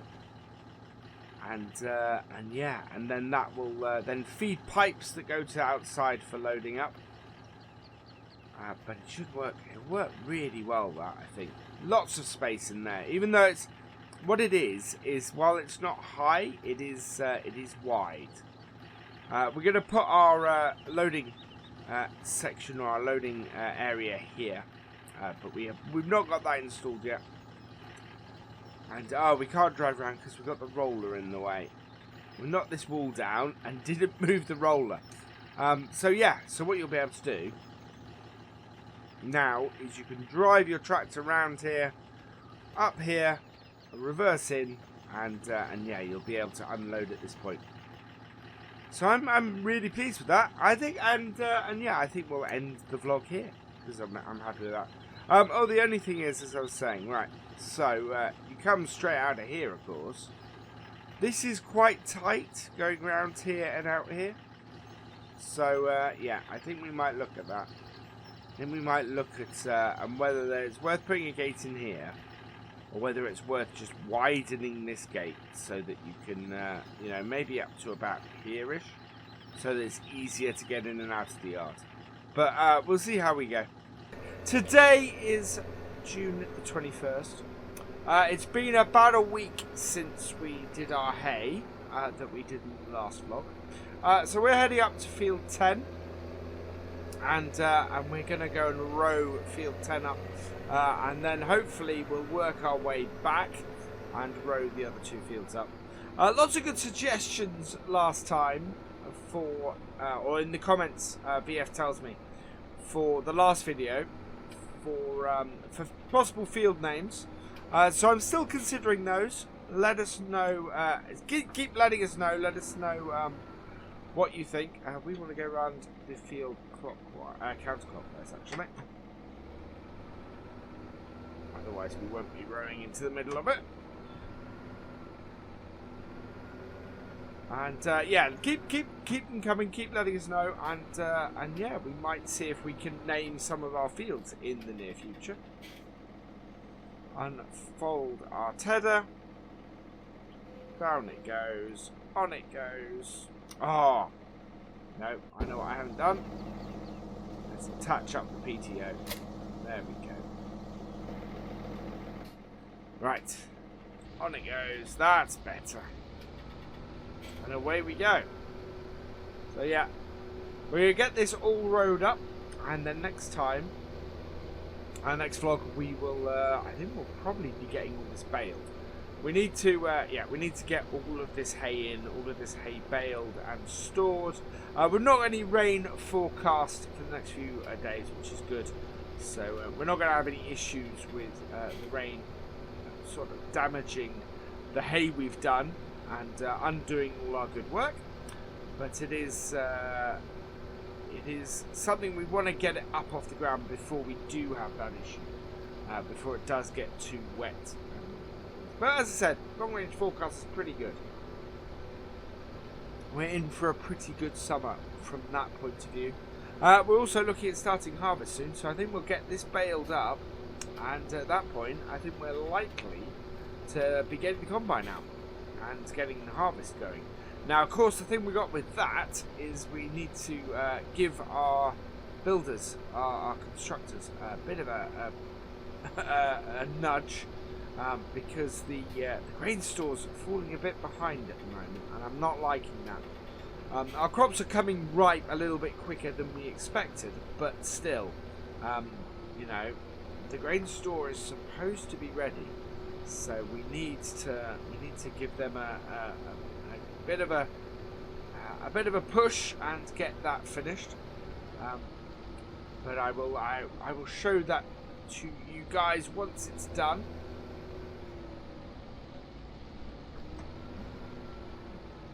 Careful, I want to be catching the rows with putting stuff in the wrong place. So yeah, we're only going to go around the headland once, really, just to sort of give us a little bit of breathing space. Oh, it's a bit tight, and yeah, that will do us quite nicely once we've done this. I think it will. I may have to do two looking at this. I'm not sure we have enough space to turn around. We don't really want to be going across rows either, so we'll see how the headland is, actually. I think we're better off, though, driving to the end and picking up. Wasn't quite doing what it should have done. But it's a really good yield off this field, actually. Yeah, look at that. We do want to be doing two rows. Otherwise, we won't match up with what we should be. Go back and get this as well. There we go. Yeah, you can see we did a couple of cutscenes, so we'll do that as well with the rows. We'll go round again and row up the second headland we cut to. But it's yeah, I'm really liking this little Kubota Winrow. It works well. It does the job. Not quite coming high enough off the ground for my liking. But I don't know if that's an issue with this tractor or whether it's an issue with the rower.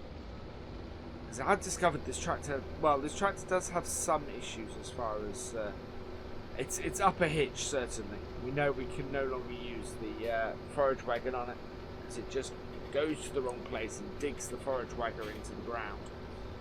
So yeah, we need to use the T-dub on the forage wagon going forwards, which isn't the end of the world, but it does mean that I need to use this to try and relieve the stress on the T-dub for the amount of work that the T-dub is doing.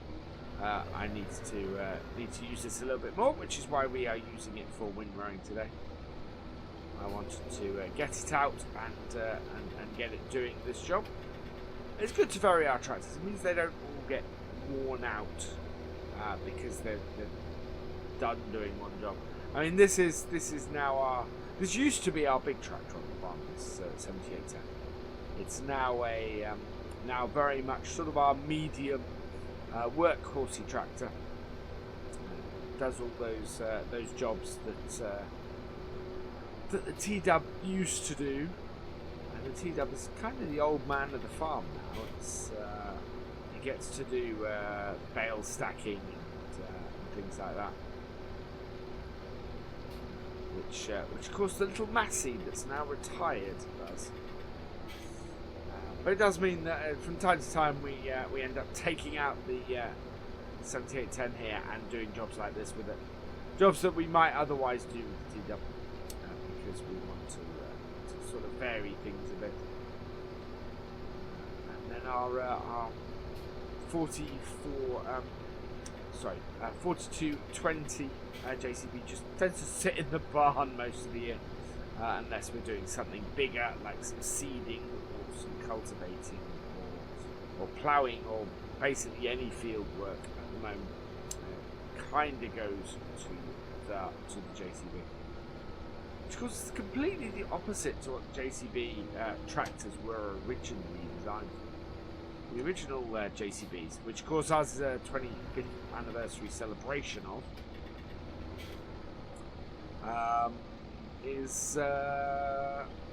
we're very much more karting tractors. Much more for getting stuff along the road if you had distances to go than actually using to do field work. Not that they weren't used for field work, but they just weren't really. They were much. They were much better suited to doing karting and road work than they are, they are to doing field work, and so tended to be used for that. And a lot of contractors had them early on, as I remember. Doing in the earlier days of farm contracting, they would cart with them because they tended not to be doing so much field work. Right, there we go.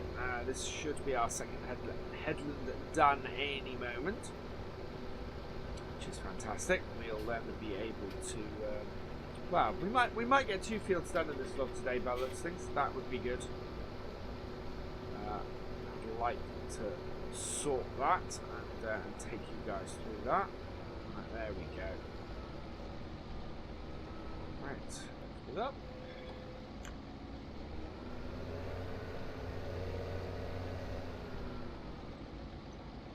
Head this way first. So we'll bale the outside first. We'll probably be using this John Deere to do the baling as well next time. But the Lely baler we have works well on this John Deere. So there's no point in connecting up the JCB or the T-Dub to it. This just sort of sits nicely in the middle for that.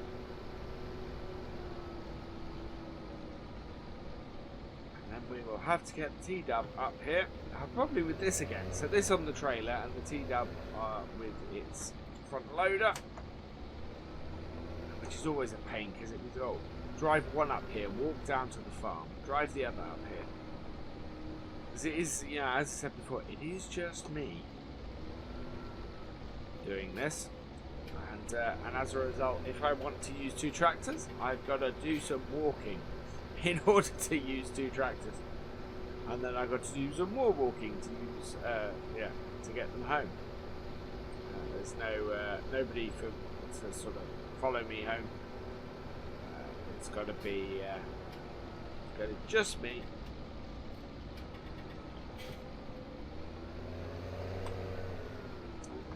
Round.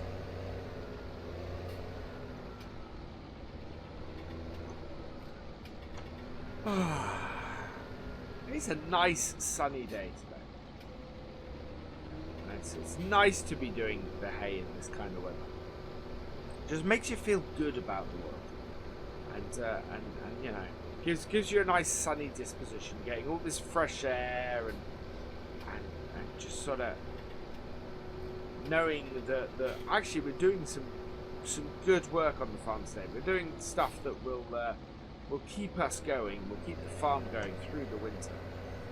Getting all this hay. This is going to be, we're going to have a really decent yield of hay off these 3 fields. It's yeah, it's quite a nice thing that to be able to say, yeah, we're gonna sort ourselves with feed and stuff for cows for a good long while with this, and it makes me very happy that does. So it's another one of those things that's a weight off your mind, especially when you know that you're not going to get hit by the rain, because the rain is a killer when it comes to this stuff. You just end up with bales that are soggy, or if you leave them to dry out, you just end up with hay rotting in the field. So it's yeah, it's much better for us to get it all up while the sun is shining, and the sun most definitely is shining. This is so much quicker than our little sip was. Our little sip used to fling stuff absolutely miles as well, so you wouldn't always get a good row out of it. It varied depending on how fast you went. Which now that we've got the PTO and we're as this is going through PTO in a way that's a bit more regulated, it's much smoother, much easier to work, and knowing that I'm going to be producing good rows. It'd be nice to have a twin one, a twin wing row, but it's a bit big and a bit expensive actually. Part of the reason why we were able to afford 2 pieces of converter equipment was because we had the money for the smaller stuff. We definitely would not be able to afford a twin and a tether as well. There we go. Down. And away we go again. Yeah, we are motoring through this field. That's awesome. That's fantastic. We'll get this finished today. And oh yeah, of course, the other piece of news is the BGA. Similar to our grain store actually.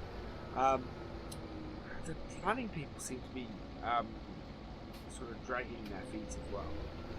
And I've stopped. Well, as I said last time, I'm not. The reason we're not doing silage at the moment, we're not clamping this, is because I want to make absolutely sure that clamping it is the right thing to do. Getting it into the silo is the right thing to do, because otherwise we're going to be left with a whole load of silage that, while it is useful for the cows, is far more than we need. And yeah, so if it doesn't want to go into the clamp, if I need to somehow sell it, I need to get it into bales, and I need to make sure that I have the sales set up as well. They assure me that it's all going to be up and running by the end of the autumn, when we would be looking to do a grass silage harvest. So over the winter we'd then be able to sell it, which would be good because that'll help the town keep warm over the winter. But it is a case of, yeah, is it actually going to be ready in time? And I hope it is. I really do. It'll be a nice addition to the village. It makes the village more self-sufficient if we have a BGA here.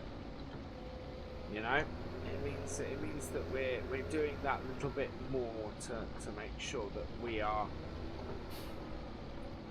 eco-friendly, and it means that we don't waste anything from the farm, of course. The advantage of actually doing bales, I think we can put bales into the BGA as well.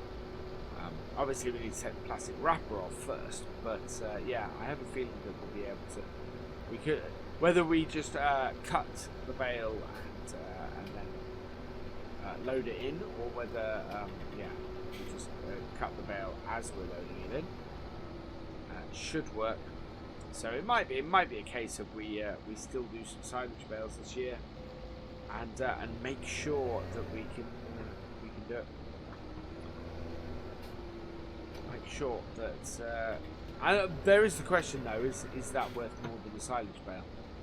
Because that's the other thing. The BJ will fail if you get less for a bale's worth of silage than as a bale. Yeah, you need to make more as a in the silage in the BGA than as a bale. Otherwise, yeah, we might as well just keep making silage bales and selling them off, because it'll be worth more money to us. And while, well, the thing is, it's still environmentally friendly. You know, us selling off silage bales, other than the fact that all that plastic, we could, yeah, we don't want to really be wrapping it. If we can avoid it, it just makes more sense to try and sell it as loose silage. But it's, yeah, whether it actually is able for us to do that or not, I don't know at this stage. I'm having a bit of a ramble today as I'm doing this job.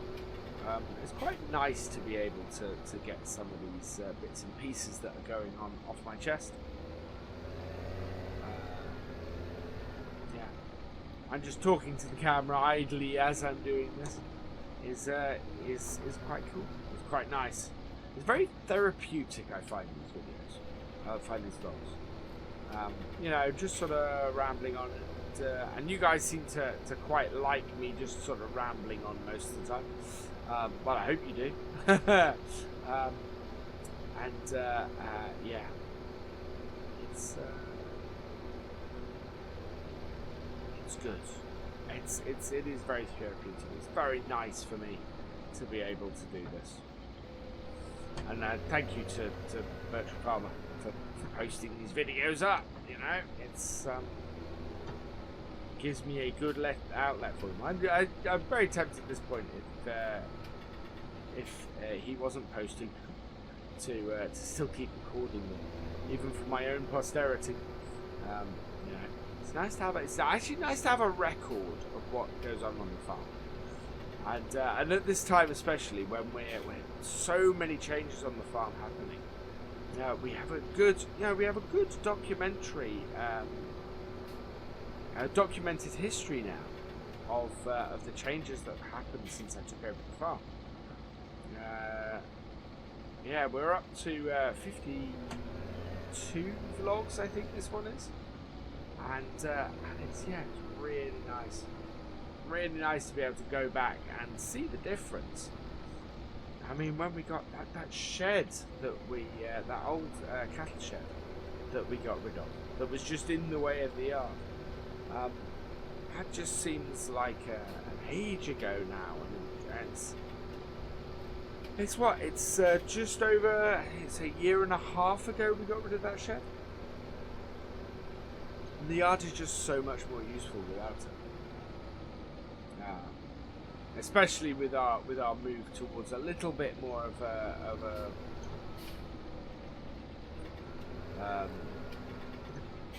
an arable leaning to the farm. Not going full arable as said, but yeah, a little bit more of an arable leaning, a little bit more arable stuff happening on the farm compared to when I took it over. And it's one of those things that we needed to do. If we hadn't done that, then we kept getting hit by milk prices. Milk prices fluctuate so much during the year that we kept getting short because of the milk prices. What we have now is we have something that will give us some capital to see us through those periods, see us through the bits where we don't have a huge amount coming in from the cows. which is great. And I'm looking forward to that this year. Having that cushion over the winter. I mean, milk prices at winter, they just plummet. And in fact, it's a little bit like that in the summer, but that's more due to the fact that we have we're calving at that time of year, so the milk is needed for the calves. But in winter, it's more that just the cows don't produce so much. And as a result, how much we get for the cows is also massively reduced. It's the kind of time of year where we start looking at the solar bullocks off there, thankfully.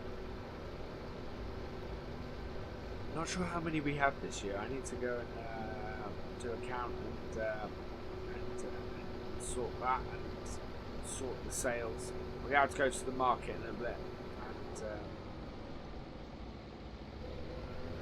sell off our bulls for the year. Right, we have almost finished this field. So due to the length of the vlog, I am going to end at the when I finish the field. I think today. I will get the other 2 fields done, and we'll go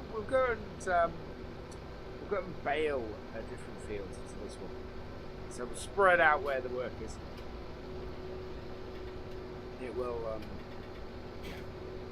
that makes generally more interesting videos. I think more interesting vlogs. We move about the farm. So yeah, one of our other 3 fields, I will bale up. I'll probably get this.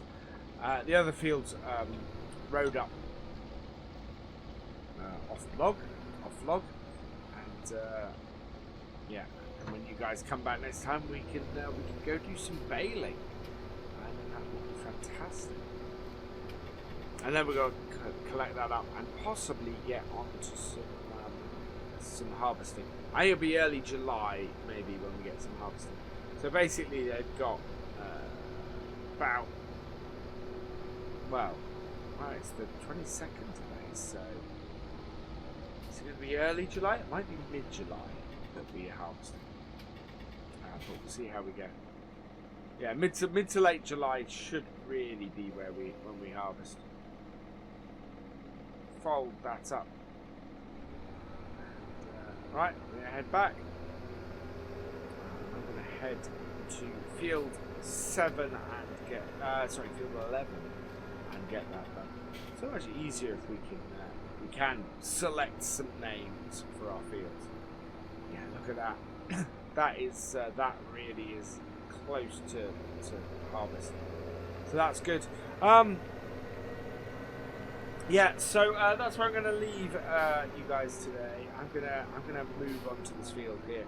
Today we are taking a short break from doing the hay because I've got the TW5 prepared and set up with our spraying kit here.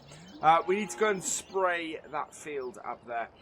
If we have time, we will come and hook up the baler and see if we can get some done.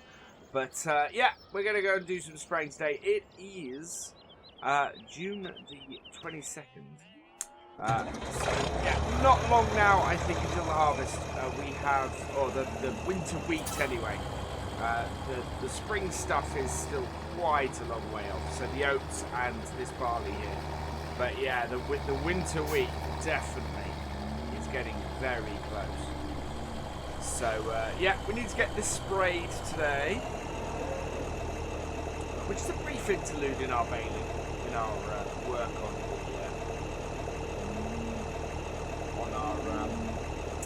our hay. That's nicely out. There we go. Turn her on. Away we go.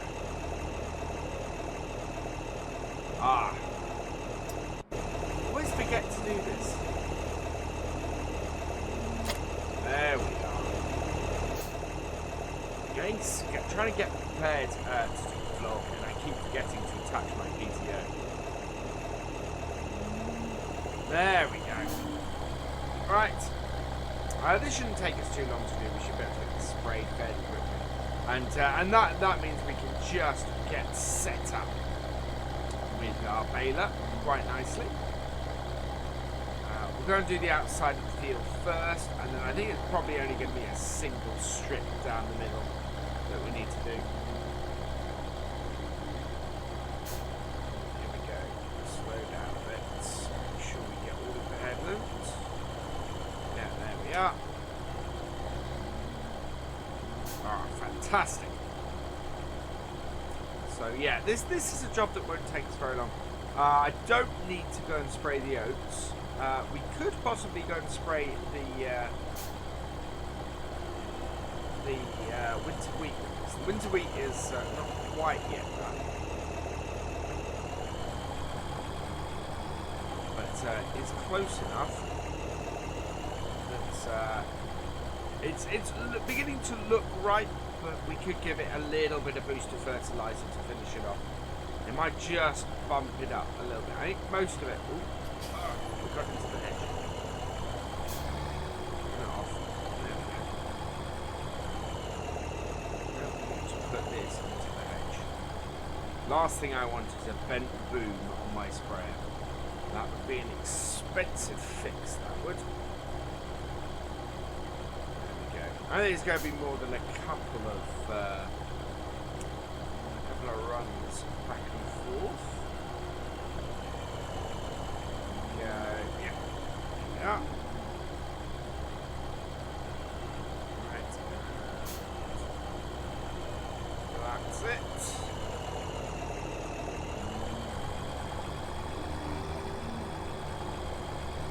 Get up in the middle of the field.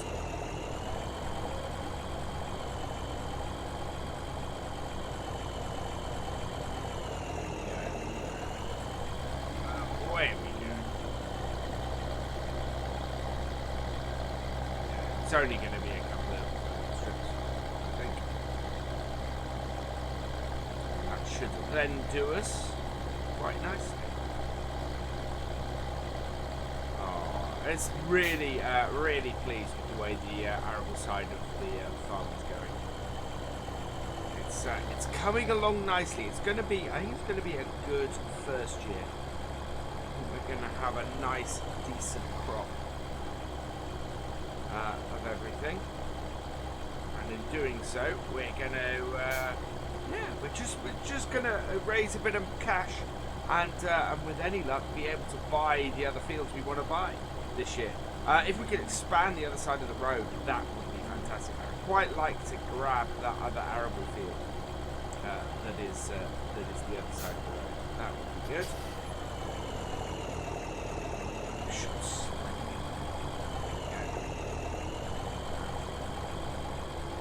Really pleased I managed to pick up these care tyres, or these care wheels for this tractor. Makes a massive difference to doing this job. That means that we do a lot less damage to our crops. We can come out the top of the field, I think. There we go. That should have covered it all. Brilliant. Right. Back down here, we will come out this corner and fold our sprayer up. We won't move that. If we do that moving, we're going to damage it. There we go. Right, and we will go and get the baler hooked up to our John Deere. We'll use the John Deere for the baling. And we should get at least one field done today, I think.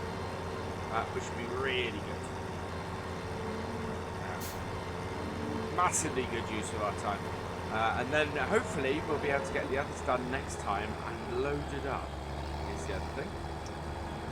So I need to park this out of the way. It's just down here, it should do us nicely. There we go. Right, let's go get the John Deere.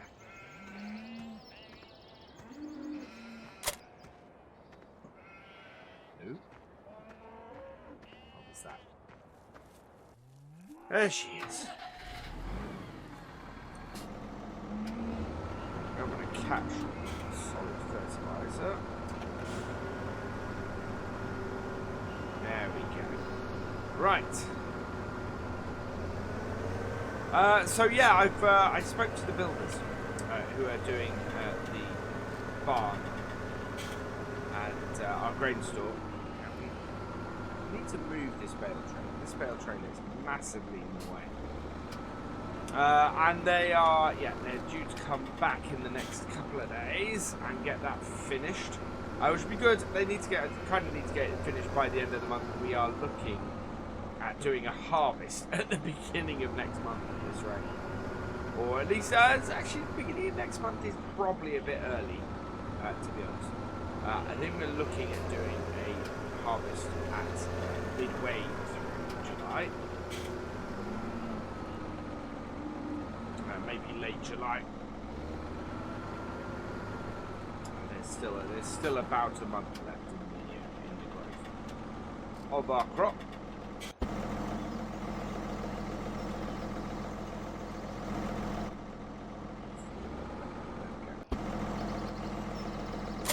There we are. Right, let's move this bale trailer up. Quite why I parked it there, I don't know. It's just kind of in the way, about as much as I can get it in the way. Admittedly, the yard is not great for places to put stuff where it's not in the way, but yeah. Need to reverse. Remember when we had some of the other stuff in here, doing the reversing was much more of a pain. Just park this in. We have got a full pallet of wool as well. I need to kind of work out what the current price is and see whether we want to go and sell it. If not, I need to... well, actually, it's all right there at the moment. We will need to store it at some point elsewhere. But then that's why we have all this... That's why we're putting all this new space in. We should have space up there to store it, and then it's not a million miles from where we want to sell it. Either. There we go. This time I will remember to cook up the PTO. There we go. That is all hooked up. We're ready to go. So let's head and do our smallest field. That way we might get that done this vlog. And then that just leaves our two other fields to do next time. So I think we'll be baling obviously at the end of this one. We will probably be baling next vlog as well, and doing some stacking. Right, let's start her up, put her down, and away we go. So. Excellent. We are picking up hay. Hay, hay, hay.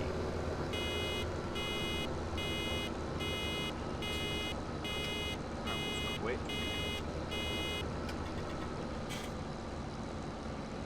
Right. I'm going to have to put this on the road, I think.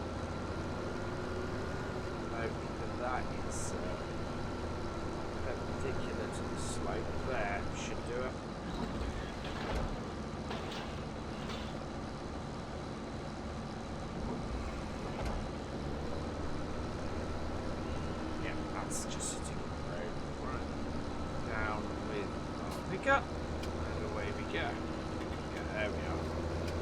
Oh, so that's one bale already. That's fantastic. Let's see how many we can get on this. Wow, that is incredible. That's our second bale in no time at all. That's really, we are going to get so many of it. We've got a really good yield off this hay. We're going to be stacking bales for quite a while, I think, with what we've got on here.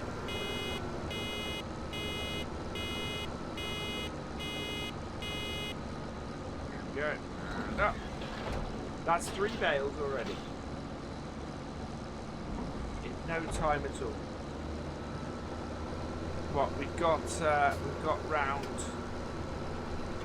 We've got maybe round half the field with 3 bales.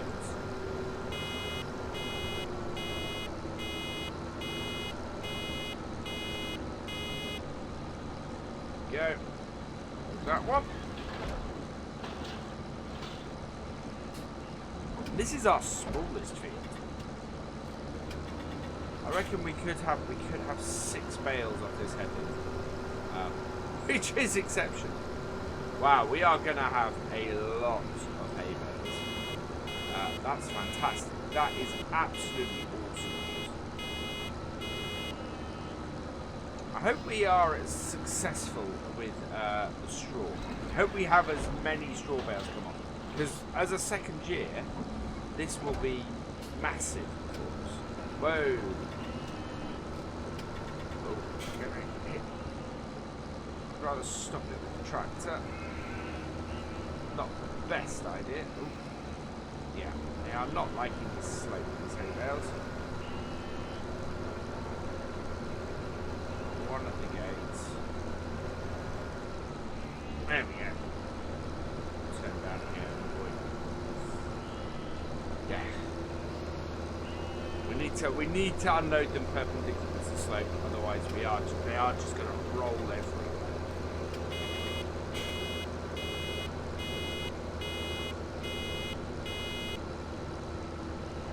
Come off. Perpendicular to the slope. Now, I'm hoping I've got enough space to turn. Should have. Oh, I'm rolling a little bit now. It's going to roll into the hedge. We're going to be picking these bales out of the hedge. I think. Yeah, we didn't quite get that right. Although, that is in a position where it's easy for me to get out of the hedge, which is good news. We like that a lot. When it makes it easier like that. This one here, of course, will stay put. When we unload it.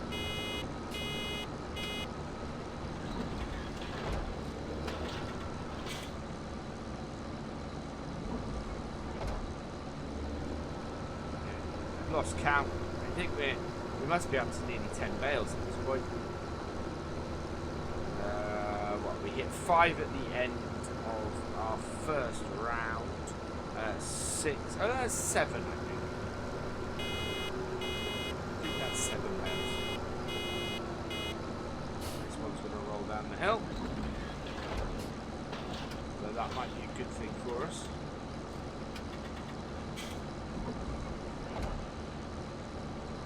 Hoping it's not going to follow me down the hill. See in a moment. So, this is a good. Yeah, there it is. It's going to end up in the tyres. I do like rolling down these hills. But at least they will be gathered up in one place.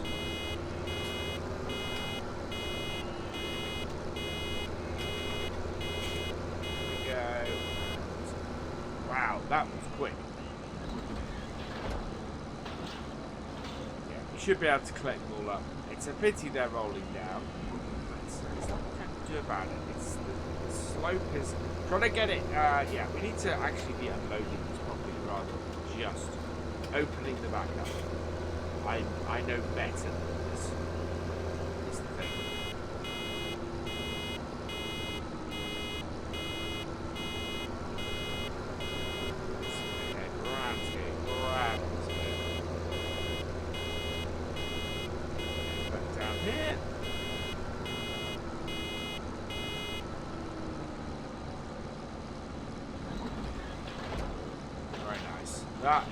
That's a good place to drop that.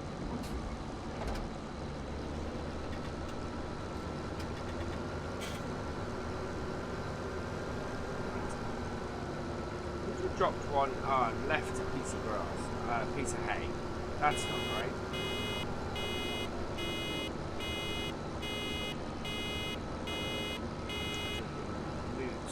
far forward when we unloaded that one.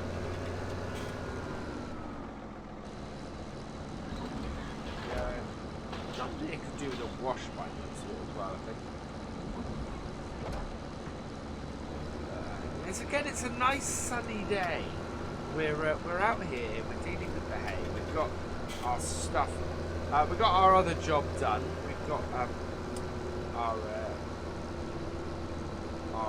barley sprayed, and that's all good.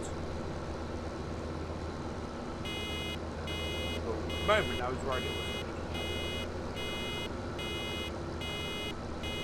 wasn't quite get to the top. This is quite. This I do like this Lely Rampage. It was the one big purchase I did along with this tractor. The one we had was yeah, quite a bit old baby. And this one to replace it was a little bit of a splash of money early on, but yeah, it does the trick really well. Yeah, it was. Oh, that was it. It was an old class baby we had with. Lovely piece of kit, but it yeah, it had seen better days. I think it was my first haymaking season here when I took over the farm, and it just won't be put. It got to its last legs, and as a result, it had outserved its usefulness. Well, it would have just cost more to repair it than it was worth. So yeah, went out and bought something that I knew was going to last a long while. It was going to last me a good many years. And that's why we got this. And that's why we got the John Deere as well. That's why we got the 7810. Because I knew it was going to... I knew this was a nice, reliable tractor. So that's why we have this as well.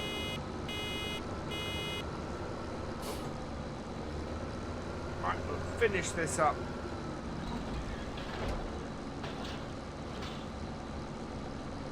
That'll be this job done.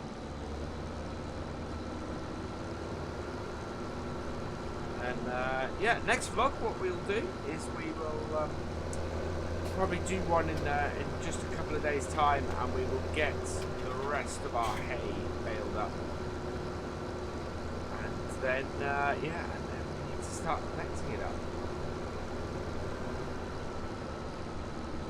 I think VF was saying something about another possible live stream from the farm, so we'll see about that. He said when he reaches his next milestone, he wants me to do a live stream again. So I don't think, from what he was saying, I don't think that's going to be too far in the future. He's hoping. Oh, it's beeping, so just need a few bits. There is one bit that is good to do this. We'll probably fill this up. Let's see if we can actually get it. Oh, right. Okay. What I'm going to do is just going to go and get the skid steer quickly and put the bale spike on it. Spike that bale out of the way. Don't normally use the skid steer on the field, but because it's much better suited to being with its wheels firmly on the tarmac. But in this instance, it's either that or we try and put the front on the T-dub, and not quite prepared to go through all that rigmarole right. That's a bigger job, to get the sprayer off the back, to not take the weight off the front, change the wheels over because you don't want to be using the front loader with those care wheels on it. So it's too much of a faff. We are just better off with such a short distance. Let's see this way. go. Go give this straight to the cow, actually. Some nice fresh hay straight off the field. They will love that.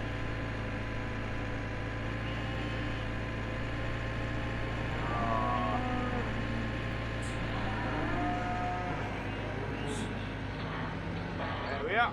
They'll love that. That'll be perfect for them.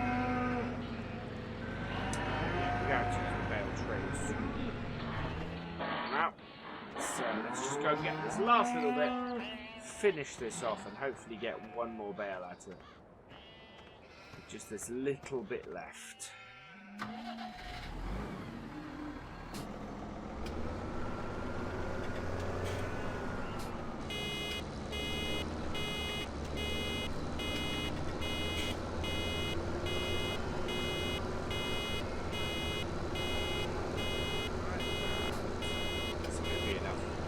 Yes, it's enough.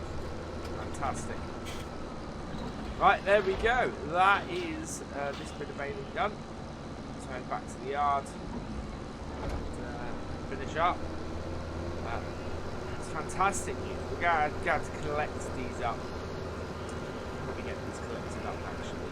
Before I get baling, I'll head over in the. Well, I'll get the teed up set up, I think, and head back over this way. Today is June the 24th, and we're back up at our main barn here that's been having all the work done. And as you can see, there's been quite a bit of progress made. The silos are in. This is awesome. This is absolutely fantastic. So these are our 3 silos. We do have some work to be done on numbering them, so the panels on the front will all have numbers on eventually and sprayed, and so that all the machinery we can hook up and everything. And we do need to have the output pipes put in yet, so that you know, the lorries and the transport trucks and things can unload them. And we have our grain pit. So here's the grain pit. All of the pipes and everything go underneath, which is fantastic. And yeah. So it's all in, and we're just in the throes of getting the last few bits sort of connected up, and of course getting our means of emptying it out. I'm still trying to decide exactly where the pipe should come into, whether it should be whether we should run it along these beams here and then have it so that you empty here, which might be a little bit difficult to get a lorry into.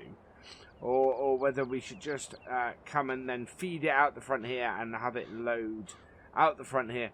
But as soon we should be able to finalise that and get that installed. But yes, this is almost done and dusted and ready for the harvest, which is fantastic, seeing as our wheat is almost ready to go. So let's go around the other side and let's head back down to the main farm, because we do have some work to do today. We need to get some more baling done. So we have this field right in front of us here, and field 10 are our last 2 fields that need doing. I'm tempted to come and bale this one, because I don't think we've done any baling or done any vlogs through in that field there. So I think we will come down here and do that. We have the John Deere, our baler. But I thought I'd sort of go up there with having seen the work that's been done, and just give you guys an idea, an update on what's happening with our new grain store. There we are, we'll park here. There we are. And yeah, we'll take the John Deere up there and go and do some work. We're ready to load up as well with the T-Dub.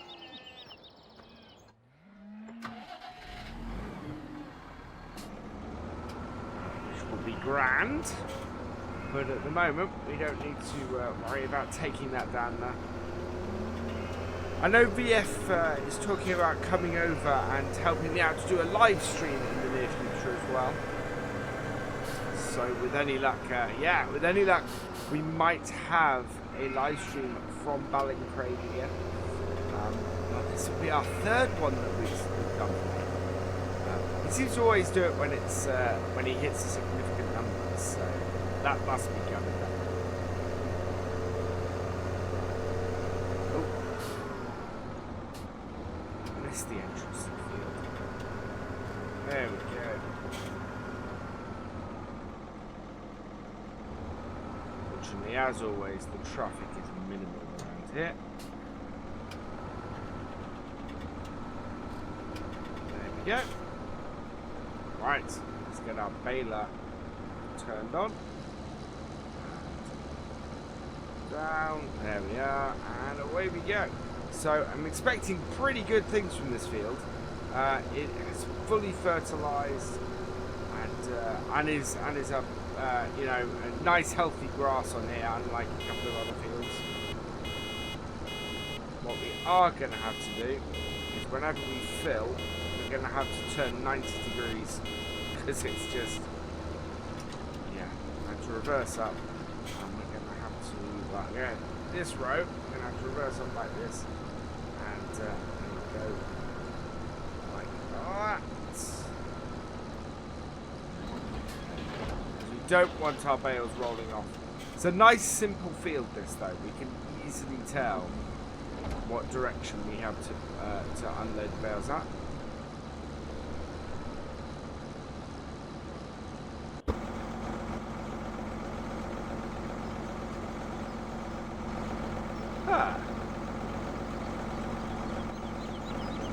For some reason, that bale looks small to me.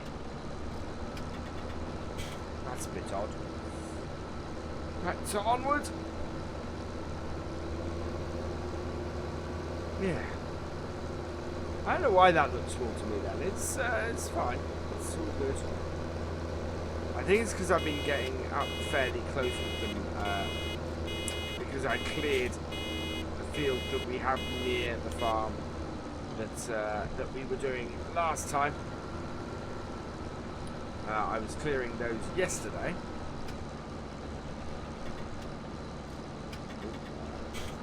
don't really want to put this in the hedge. As long as I put it in the hedge in a way that I can pick it up, it should be fine. There we go. And we're off again.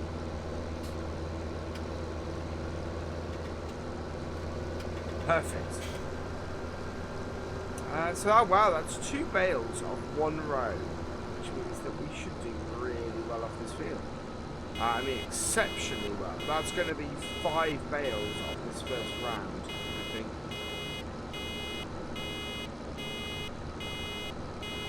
And so this is the last field of these we need to do. And if we get some time today, what we might do is might come and start loading some up. Otherwise, yeah, we'll find another time for that. We've got sunny weather forecast for a while,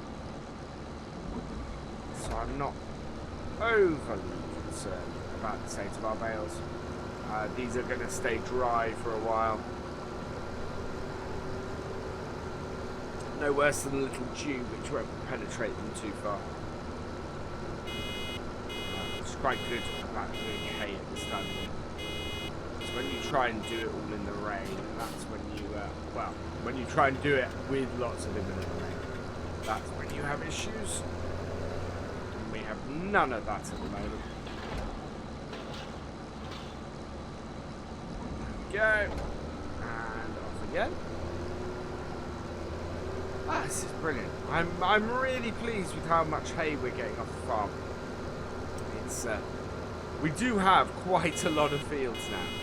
We are going to be doing more silage at the end of the year, which is why we're doing the hay now. We get the hay done now, and we'll then have enough bales and everything to get us through the winter with cows. And then come the springtime, we'll be able to do maybe 1 or 2 fields of hay just to get us topped up before we do some summer hay. And then we get some early silage done here as well. It's a very good number of bales. Very, very good number of bales. We're going to end up doing a couple of trips with our bale trailer, I think. and the Ford. Which, of course, it's the first time we're using the Ford to, or we will be using the Ford to load up bales. Because we haven't, previously, of course, it's been the Massey. The advantage we're going to have with the Ford is that the Ford has greater visibility. We're not going to have any issue, hopefully, stacking the higher bales. And of course, because it's higher as well, it should also have no issue with getting the bales onto the bale trailer as well. There we go again. So all round, it should be much better. It should be a much better setup and a much better way of doing this job. And then I will be happy to see the end of hay and hay bales for the end of the year. It's been a bit of a mammoth task over the past month doing this.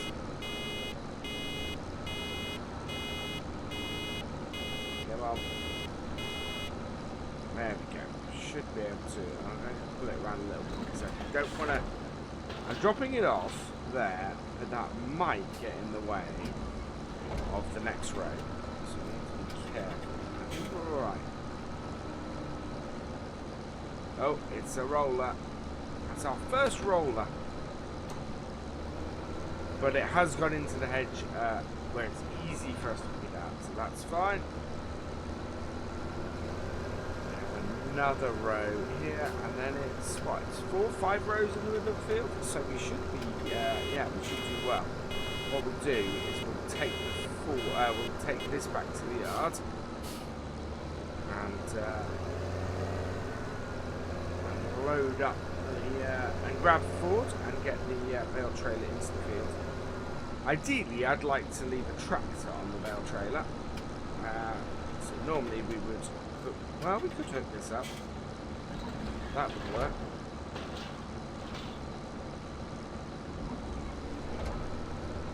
But we'd have to run across the field. We can hop through the hedge. It's not too bad. We're not too far away from the main farm here. Maybe it would be wise to get some loaded up. We'll see how we go. I think it's mainly going to be us just bailing today. Getting this job jobbed, and yeah, moving on. We are very close to having some harvestable crops though. I'm not gonna immediately, well, I think they're gonna be ready about middle of next month. I think middle to late July, the wheat is gonna be ready. Another rolling bale. Yeah. Right.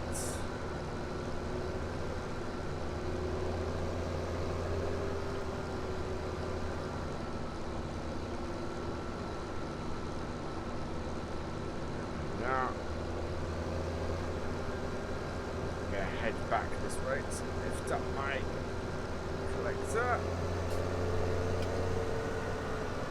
There's a few that just suddenly started rolling, that's interesting.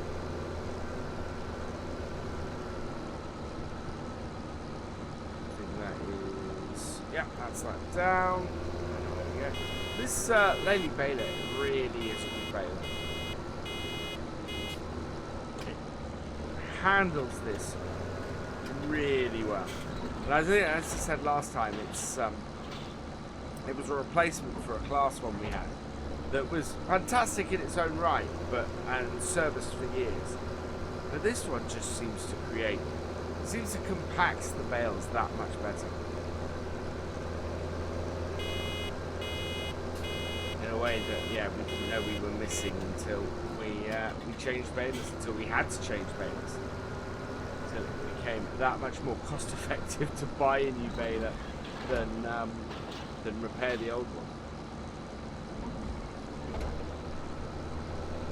Which was a pity because that was a big outlay at the time. But what it did, actually, what it was one of those things that happens that kind of changes your whole perspective. So at the time, I'm just taken over the farm. We've got pretty old equipment all around. We haven't got this John Deere yet, and yeah, had the old class hooked up to the T-Dub, and yeah, and it went. And of course that was the time when we were very short of money. So I had to go and get a loan, which is why we do have a loan, and it was partly because we had to get a loan to get this set up. We had to get this tractor and this baler, and I'm glad we did. It wouldn't have pushed me to invest further and to take a little more risk with the farm if we hadn't had to buy this setup. If we hadn't had to buy this John Deere and this baler. And yes, we could have bought an older baler, but at the price we got this, it was easily worth it. And it will last us for a long time, this baler. It's sturdy and well made. Not as expensive as some others. You know, we couldn't. A class 1 of a similar sort of spec would have cost us a lot more money. And I got lucky as well because this is an ex-demo as well. So it was classed as second hand, but yeah, it didn't have a lot of hours on it. So yeah, it's a good little baler, and definitely gets the job done. And we are getting a lot of bales off this field. Yeah. So yes, the trick to your bales not rolling down the hill, for the most part, is just unload them perpendicular to the hill. Don't just keep driving along and just unloading them and hoping for the best, because invariably, especially on a field that ends in the same way as this one does, very steep towards the top, you're just not going to be able to stop the bales rolling. They're just going to keep going and going and going, and you end up with what we had a few years ago, where we had a bale roll down the high street. A hay bale just went trundling off, and there was nothing we could do about it. I've been profusely apologising to the villager in the aftermath. Fortunately, it didn't hit anybody or hurt anyone, but still, big embarrassment for the grandfather that he was that he let a bale loose down the high street. It does not go down well. There we go. Just one more row after this. There's a few patches that we can go and collect up. We find we're getting near to a bale, but I won't go rounding up patches unless with the beat started on the bale. There we go. Because there's no point. We won't have enough on the field to make one final bale. There we go. Right. Perfect. There we go. It's the last row. Might get 2 out of this one. I don't think we will. Judging by the distance we start to travel. There'll be quite a lot left though, so we're going to give it a go. We could be in the beeps by the end. Very conceivably be in the beeps by the end.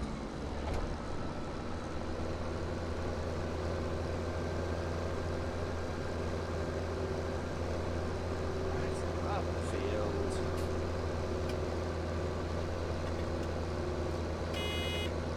Ooh, we are in the beeps. Oh wow, that's fantastic. That is pretty much exactly.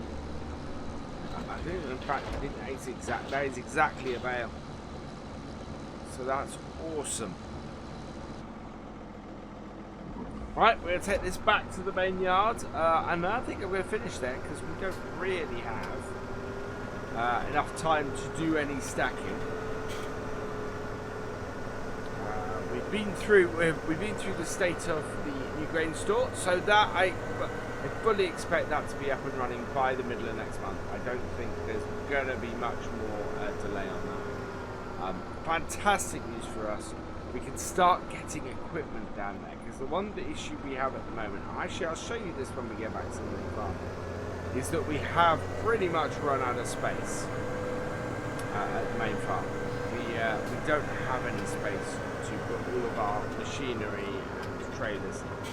So stuff we use on a less regular basis, so like our grain carton trailer, like our bale trailer, like the forage wagon, looking at that, you know, all that kind of stuff,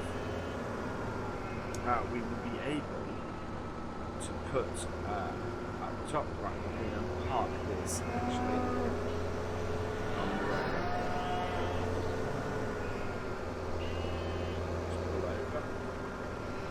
Go.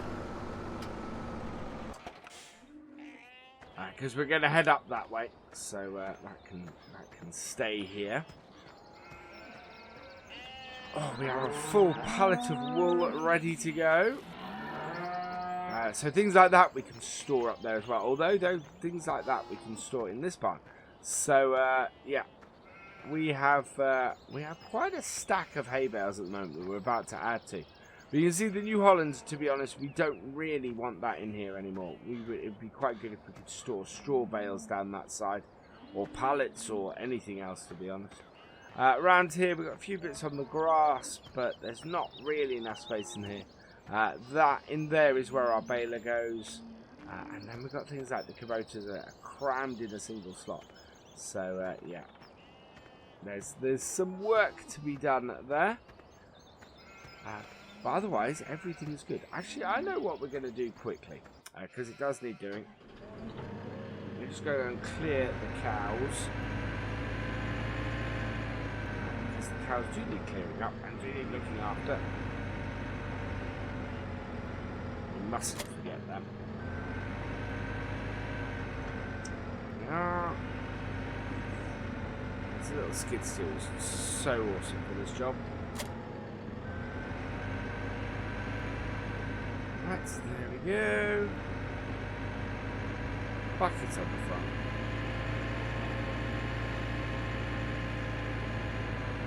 Cows are down here. Well, the cow is down here. Feeding. Lots of grass in here. It's picking up.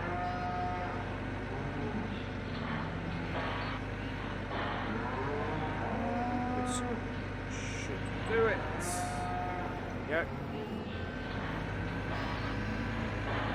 There we are, nice and clear.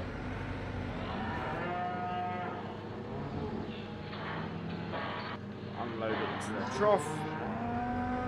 And that's all gone. Fantastic. So, I think that is where I'm going to leave it today.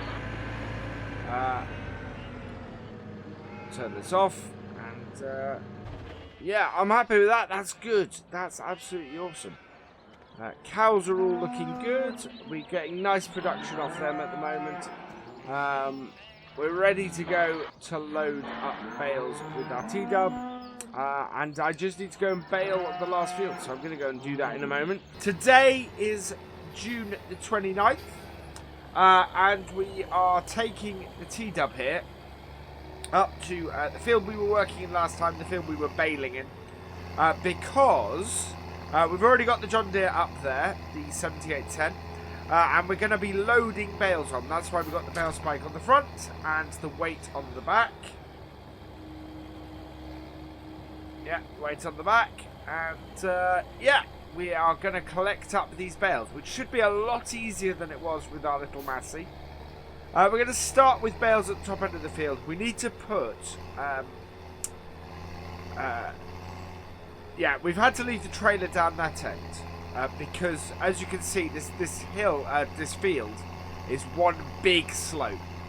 And as we can go a little bit faster with the T-dub here, we're going to be doing that. It's a little bit, the pipe's a little bit in the way. It's not too bad. And as long as we position ourselves well before we start, we'll be okay. Yeah, this is a little bit better tractor to be doing this with than the Massey was. As great as the Massey was, this is so much higher off the ground. This is going to be much easier to stack these bales a lot higher. So, yeah. We may even get 3 high with this. We could never get higher than 3 with the Massey. But, yeah, we can definitely get higher than 3 with this. I mean, look at that view. We just can see so much more. And we're not having to lean out the cab to see where we're placing our bales. All right. Go. This one that might roll to the back. That is going to roll to the back. Okay, so we need to load the back first. Let's move this one out of the way because this is a little bit in our way. Yeah, definitely the back of the trailer first. I apologise that sounded a little bit bunged up. I've had a bout of hay fever. It's yeah, it's finally got to me this summer, and so I sound a little bit bunged up, a little bit under the weather. I'm okay. I mean, I'm functioning as normal. I just sound a bit odd. That's all.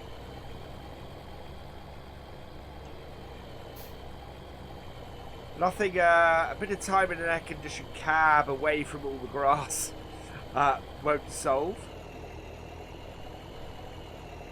There we go.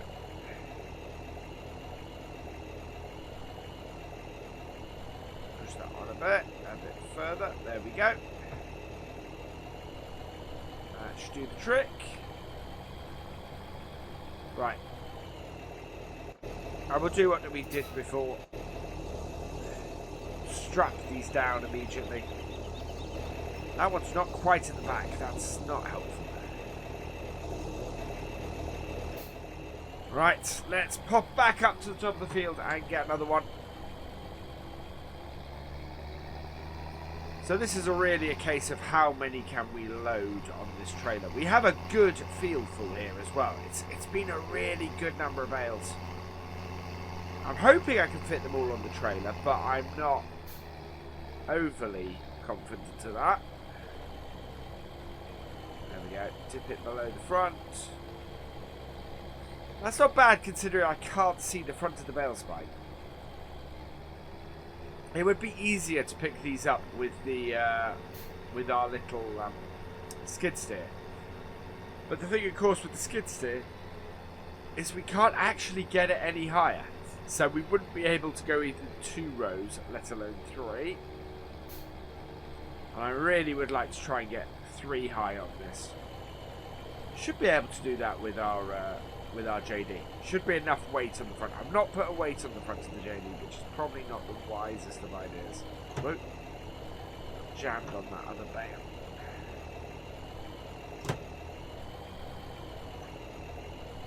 It's sticking over slightly. There we go. I hope that is not going to cause us a problem with getting a full row of bales on here. It might do. We'll see when we come to it. We might have to reposition things if it does. Which in itself is going to be fun. We'll have to turn the trailer around, I think. Well, let's go get this one in the hedge up here. That rolled down the hill a little bit. At least rolled into the hedge in a way that we can get it out rather easily. Right, line ourselves up. Down. In. There we go. That's good enough. Head back down to our trailer. Yeah. A lot of bales on this field. Really pleased with this. We have a decent number of bales to the point where I think we may have too many hay bales. We're going to be doing silage, of course, later in the year. That's going to fall off there. Right, let's drop that down then. Level out our bale spike and recapture the bale. There we go. A little bit off to the right, but otherwise okay. We're coming in at that at an angle, so we don't want to do that either.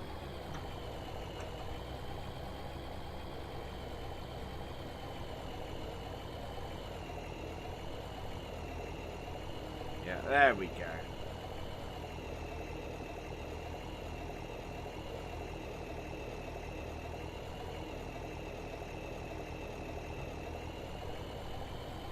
And out. Is that on there? Ooh, I could do with pushing that on a little bit.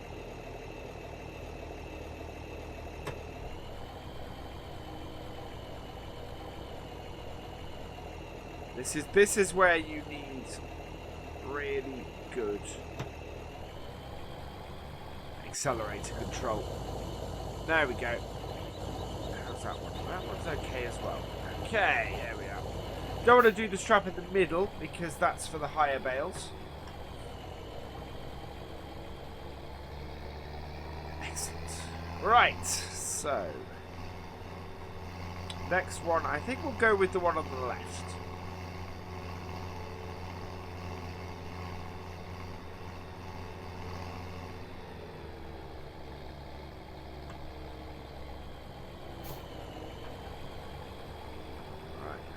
One there, level off. Oh no.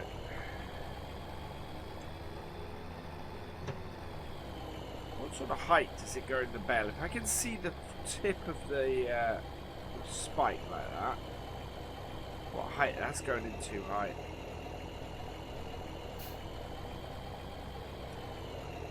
That's better.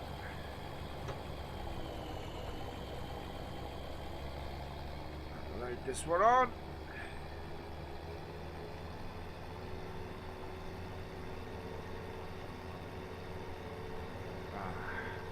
Excellent.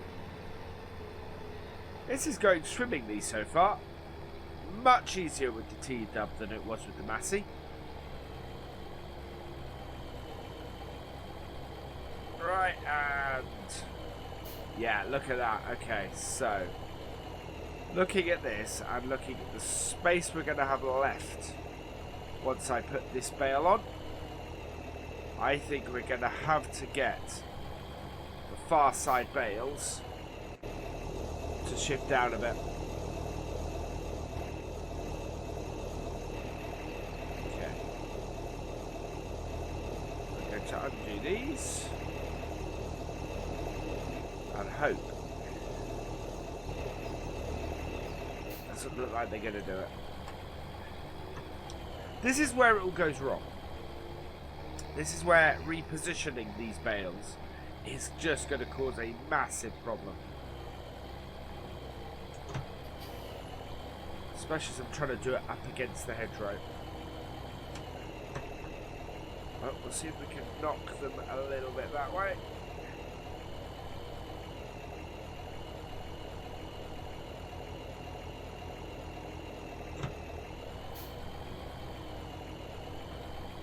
Knock that one back on a little bit as well.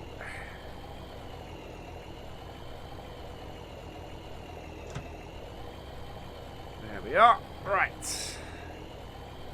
That should do the trick, I think.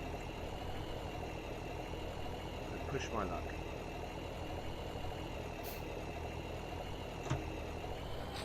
There we go. Luck pushed successfully, I think. I'll take that. Should be able to get another bale on the front there now. Let's go and load those up.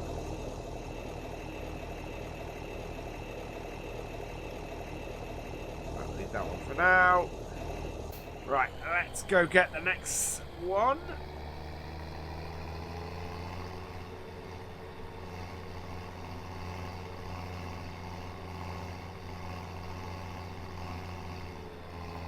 BF tells me that he's on his way over. It should be here in the next couple of days to do a live stream because apparently you guys, he said, his exact words were, you guys are awesome. Well, he said, my subscribers are awesome. I've gone over 6K. I'm going to come and do another live stream with you, Eddie. So, yeah, he is on his way out here. He is going to be here in a couple of days for me. But as I'm recording this, that means he will be here. Actually, the night or the evening that this video goes out. So he's asked me to save a little bit of work, which is good because we have some more hay baling and some more of this to do and various other bits and pieces. So yeah, so we're going to be doing that on a live stream. Well, for you guys today, I think he said that it goes out at 8 PM. So yeah, we're going to be working in the evening here on BallinCraig Estate. For you guys on a live stream, get things bailed up and in. 8 o'clock at this time of year is actually quite light on the estate. So yeah, I knew there's no problems with that. And that'll be good. I always enjoy it when VF comes over here and we do a live stream. You guys who watch his channel are fantastic. You really make the streams for me. Of course, I'm only sitting in the tractor and he's having to deal with all of the other bits and pieces to do with it. But I love it. I love streaming to you guys. You ask me interesting questions about my farm, and it's really quite nice. Right, oh, no, get that out. Jamming that in there a little bit. But that will do. That is a good position. There we go. Right. So how many more bales we got? So we got 8 on here. We got 1, 2, 3, 4, 5, 6, 7, 8, 9, 10. Wow. I don't think they're all going to fit on this trailer, you know. We might get 3 high. But it'll be a push. Right, I'm gonna take this one first. It'll make it easier to get at the other one. But if we've got 8 on this row, we got far more than 8 left. If we only fit 6 on the second row, so there's a second trailer worth. So we might be loading this up in the live stream as well. Actually, continuing this job. There we are. Which would be great. Which would be absolutely fantastic. Take you guys through this job. And we do have a fantastic number of hay bales. I am so pleased with our hay bale harvest this year. It's we might even make some money. I hear there's a guy over at Colper Park Farm in the UK who's after some hay bales. After he's had a disastrous, apparently he had a disastrous year, and is after some hay bales after not being able to get his in. Right, we'll do that one there. There's another one there. That one off. Right, let's get another row on here. One more row, another 6 bales. And then we'll get this back to the yard and I will finish the vlog there. I might get these, what I think I might do is get these cleaned up before the live stream. So I'll clean these up in the next couple of days. And then when you guys come along, we've just got the field 10 at the top to sort. Which should be quite good.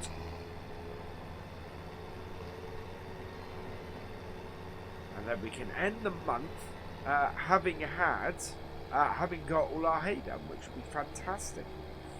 And we'll have a really good amount of hay.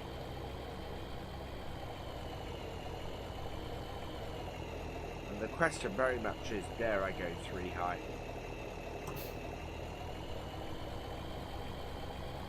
How's that positioning?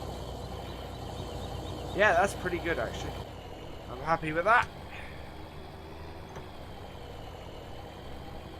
5 more bales on here. There are more than 5 bales on here. We would be able to fit.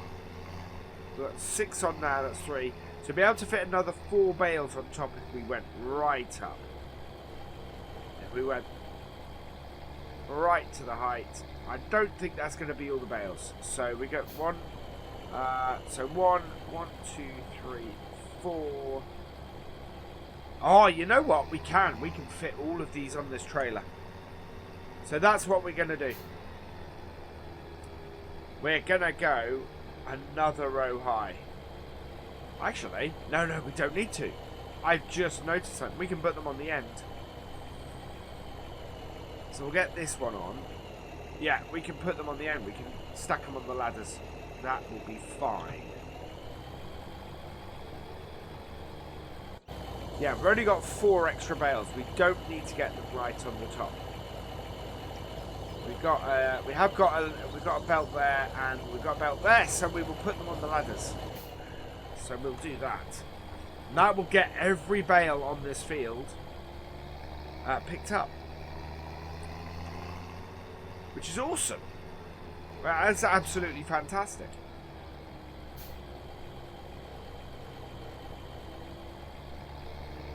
There we go.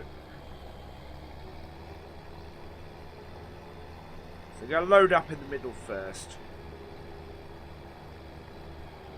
before we do the ends. But yeah, it's so much easier with this tractor than it was with the Massey. We can see what we're doing.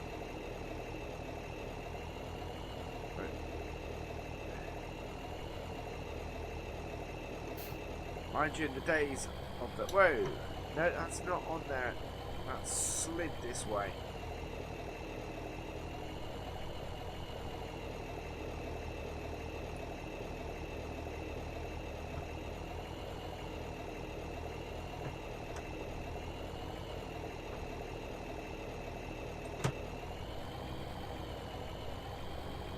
There we go.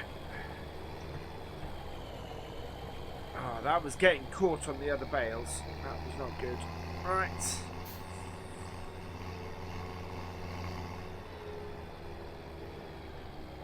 Okay. No, that's not straight on there.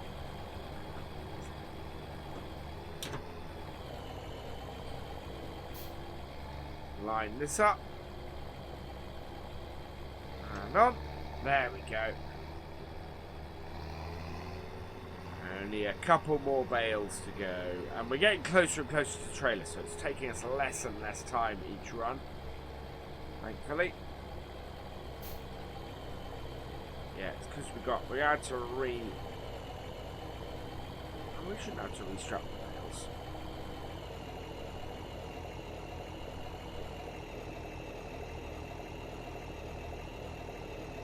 There we go.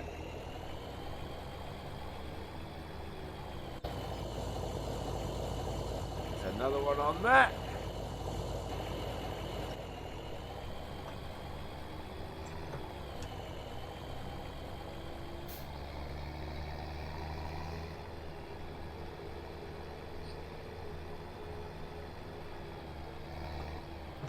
And back. And it goes.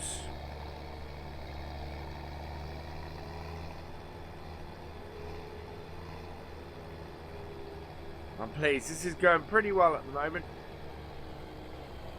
We are making good time, and we are making good stacking. All both, you know, fantastic things. Oh, he says, as a bale doesn't go on there properly.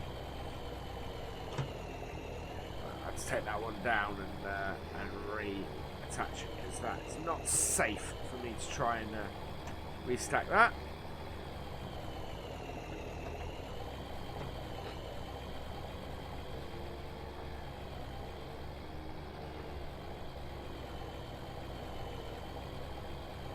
Ah, oh, missed. Alright, we'll go and get another one. We'll grab that rogue bale in a minute. I got one in the hedge. We might have to stack high, because I've just noticed at least one in the hedge.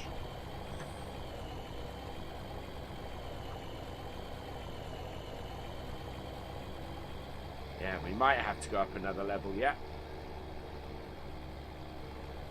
as there is at least one bale hiding in the hedge.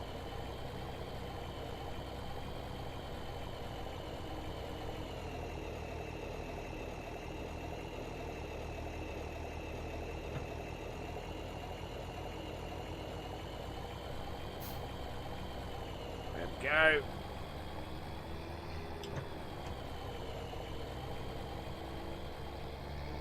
That is now one of the furthest bales from us.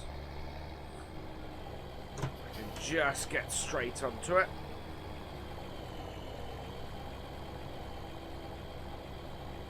There we are.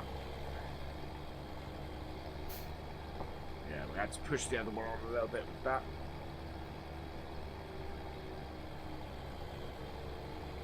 Should be alright.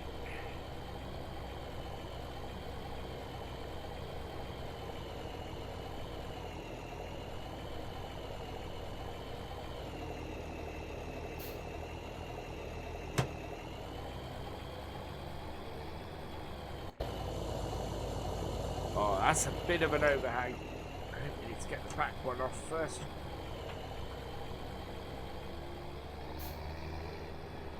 So I have a choice at this point. I can either leave the last few we've got here. I can put the single bale I think I'm going to have over on the front of this and take it home. Which is not a bad idea.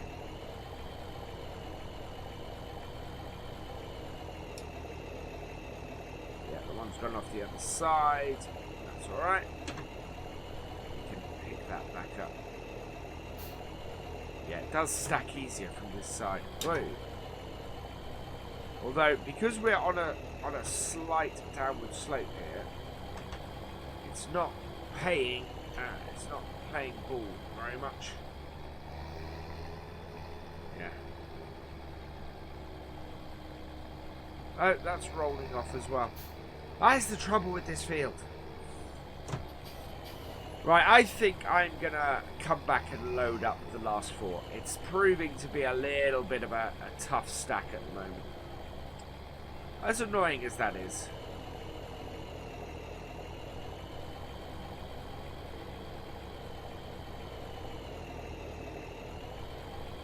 Or I might just try and load the last four off camera.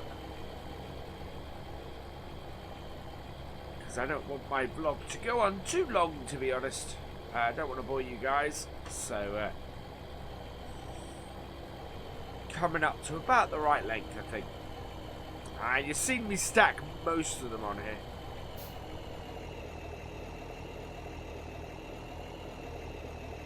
There we go.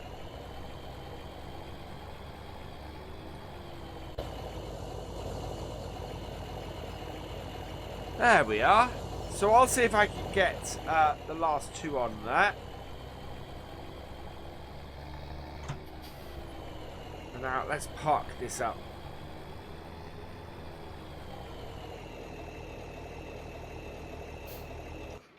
There we go. Right. So, yeah. I'm going to leave this here. Today is July the 5th. We're going to jump in our little JCB skid steer here because we need to do some work with the animals today. It's all been changed around the farm a bit. We've anybody who saw the live stream that I did a few days ago with VF over here, he's gone home now, but yeah, it's back to normal on the farm. We have had a little bit of unexpected rain the last few days, which has been good for our growing crops, which is fantastic. But I am very glad I got all of our bales and everything under cover before the rain hit, because obviously that would not have done them any good. We have a nice big pile of manure over there, so when it comes to putting some manure on our fields ready for cultivating and seeding next year's crops, we will be all ready. We've also decided on a couple of field names. The field right behind the house, I've decided I'm going to call Home Field, because it is the field right next to the house. and it's quite good. And the one at the top, what was formerly Field 10, is going to be the Forgotten Meadow, because invariably that's exactly what it is. Yeah, we've got the Forgotten Meadow up the top, and we've got Home Field near the house. And yeah, I'm still trying to decide on some names for some of the others, but yeah, I'm quite pleased with those. Right, let's go and do sheep as well. So our animals basically need everything today. They're getting a bit low on pretty much everything. They need food, and the cows need mixed rations, so we're going to have to get our... Well, we'll probably have to get the T-dub out, because it's also in the way of the T-dub. In the way of getting any of our hay bales out is the front loader for the T-dub. So we're going to have to put that on the front and sort that. Right, let's take this back. We want to put a bale spike on this now and get the T-dub out. Right, there we go. I'm also going to have to feed a hay bale to the sheep. So I might go and do that first then. And then the sheep, for the most part, are done. We're going to use the T-dub to also get water to both the cows and the sheep. There we go. Right, I cannot get at that hay bale. So, right, we're going to have to do the... Oh, of course it's at the back. I've completely forgotten that. So I have to move the John Deere first. There we go. So yeah, it's nice and early in the morning. It's about, I think it's about 4:30. Early start in the summer, especially as it's calving season. No calves coming at the moment, but I'll be sure to let you know if we do. We're in reverse. There we go. Right, we want to drop the front weights off this. Quite a good place actually is between here. So, lower that down. Drop it off. There we go. Right, let's go and connect up to our front loader attachment. Our front loader. And then we can... Yeah, originally when I put this in here, I hadn't parked the trailer up yet. And of course now the trailer's in here as well. It's a bit of an issue. But that's alright, we can get around it with the skid steer. It's one of the nice things about the skid steer. Right. I'm going to have to find somewhere else to put this though. Actually, while the skid steer's got the bale spike on, let's put this down here.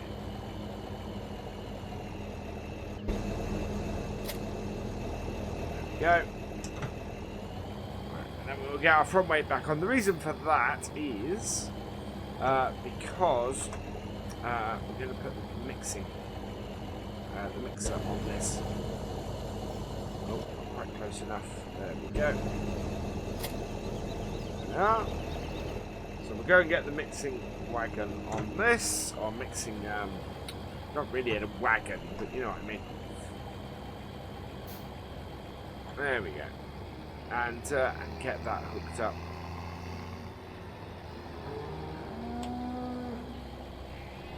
Perfect. It'll be good when our new yard is finished, which needs to be in the very near future, because of course we are right on the verge of getting our starting our harvest. Downside being that that we had a small accident during the live stream that we did the other night, and that is because we managed to hit the cutter, the header for the combine. So I have sent that away to Bolton's Machinery. That's having some repairs. So that will be back shortly with any luck. And hopefully by the time that is back, we will find that that the builders have finished work on the new grain store as well. Because that's the other thing that we got sort of hanging about. Right, let's take one of these first. We need one of each bale.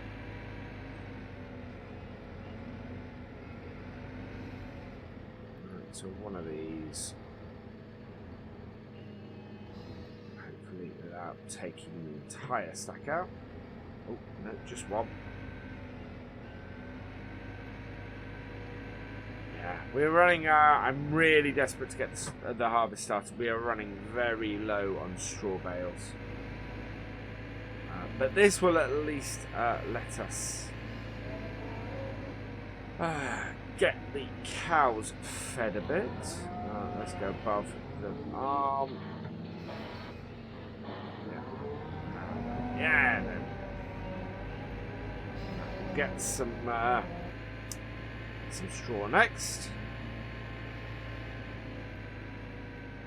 Straw bale. Yeah, we are down to our last 4. So I really need to start on that winter wheat. Won't be long. It is very nearly ready. But it is now a case of everything needs to come together. If everything comes together, then we're going to be sitting pretty. We're going to be doing quite well. If any one of those bits doesn't, we have an issue. Then yeah, we are gonna have problems. Right, let's drop that off. Oh no, that didn't work. This does have this. I mean, this is basically a loading arm I'm pulling this against. Right, and then we need a silage bale. We're using up the silage bales until the end of this year. At the end of this year, we will have the silage pit filled. And once that is filled, we will be able to feed our cows and our sheep silage.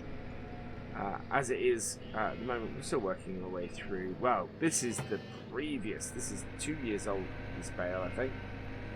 So this is the last one. The blue ones are from last year's stock. But yeah, so this represents the last of our bales from the first year on the farm.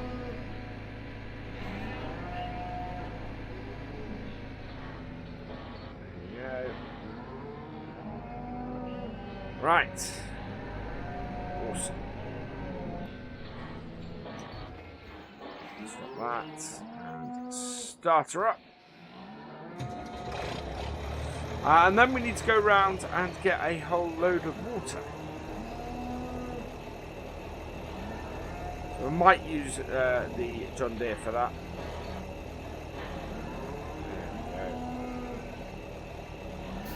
we go. Give it a moment to mix. And then we'll reverse right down here and we'll empty into the feeding trough. Right, and here we go.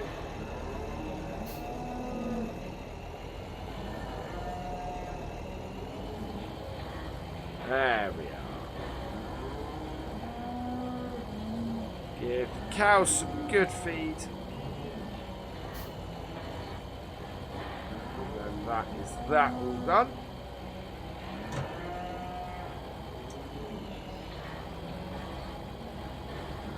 There we go. Nice and empty and all done. I'm going to just park this at the end of here for now, I think. But that will keep them going for a while.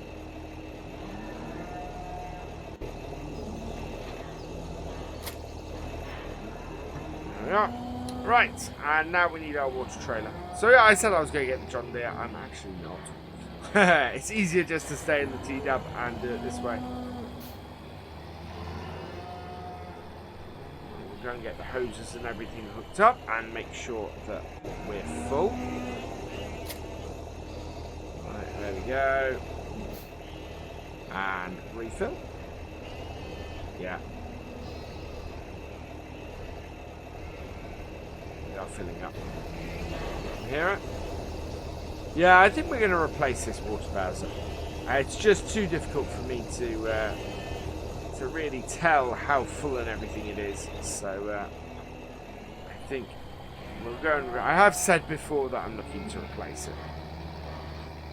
So I think we'll go and have a look at that. Right, let's... The trouble is, when I empty for the cows, I have no idea whether I still have enough for the sheep. And the cows have once again grouped around the water trough.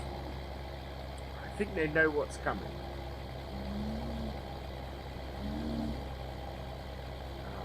Without this fence here, it does make it a tad easier to get in this game.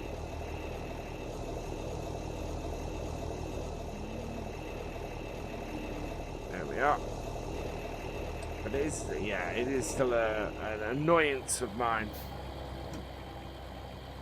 that we have to go around the top here. But then, you know, that can change. We have options that allow us to do it differently. And we can do it. We can do it quite cheaply by changing the water bowser, you know, to something that is less trailed, I think.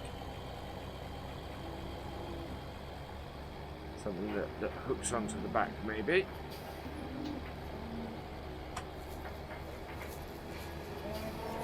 Girls. There we go. Right. There we are. Back this up to the trough and empty it out. They seem to have a fair amount of water actually. But we'll top it up. Yeah, they're all heading here now. Well, despite the fact that it's pretty full. Does seem to be taking a lot of it. Right, way out of here. Nice and easy. So that's filled that up. It looks like they were. Looks like they had some, but not as much as it looked like. Right, so back out this top gate, and I think we're going to have to go and fill up again for the sheep. And this is what I mean by I can't tell how much is in this trailer. If I could tell that, I could tell whether I had enough for the sheep. But I really do have no way of telling. So I think I'm going to switch it. I think I'm going to go and spend some money on a new water bowser. Maybe one of those ones that you can mount on the 3-point hitch. Much more manoeuvrable for this farm and much more useful, I think. But I think it probably holds less water. I need to go and do a comparison. But we have got to go and pick up. I can go and do that when I pick up the header trailer for the combine. You see the combine sitting out there at the moment. We've got it out of the shed because obviously we have nowhere to put it. Actually, to be honest. Probably better if the combine was in that shed than that than the bale trailer. Cool. This is a tight turn. There we go. But we managed it. Right, let's reverse up. There we go.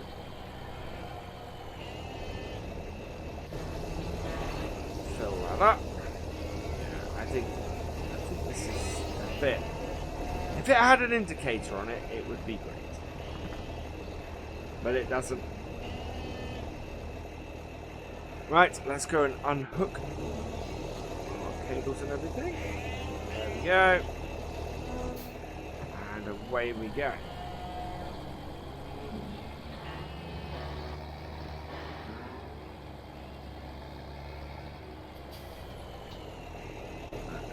The field this one. The sheep are thankfully a little bit away. So yeah, we have plenty of silage bales to use up for the rest of the year. So that doesn't concern me at all. That we'll run out of silage before we've fermented our silage pit. And I think what we're going to end up doing is probably alternating years. between making silage bales and making and doing the silage bit, obviously, because obviously we're looking to make money from the silage as much as possible. And Boltons have told me that by the end of the year the BGA should open, so that is that fits in with when we'll have the silage quite nicely, actually. And fill up the sheep. I'm done. Right. I'm going to fill this trailer back up so we have a nice full trailer of water, and so that I know that. Come on. While we're waiting for you to move, let's go open this gate.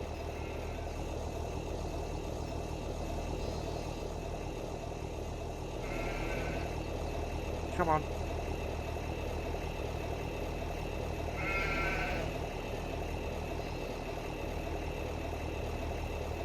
Are you going to move? You are going to move.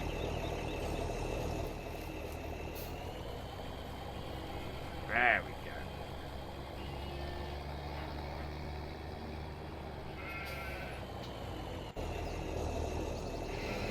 go. Right, so close that up. And there we go. We're all done. Today is July the 20th. And as you can see, to the fields to the right, in the fields to the right of us, in there, our crop is very near to harvest now. And as a result, the news that I've got this morning is fantastic. Which is why we've come up to Bolton's Machinery, because there's our header on the header trailer. It is ready for us to pick up. And not a moment too soon. We are, yeah, as I said, we are very near the harvest at the moment. So I'm very happy to have this back on the farm after our slightly disastrous case of knocking it over. We need to be a little bit further back. I can't quite pull that far enough. There we go. There we are.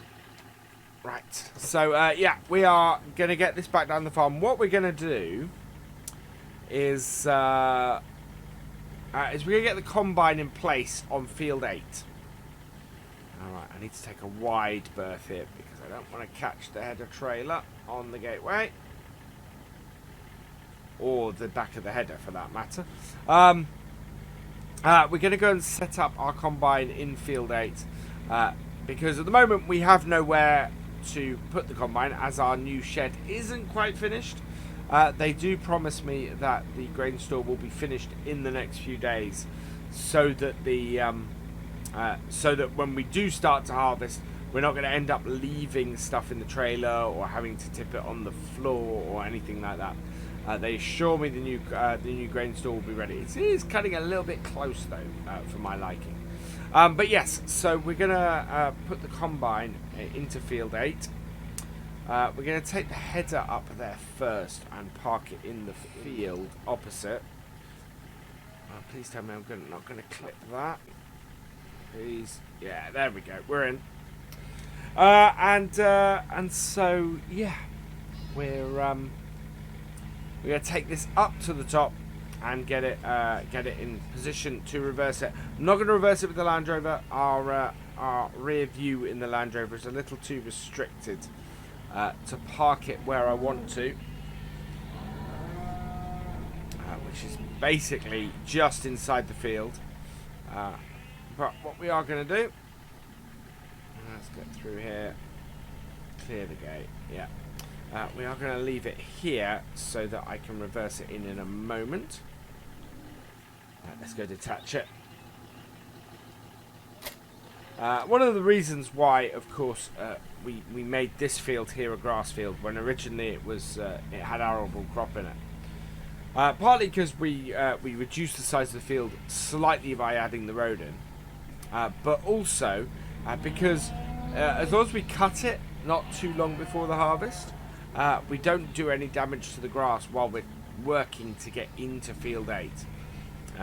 And we do, it's impossible pretty much to turn that corner directly. So, yeah, it's quite useful to us to be able to drive on the grass there and not worry about destroying any crop or anything while we're doing that. Right, where is... we need the combine, which is over here. Again, restricted view, so I want to try and turn it around first. Yeah, but this is quite tight to turn a combine round in here. Need to go as far into the shed as we can. I need to watch the top. Oh, we're fine, we're going to clear that.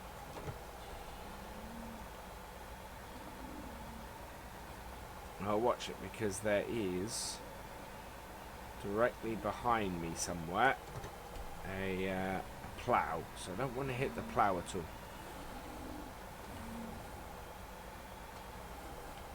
What's going on?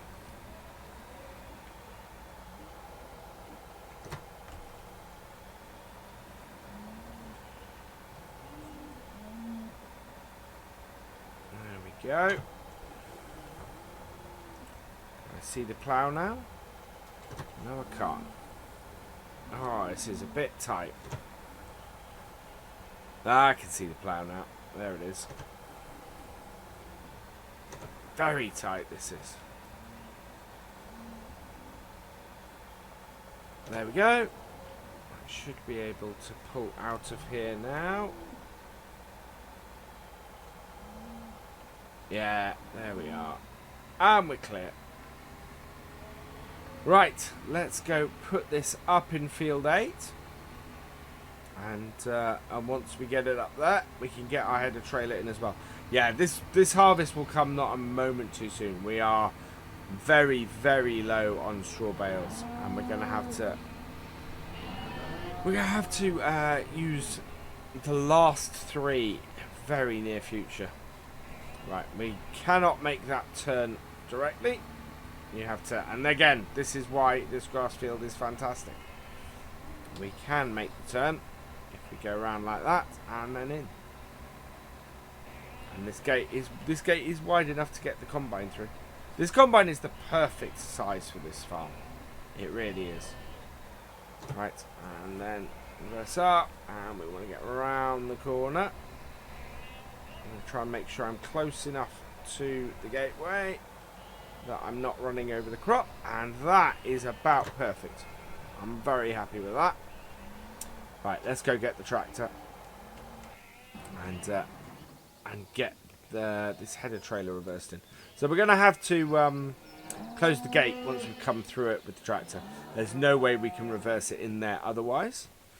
What we have got is we're going to use the TW5. It's got the care wheels on, because the next job we're going to do after this is we still need to spray one of our fields. Final spray it has before harvest,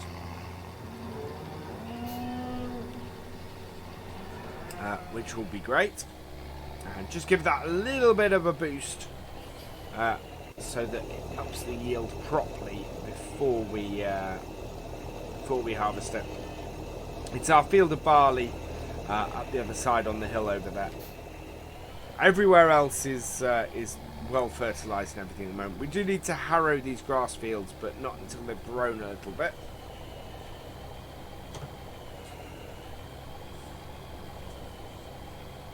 So we'll probably do that post-harvest.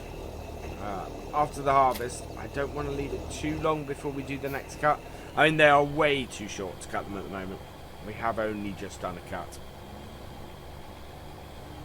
But we're likely to try and get a late summer, early autumn cut in. I think it's going to be an early autumn cut. I don't think it's going to have grown enough by the end of next month to get a late summer cut. It is all going to go to silage though. Right, there we go. I think that is a good position for that. Let's just go and check how well lined up we are. Pretty well actually. I'm happy enough with that.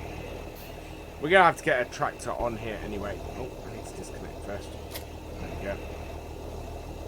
No, we don't quite have enough space to open the gate. So we'll turn the tractor around first.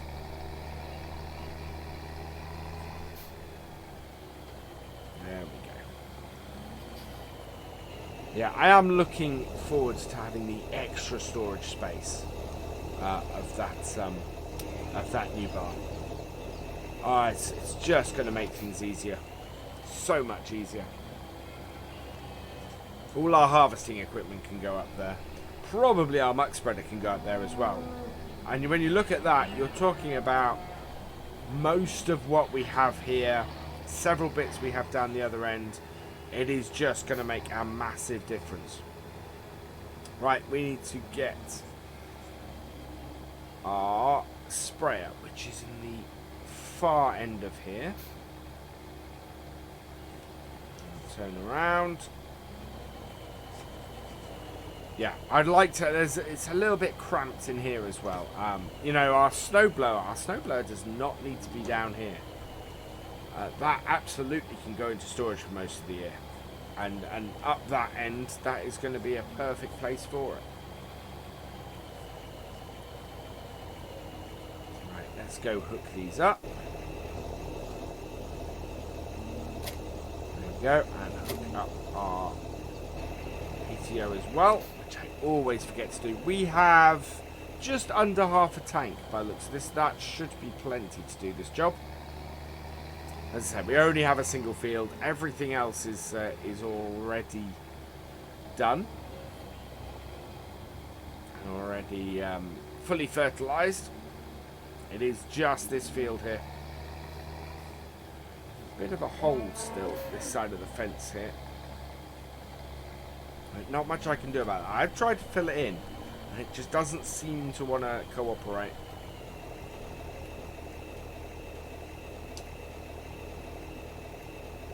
Raise that out of the crop. There's a bit. There we go. Right. And on and away we go. There we are. That's working absolutely. I do love the tyres. These care wheels on this tractor. Just makes this tractor that extra bit more useful. And yeah, we don't need a huge tractor to do this spraying, so this is the T-Dub is perfect for it, and it means that the T-Dub remains an all-rounder tractor on the farm, keeps its usefulness high, and I love it for it. I love driving this tractor still, and all our tractors actually have interesting bits to them. Interesting foibles and things that just make them interesting tractors to use. I love the modern the modern touches on the JCB and the fact that it maneuvers. It's such a huge tractor. You know, there's a lot of power to that tractor, and it works on this farm, and it works on this farm because of the steering that's on it. And yeah, so getting the care wheels on this has made this more useful. The John Deere now being our mid-range tractor, I think is actually a more useful place for it. It means that when we do have, when we do get help in, we now have two tractors that we can use together that work well, without feeling like we're getting our big beast, like we're getting our big tractor out, which is quite cool. Although it was quite nice a few weeks ago to be doing the baling in the JCB. That is a nice tractor to do that job in, and I might just sort of get that used a little bit more for that kind of thing. We are going to be doing a lot of baling on these fields actually. I think we've got barley, we've got the spring barley here, we've got the winter wheat over in 8 and 9. That's a lot of straw we're going to be getting off the farm this year. So unlike our current situation where we are struggling to ensure we have enough straw to get us just to the harvest, we're going to be in a really good position. We are going to be in a position where we have excess straw. We may even have straw we can sell this year. Which is exceptional. I mean, that's incredible. Never in the history of BallinCraig Estate have we had an excess of straw to that point. And that's partly due to number of cows and partly due to... there we go, that gets everything done. And partly due to the fact that we've never been a big arable farm. We've only ever had a maximum of 2 fields that are arable. And so this new shift that I've got the farm on to do a bit more arable stuff in it with 4 arable fields on the farm is a big push in a very different direction. And should pay off. What we've got wheat, we've got barley, and we've got oats this year. And I plan to expand further next year. I'm hoping, based on this harvest, we'll be able to buy some more fields, which will be fantastic. We will certainly look to be buying everything this side of the road. So that's the big field the other side of the cows, and then there's a smaller one right at the top of that road there. The smaller one, which I think is field 4, that would be a fantastic addition. I haven't decided whether that would be a good addition as an arable field or a good addition as a grass field. But either way, those options will be opened up to us later in the year, which is fantastic. Right, so we want to lower this down. There we go. Maybe actually we're using it lowered. Never mind. Let's disconnect the PTO and disconnect the sprayer. There we are. Right, we're going to wash this down. We've got a few more minutes, so we're going to wash this tractor down before we finish. Because it's good to keep our tractors clean. I probably don't keep my tractors as clean as I should do a lot of the time. So given a couple of moments to clear it off like this, I think is a good way to go. Plus we make our lovely TW5 nice and shiny. The weights at the front don't tend to get quite nice and shiny because they're a little bit old. Mind you, the tractor's a little bit old. The weights seem to have had a little bit more of a rough life. There we go. You have to clean the cows out at some point.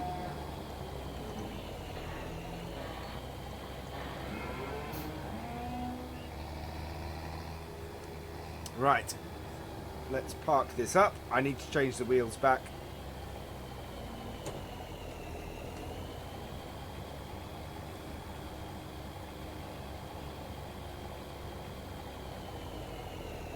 Right, turn it off. There we go. Today, we're going to be using the 7810. We're going to be using the 7810 because it's harvest time. We are going to be getting our TX34 going. There we go. We're going to get our TX34 going and get field 8 harvested. What we need to do first though is we are going to have to hook our tractor up to the header trailer here so that we can pull the header trailer out of the way, but not yet obviously because we've got to hook our combine up to it. Oh, twisting round is not fun like that. Hook that up and then we'll get our combine started. Here she goes. Ah, sounding beautiful. Alright, let's pull forward slowly, try and line this up. God, the sheep are really bleating away today. Oh, careful. There we go. And there we go. Connect up our PTO. Brilliant. And then we'll reverse this off. Just far enough so that we can get our tractor and pull out of the way.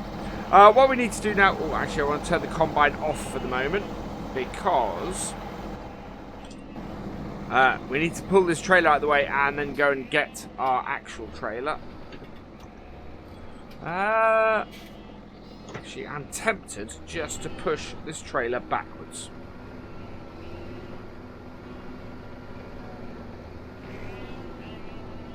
There we go. So we will drop this off here now. And we'll go and get the trailer on here. We'll park this in the grass field there because it's just we can't make that turning. So, but I hope to get we'll get the headland out today, and we might get into the main body of the field. Field 9 is already done as well. I'm thinking Field 9. Somebody suggested that I should name Field 9 second field, which to me might get a little bit confusing with Field 2. But I think we might call it Far Field, to be honest. We've got Forgotten Meadow up the top, which is what Field 10 was. But I think actually, you know what? Field 9 we'll call Far Field, and Field 8 we'll call Near Field.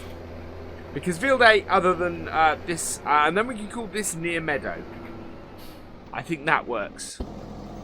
Let me know, let BF know in the comments what you think to that.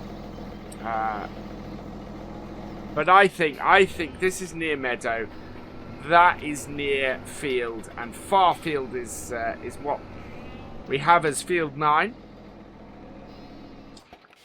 There we go. We can leave this parked here, because we have to get our combine round. Right, so now a little bit of manoeuvring to get ourselves into the field. Gotta watch that. I don't get into the hedge. And we've got to avoid this tree. Right. Let's start her up. Oh yeah. Actually, I'm going to lift that.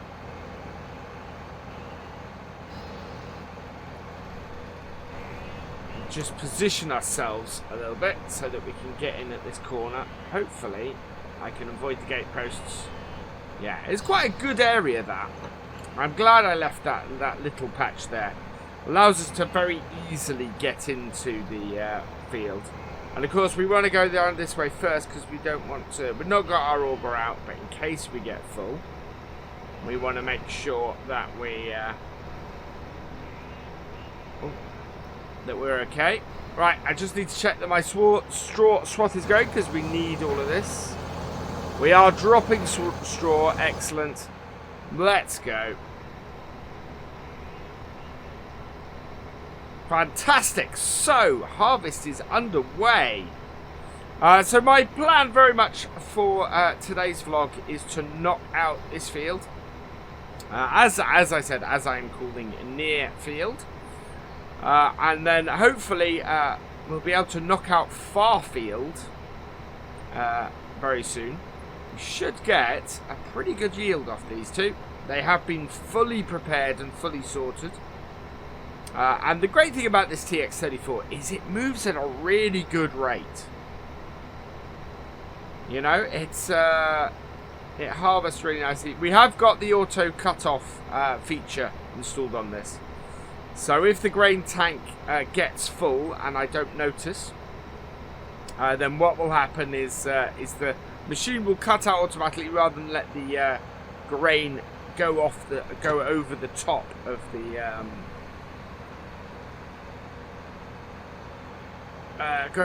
tank. But we should be all right because I have signals on.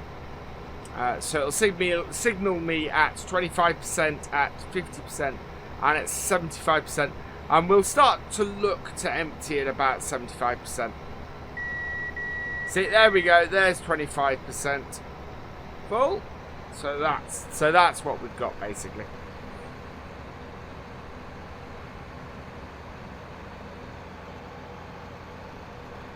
Right, and in the corner here, I've got a bit of a wet patch down the bottom here.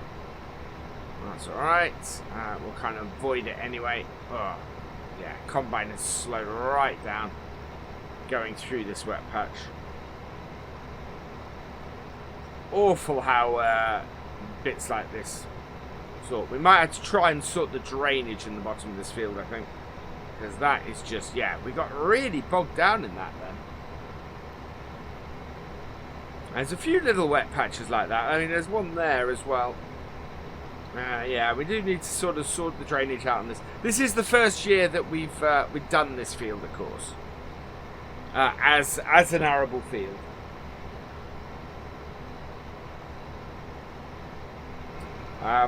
So I'm just going through and I'm thinking what we've named our fields so far. So we've got Forgotten Meadow up at the top on what is field 10. We've got Far Field, which is field 9, Near Field, which is this one, Near Meadow, which is the field just the other side of the hedge here, and then just over there, where we've got the oats in, that's Home Field, which is coming along nicely. And then we've got the field beyond that. That's half full. Brilliant. We should get another round then. Alright, we've got to turn right round this time because we want the auger out. We don't want the auger over the crops.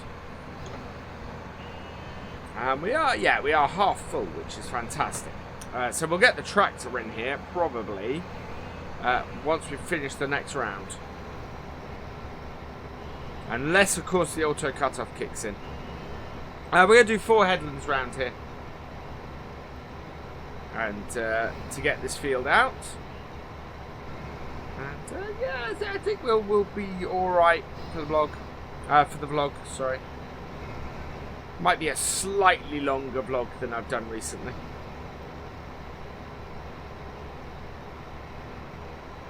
There we go. Whoa. Let's reverse up.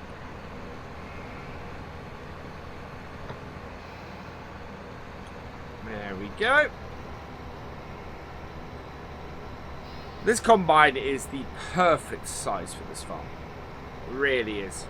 We don't need anything bigger. The only issue with it, and something I might look at, is that all of our gateways are just ever so slightly too narrow for it. So whenever we go in and out of a field, we actually have to drop the header off, which is not great, to be honest. That does not help us at all. I'm going to straighten this out a little bit.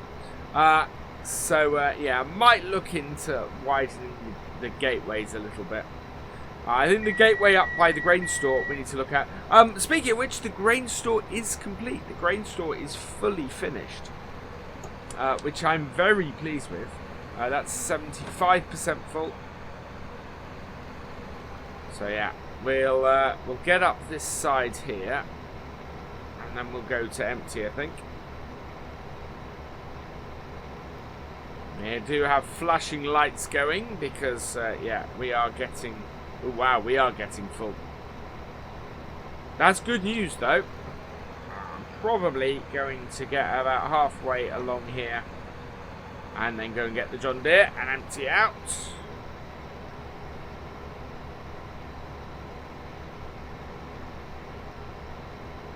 Yeah, if we get halfway along here, that'll be good.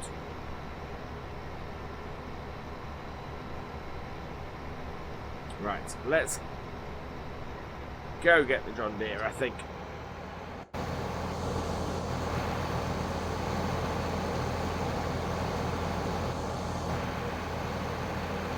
Head over this way, grab our John Deere, and get the combine emptied. That'd be really good. That's awesome. I mean, that is a lot more that we're going to be getting off this field than we got last year off any of our fields. And we were lucky to get a full trailer. I don't think we got a full trailer actually last year. And this year, we're going to have a full trailer off this field.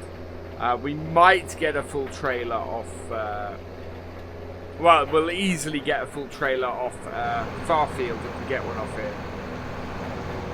Right, I want to pull far enough ahead so that I don't whack the auger on the tractor.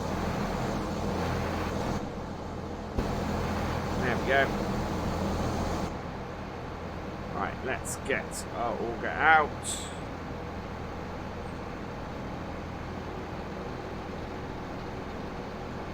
There we are. And empty that out.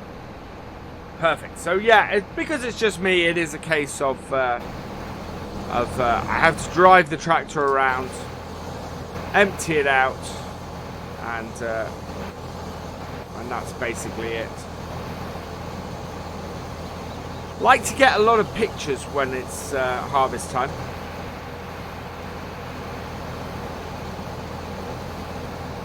That's a good one. There we go. Oh, I can't get between the... I have to jump over the trailer, I think. There we go. Right, that's empty, so we can put that in, and away we go again.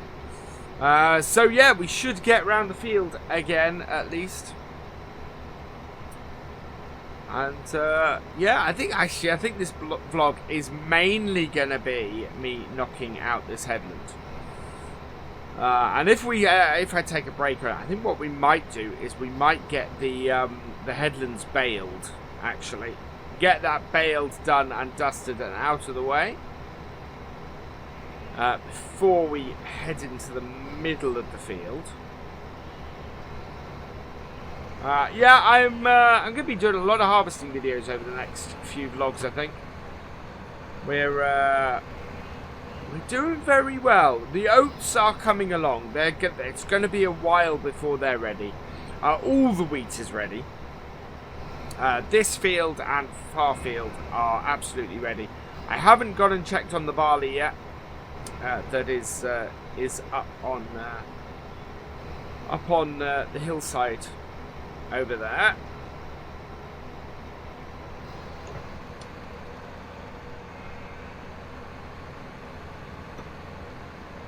You might notice I am using the field names quite a bit, and that is simply because if we're going to be using field names, I need to make sure that I get them set in my head. So yeah, I'm using them a lot because I want to make sure that I memorize them. Actually, we're pretty good today. I think we're gonna end up probably knocking this whole field out, and then what we'll do is we'll get it baled, and then we will move on to far field, probably in a couple of vlogs time. But I like to try and get fields baled up pretty quickly after I've harvested them. Because the bales are useful for a start, and secondly, well, it'll help me break up these vlogs a little bit as well.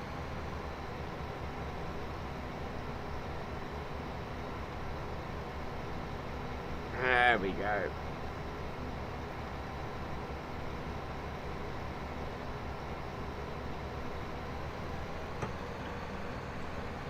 I think I lifted a little. Oh no, I'm good.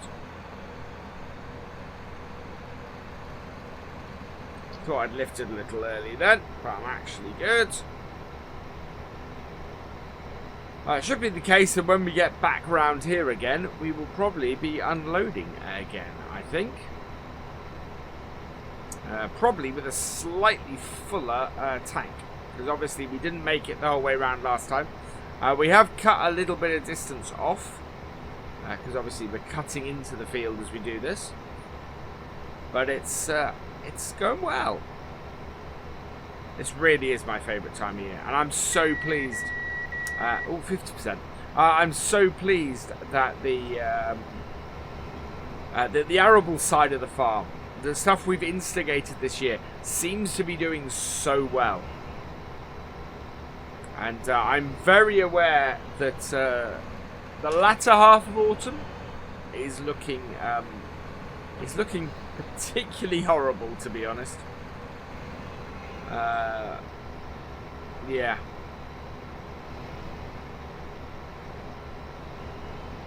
Sort of October, November is looking fairly horrendous. However, having said that, we should have our harvest all done by that point. I don't expect to be going very far into October, I'll put it that way. That would not be good. I want to be finished by late September at the latest, which might be what happens with the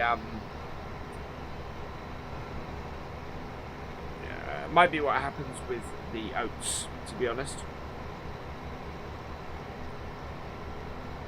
I would like to get another cut of grass done before the end of the summer as well. So before the end of this month, I think we need to do another grass cut if we can. I'm not sure the grass has actually had enough chance to recoup, but we shall see. Right, that I think is 75% full, so that's good. This is our 4th run.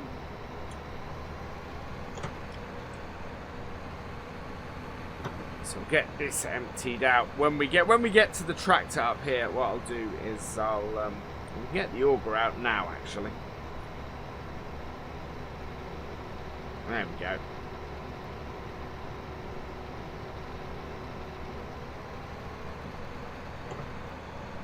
And we'll empty out on this path. I think we're going to get at least a trailer off of here, which would be fantastic. Absolutely awesome. Right, I need to give myself enough space to turn around. We are going to knock this whole field out today. And I can then take the trailer, actually. We'll empty the trailer at the end of this. And I'll take you guys up to the grain store. And you can see our new grain store in action. Right, here we go.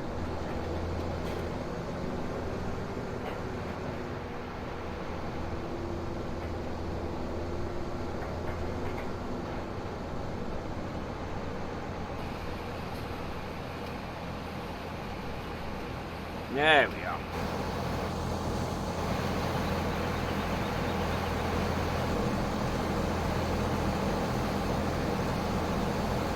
Beautiful. Absolutely beautiful. We can turn this off here.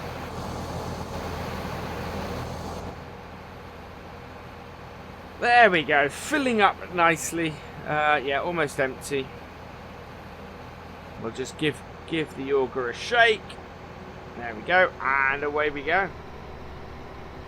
So this is the last one. We'll cut into the field after this, and yeah, not a huge amount to go though. Looking at that, and knock this field out, and that will be awesome.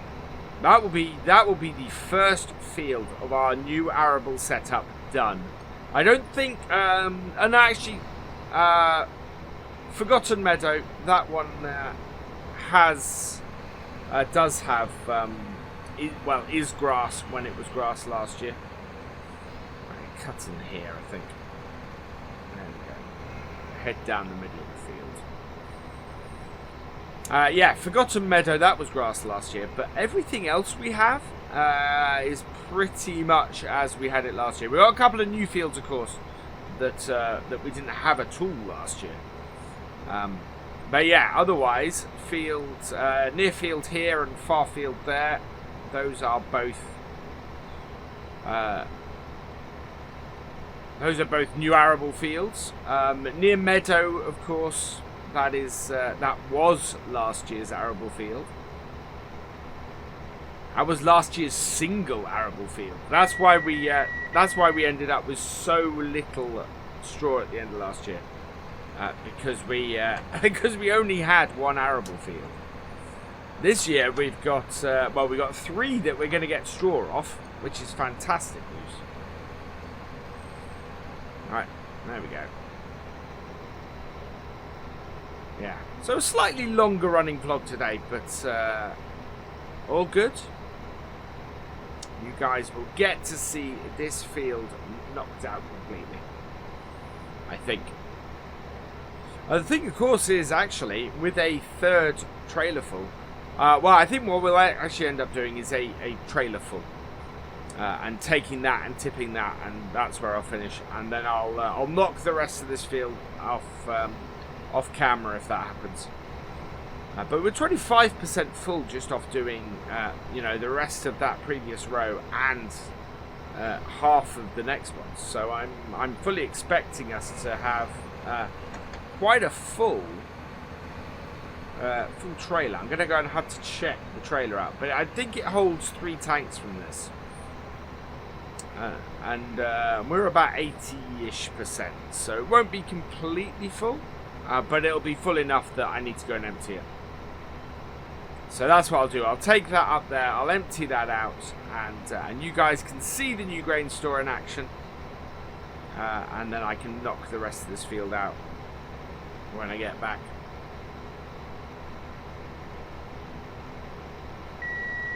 There we go, 50%. Oh, we're gonna knock most of this field out, actually. You know.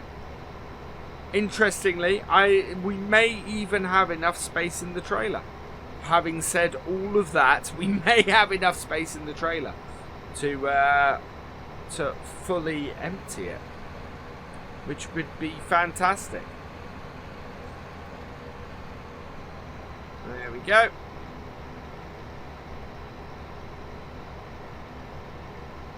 Yeah, that is coming along nicely, and the fact that we are only 50% full really makes me think that we can get the whole field out and get the whole field into the trailer. It's a big enough trailer, to be honest. I always thought it might be slightly big for the farm, but considering it is just me and I don't want to be running back and forth, well, previously back and forth to Bolton's merchants, but now, of course, to our storage, to our silo. I want to. It works well. There we go, and down. Look at that. That's fantastic. Yeah, we're gonna have enough space in the trailer. I am not worried. We're up at 75%.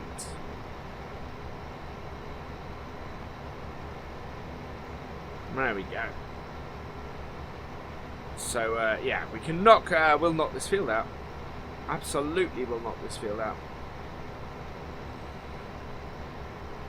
I think we probably have enough space to do a full row. Although I don't think I'm going to actually do a full row. What I'll do is I'll turn around here. And I'll just, I'll get us down here. And I'll run up and grab the tractor. Because obviously, driving too far down is not going to be useful to us.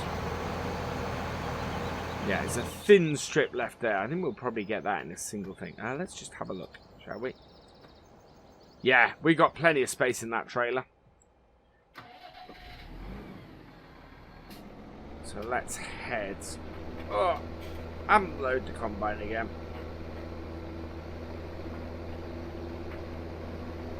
Field 9 is going to produce a lot more wheat as well. We're going to have a decent amount of wheat off the farm this year, doing 2 fields in it. But it's also a really decent amount of straw we're going to get off as well. There we go. Turn that off. We've got about 2 more runs to go. I don't mind leaving a little bit in the combine, because we'll be, well, I can come and empty that out later if necessary. But that is actually, our trailer is filling up very nicely at the moment. Almost gone. There we go. Shake out our auger, put it away, and away we go. So yeah, we got one more run here, one more run on the other side, but I think it gets a little bit wider actually as we get down this end of the field. So yeah, we've got more than one run on this side, but it is definitely not more than a full tank. Whether it is more than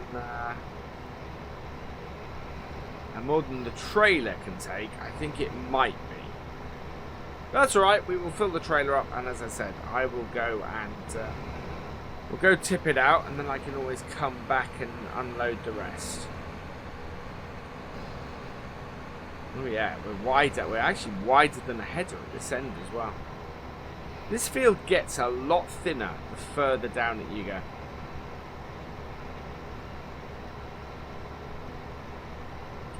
Right, there we go. I think what we're going to do is I'm going to top this up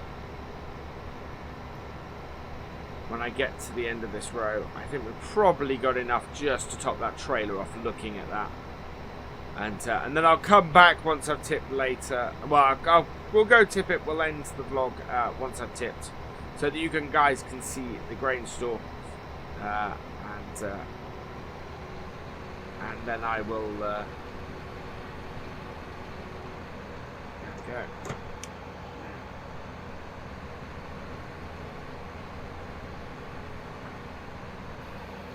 There we go. Hold on, back there. Just top it off. Right, there we go.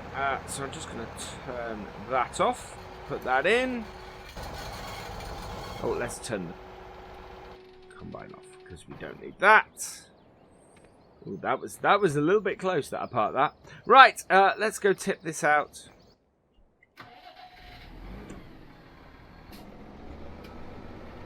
And that is where we will end the vlog. Best bet is probably the gate at the bottom of the field there. The hoops I'll have to jump through to take it through the farmyard aren't worth it. So we'll head that way.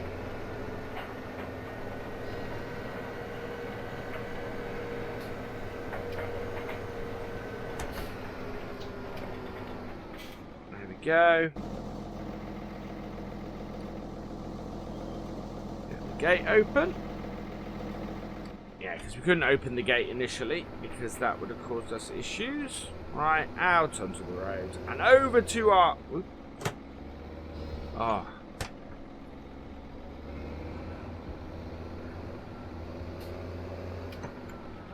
Maybe this gateway. I'm going to have to check the trailer now. There we go. Right, let's head up to the thing. Hopefully I haven't bent anything on the trailer. That takes me back to my youth. I used to do that when I was helping out my granddad here. I used to do that with trailers all the time. And we only had the single field. He was not overly happy with me for that. But it was very much older trailers in those days. Oh, up here.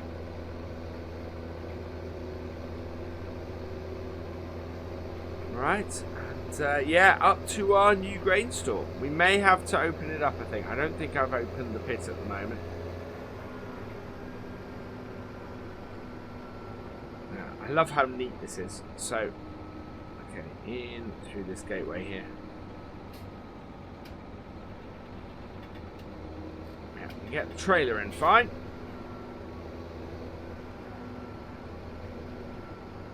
To here. I got the roller in the way still. I do need to move that. Might have to go and run back to the farm and get the tea done. But for now, let's get our grain store open. There we go. I need to get it over a little bit more.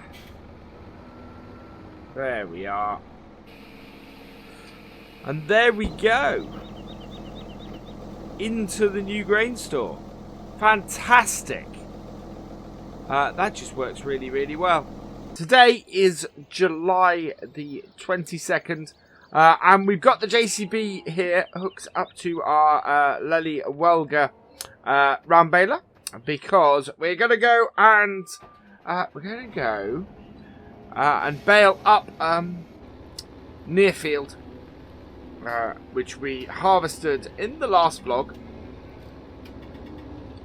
so that I can get this done and dusted, and then we can head up to Farfield next time and get that harvested. But I want to get this baled as quickly as possible. We're pretty well ahead of time at the moment as far as harvest goes. The wheat has come ripe. The winter wheat has come ripe really quite early. We've had quite a good year as far as that's concerned. And so, yeah, things are quite right. If there's one tractor that can make it around this corner, it's going to be this one. Yeah, look at that. This is why I love this tractor. This is why I love this tractor on this farm. This is why I bought it. Because it is just... It just works. Right, I need to go and hook up the PTO. There we go. Let's turn her on. And down. Because there's a fair bit of grass hanging around. Sorry, a fair bit of straw hanging around in the edge of the field there. And yeah, this shouldn't take us too long to do this. This JCB is fantastic for this job, and it's just the reason why I've used it is we had it. I asked in a live stream that VF asked me to do which vehicle we should use, and for baling the hay, and basically everybody turned around and said, well, use the JCB. We want to see the JCB. So I did, and yeah, it's fantastic for baling this tractor. So yeah, this is what we're going to use to do baling going forwards, I think. It is our most powerful tractor on the farm, but more than anything, when it comes to corners like this and getting tight turns in, this tractor is the best tractor on the farm for it because of its four-wheel steer. So we're just able to maneuver and get all of the straw, all of the hay when we're baling, and just makes our life so much easier. The great thing about this field is that because it's shaped as it is, we shouldn't get any rolling bales. Just waiting for the beat to stop. Oh. We'll be out of the wet hole as well. That's good. There we go. Lift up our collector. Open this up. And the other thing that's nice about it is we have a nice clear view out the back. I'm going to put the pickup down again. Right, away we go. Yeah, really nice clear view out the back, and it just means that we can very easily see what's going on with everything. It's just a great tractor for that. I think to be perfectly honest, I have a feeling I could run the entire farm just with this tractor. The only issue I would have is front loader work. But yeah, basically, I don't think we can retrofit this with a front loader. But basically, it's more manoeuvrable than anything except the skid steer. The skid steer is the only vehicle we have on the farm that is more manoeuvrable. Oh, come on.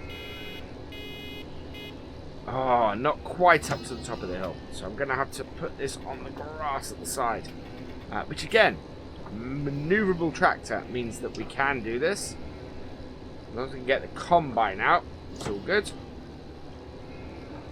There we go. Yeah, we'll put it behind the combine, this one. There we go. Might roll down towards the fence, but it won't roll very far and won't get much momentum up doing it, so that's all fine. Should be able to get back on track fairly easily. Yeah, there we go. Only the smallest of bits missed. And away we go. And it just runs so smoothly. It has more power than we will ever need for this. Considering replacing this baler though with a square baler, given the slopes around here, that would make more sense, to be honest. Or maybe just getting a square baler as well. Okay, if this doesn't set it off, no. There we go. Right. Unload this. So yeah, we are doing good work on this. Wow. I'll close that up and take that picture again, I think.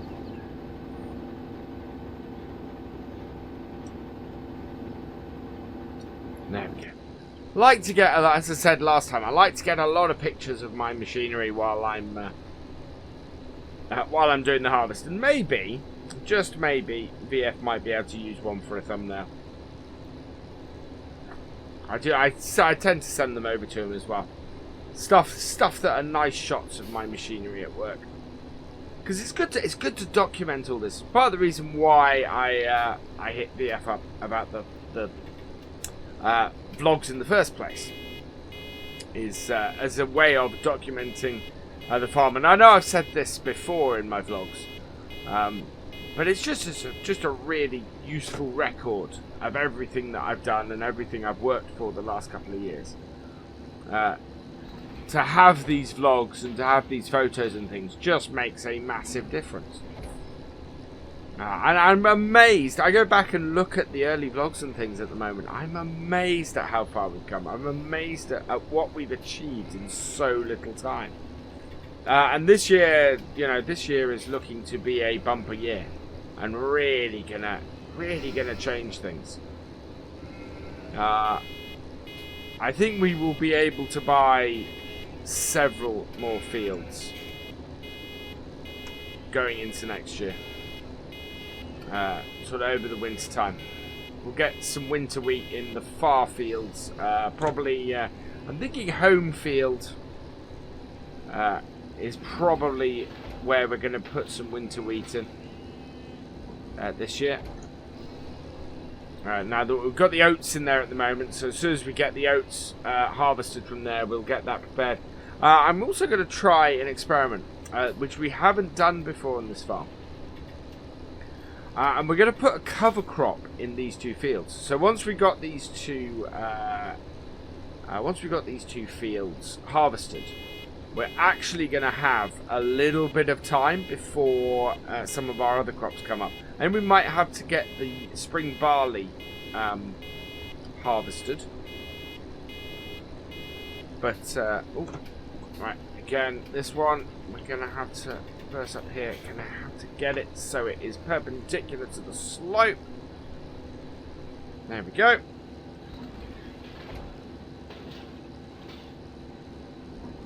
There we are. Yeah, so I'm very much looking to get a cover crop in here. See if we can increase the yield on these fields even further. Oh, we didn't quite get perpendicular to the slope. It's gone. Wow, that really went. But that's good. Oh, that's settled with that one. That's not too bad. Yeah, that'll stop on the side there. That really was going for it, though. Wow. I've not seen a bale get that kind of momentum for a while.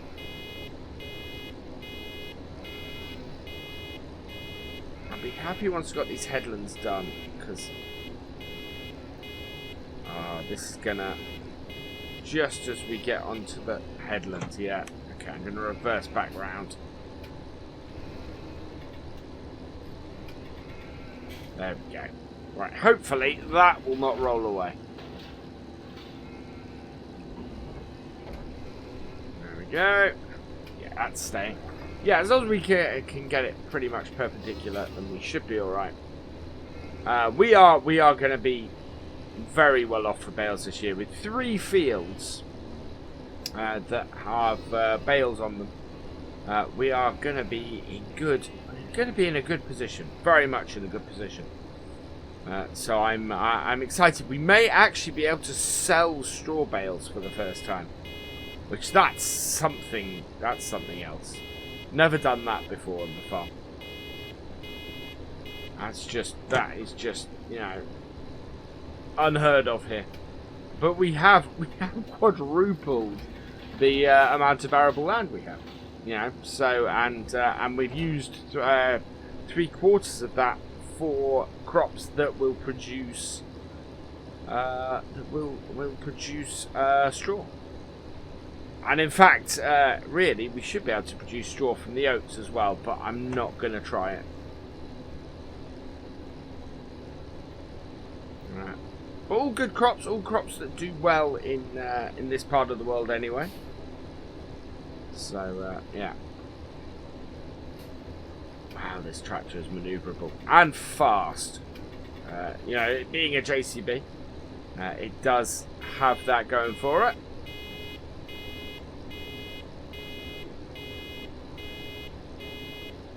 I have become very impressed with JCB tractors since getting this, and very much considered actually replacing possibly the John Deere with an older JCB. I've seen a few older JCBs come up for sale recently. The thing is, the John Deere we have not had on the farm very long. It was fairly new when I started the vlogs, so it's less than 2 years we've had it on the farm, and I'm loath to get rid of it because it is a good tractor. It's a reliable tractor as well. So yeah, don't know.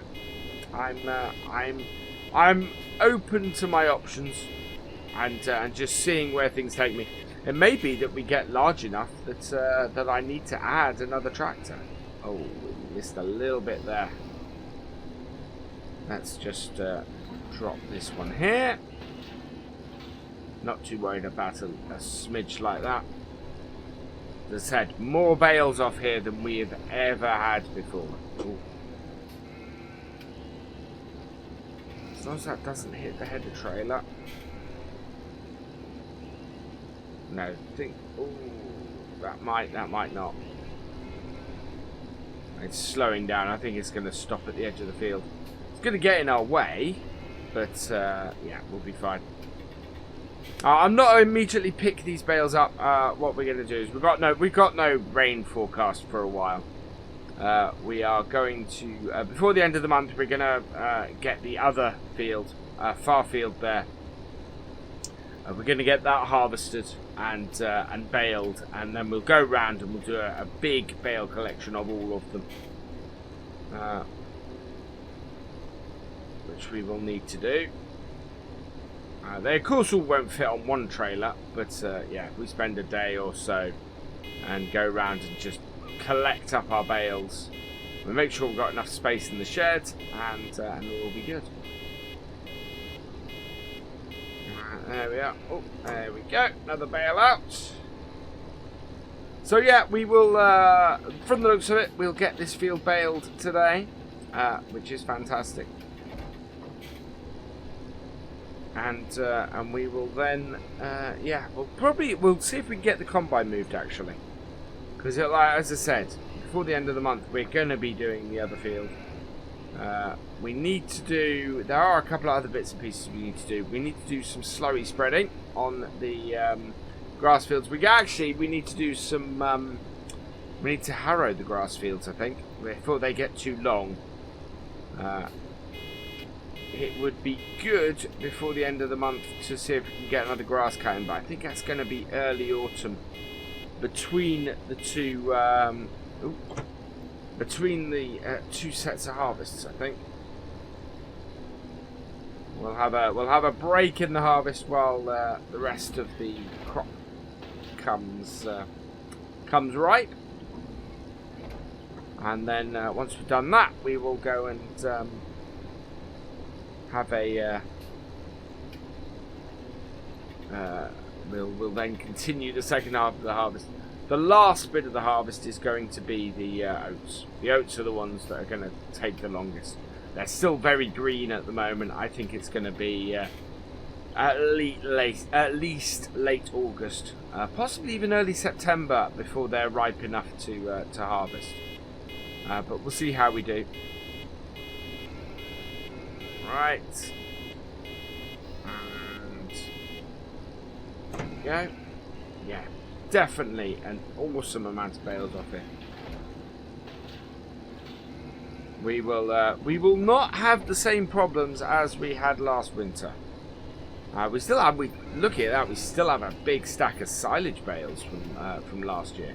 You know, we're not doing any silage bales this year, and we're still going to have plenty to keep us going.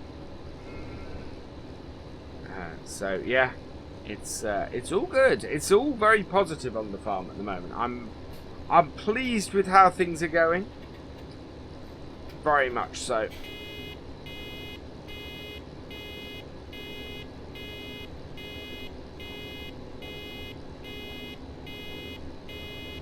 Around we go. Yeah, not that many strips left. Making very good progress on this. Far field is going to be more of a pain to bale. Here we're very much in line with the slope of the field in how we were cutting. On far field, because of the shape of the field, we're going to be going up and down the hill when we cut. So we're not going to be able to bale. Well, we're basically gonna have to turn the baler 90 degrees every time we unload a bale. Otherwise, they are just going to disappear down towards the village. And while I pretty much trust that the hedge will stop it, I don't want to embed every bale in the hedge. That's just not wise. It causes all sorts of damage to the hedge and just makes it really difficult to pick the bale up. I just noticed that one behind the combine that we tried to get in the right direction, and that is really well embedded in the hedge. So that is going to be an utter pain to get out. That really is. I may try and get that out early, to be honest. One of the first bales we load up. But as I said, we're not going to immediately be loading these up. We're gonna leave it a few days. Get far field harvested and baled as well, and then go and do a collection around both fields. Whether I think we'll. The other thing that is, because we're going to have a little bit of a break between the winter wheat and the spring barley, although the spring barley is nearly ready. It will allow me to take stock of how many bales we have, and maybe work out whether I want to bale the spring barley. You know, there may not be a reason to actually do that. So we will see how that goes from that perspective. 3-ish rows here. Sort of part of a row that peters out. Oh yeah. Yeah, this will be easy enough. There we go. That is a very nice number of bales. A very nice number of bales that we've got off this field. I'm happy with that. I think the last little bit, there definitely isn't another full bale's worth out of this lot. So we'll see how far we get, and then I think we'll leave the rest. We'll just plough the rest of the straw in. Might we get all of this, actually? Oh, no, there we go. Right, that is the last bale. Oh, actually, no, I am going to put the rest of this in, because we're going to be baling more wheat. So, just having the straw sit in the baler for a few days won't make much difference. And we can just start. It'll give us a little bit of a boost on starting the next bale. Right, there we go. That is all done. So we'll turn that off.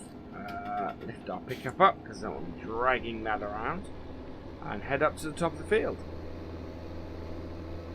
Where I will sign off, because that's a decent length of vlog today. So I am gonna sign off at this point. I am very pleased. I'm gonna get the combine moved up, ready for harvest. But all that remains really is for me to say thank you for watching. I hope you've enjoyed this video. Please leave a like, drop us a comment, and give it a share. Special thanks to all my patrons and channel members. Your support is invaluable in making these videos and helping the channel to grow. For more from Virtual Farmer, check out the links below, follow on Twitch to watch live, and for more videos, subscribe and ring that bell. I will see you next time. Goodbye.